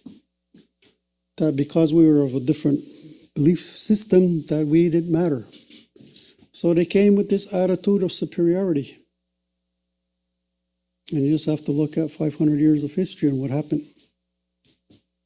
But what I say is, I say that when we call for the return of the peacemaker, the spiritual intervention is here. Our people are resurrecting up. They're going back, they're picking up their languages, their ceremonies, their songs, their dances, their history. And because of global warming and climate change, here's what we're saying. We're saying that we all need to be healed because of multi-generational hurt, pain, and trauma. It's not only us. We have 500 years. But if you look at the biblical story, when they got on God's bad terms and got thrown out of the Garden of Eden, how does that impact into all of the multi-generational hurt and trauma that we're experiencing right today? Because men still have that attitude that I could kill you because I'm the good side and you're on the supposed wrong side. When this water drum says, we're all sacred, we're all participating in a sacred dance. We have no right to kill each other. Whatever we want to do, because we're here for this little short period of time to honor, to celebrate, to love, and to do all of that. So, the intervention. So all of this stuff is happening. You know, all of these wampum belts now, we're talking about bringing them out of hospice because there's so much knowledge and wisdom that they can help us through dreams, through our language, through a lot of stuff that we don't even know yet what could happen because we're just starting to wipe them off now and make it more pertinent in our lives. Learning our language and going back to all of that stuff.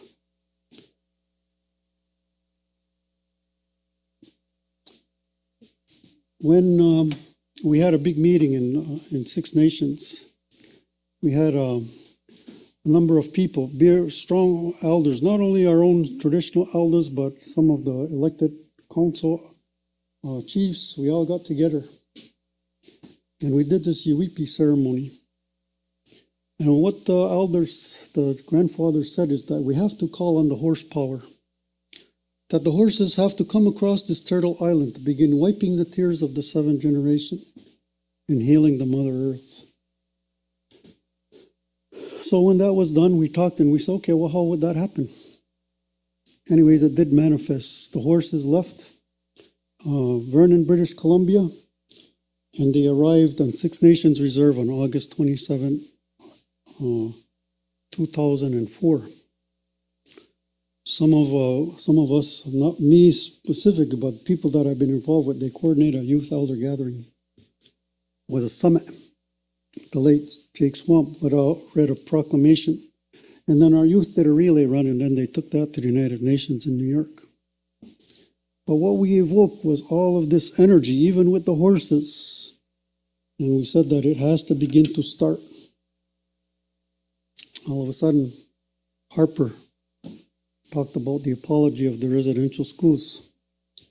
In the United Nations, they start talking about the UNDRIP. Then we had the TRC. We had the Idle No More, Standing Rock. All of these events going all the way back from May, even what happened with Gunnasadauga, 78-day standoff, all of this stuff, all part of this raising the bar about us trying to understand our common humanity, so that hopefully the next generations won't have to deal with all of this stuff. But if you look at what's going on in the world today, a lot of people are still not getting it. So when I ended up changing, I changed my dad. My dad, he used to be a guitar man, happy-go-lucky and all of that. When I went to the Longhouse, changed him and my mom and all of that. So I'm just going to end with one little quick story here. So the day my dad died, I told the doctors, don't resuscitate him, let him die. Because that was his wish. Near the end of the day, I was feeling guilty about it. Because I said, heck, if I didn't, because with the doctor literally did grab that defibrillator and give it to him. I said, let him die. I was sitting on my dad's front porch, and my partner came out. She says, hey, what kind of bird is that on the line? So it was a mourning dove, and I told her, mourning dove. So come, there's only one. Well, I said, that's a sign my mom's going to be by herself for the rest of her life. Reminds me of another story of bird on the line. In 1999, in May, my dad came to visit me. Came up the stairs. I gave him a hug and a kiss. I said, come on, come in, let's have coffee. As we're having coffee, the phone rings, and it's my spiritual mentor, Tom Porter. Tom Porter says, hey, Kevin, you know our good friend Ward? I said, yeah. He says, I just got... Oh, I'm jumping ahead. So as I gave him a kiss, my clothesline is right here. This little fledgling robin lands on my clothesline, and it's dancing up and down like this. I said, Dad, see this little baby robin? I said, this robin is a messenger. So watch this, we're going to get a message. Sure enough, we're drinking coffee. Phone rings, Tom Porter. Hey, can you help me out? Sure, what happened? So this is what happened to our friend. Can you go and help bury the little girl? I said, give me the address. So I go and I take care of that. Good. So anyway, next thing that happens is I'm sitting there now on his porch, and now I got this lump in my throat. The tears are starting to flow, and I close my eyes. I said, Dad, I said, it's not fair. I said, you put this on me. I said, that this was your last wish. You don't want to be resuscitated. I said, no, I'm feeling guilty about this. I said, if you can hear me, you're part of that great ancestral spirit realm now. I said, if you could hear him, and I opened my eyes, and you could give me a sign. I said, wow, that would be great. I opened my eyes. I said, wow, where's my cameras? Where's my phone? I said, I got to get a picture of this. So there it is in the cloud. My dad's name is Fred. You see the letter F on your left. The bird flew away now. But if you look on this side right here, here's another bird. Here's the head, the neck. And right here in the wing is the letter D. My dad's name is Fred Deer. And I thought to myself, wow, that's pretty amazing. So when we talk about wampum, when we talk about all of this stuff, is that relevant? Absolutely so. Because for me, these things changed me, changed my family, and I'm just sharing a little bit of the inner, if I would say, spiritual teachings that have helped me with that one wampum in particular, Kajokwan Hoxtum, talking about the Great Sky World Council, where we'll all be at one point in time, counseling for this little earth forever in trying to make things better. And I'll leave you with that. Merci beaucoup, Nyokoa.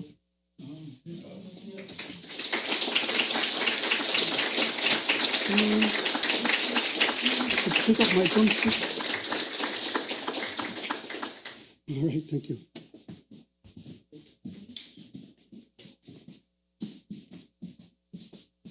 Bien, ouais.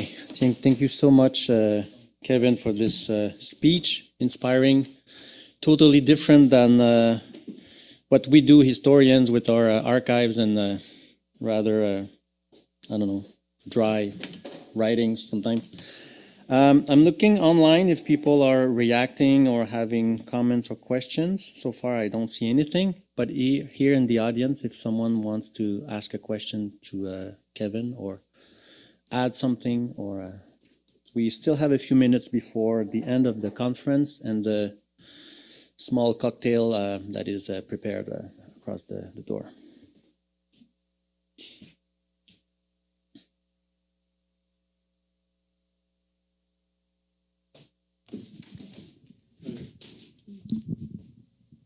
Miigwetchi in there, Kevin. Thank you for sharing your story. I thought you knew your language your whole life. I didn't know that you learned it as an adult. So I just wondered when you started and who, like, I know it isn't just one person that teaches you, but I was just wondering who were the people that taught you then after? Okay, so I'll tell you how I got inspired. So as I started getting involved with the Longhouse, and you know, there's a lot of political stuff. So we were having a meeting in Snai with one of the families there. And I decided, let me go outside and just kind of get some fresh air and all of that. And this one particular house that we were at, they were adamant that the kids would speak language. Anyway, I came around the corner of the house and I couldn't believe my ears, because here were these three girls. The oldest one was, I would say, 6, 5, and 3, sitting in a sandbox. They're all fluent speaking their language. And I thought to myself, holy heck, because at that time, I'm 22 years old. The only people that I ever hear speak language is my parents' age and older, but most of the people that were my age, hardly anybody spoke. And then to hear these little kids, I was like, holy heck, that's so beautiful, because I said, those kids are going to grow up. They're going to have the language. They're going to teach it to their kids. And then all of a sudden, I start to cry. Because I said, look at you. Call yourself Mohawk. Can't even speak your own language. All this different kind of stuff. But then I got this inspiration. I looked at that little girl. She's 3 years old and she's fluent. I said, wow. If I put my mind to it, I said in 3 years, I could be speaking just like her. So that's what inspired me. And then I went to my mom. She was a language teacher. I said, Mom, I said, teach me the phonetics about Nora Deering grammar book and all of this stuff. When I'll be writing on the 401, I put those cassettes in, and I just kept listening, and then Karaona, Tagayana. And that's how I got started in the language. Hey, Miigwetchi. Yeah.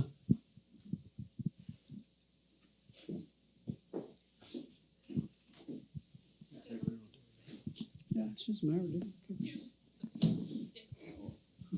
As a matter of fact, Mother Louise. No, I find it funny when you talk about the asking for the return of we need horsepower, because I was at a symphony last week, and I'm not a symphony person, at the National Arts Center, and they had a symphony on the return of the spirit horse. It's the Ojibwe spirit horse. And what they had is, I said, I wasn't sure of doing that, because I said, I don't think we had horses around our area, but apparently they had a smaller version of a horse around probably the Great Lakes, Manitoba, and it was almost driven to extinction. There's 200 left today, but at one time it was driven down to just 4 horses left. And I said, I find that interesting, but also too as well, so it's almost like they're making a comeback. And why? Because they weren't popular. There were smaller horses. But I found it funny too, the person, there was one lady, and I forget her name, she would also sing with a symphony with a drum. to the horses, and she called it peshkuji. Us, we call it pejoshkwe. And I said, oh, because what we have a name for example, the Mexicans is okachi. And I said, because I was talking about the trade. Then I said, with that also, that trade route coming back, I said, so it's all that history's coming back, but that's also tied to the language. So I said, miigwech, anyway, that's just an observation. But the spirit horse, we have a spirit horse theme these days for me. Anyway, miigwech. Oh. There are two questions for you, Kevin, Okay, sure. online. One is, how is wampum used now on the international stage and its impacts?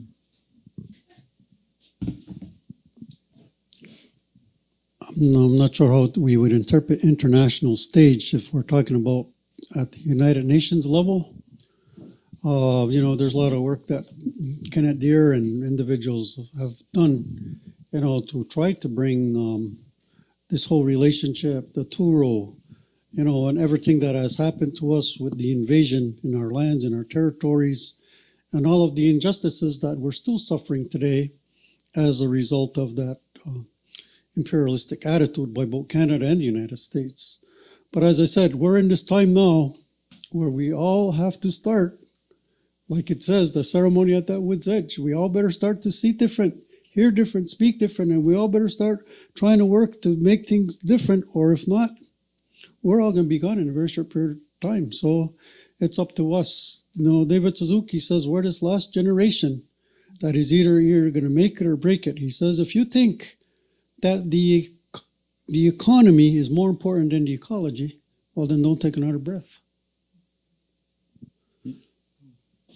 And maybe just one last, because there's one last here. And Sure. Okay. When you did the calling the peacemaker ceremony, did you get the message that he came back around? I did, and I'll explain what happened. So for me, and if any of you are familiar with the work of Joseph Campbell talks about the hero journey, departure, fulfillment, and return. And you know what? Every time we go on a vision quest, that's what we do. Either ceremony, you have departure, you go sit in a sacred manner, you have some type of fulfillment, and then you return. So when I went vision quest and fast, I asked specifically, what was the intervention then when we did that ceremony? And the answer that I got is that the peacemaker never left. That every person has to do that healing of the multi-generational hurt, pain, and trauma. Go back into the core of their essence and see that great spirit within. Because when you see the great spirit within yourself and every other person, how do you kill? How do you rape? How do you even do self-suicide? You don't, because you're fulfilled with spirit. You're like contented. All you do now is you're happy. So what we have to do is we have to cultivate that spirit within, because that's the great peacemaker.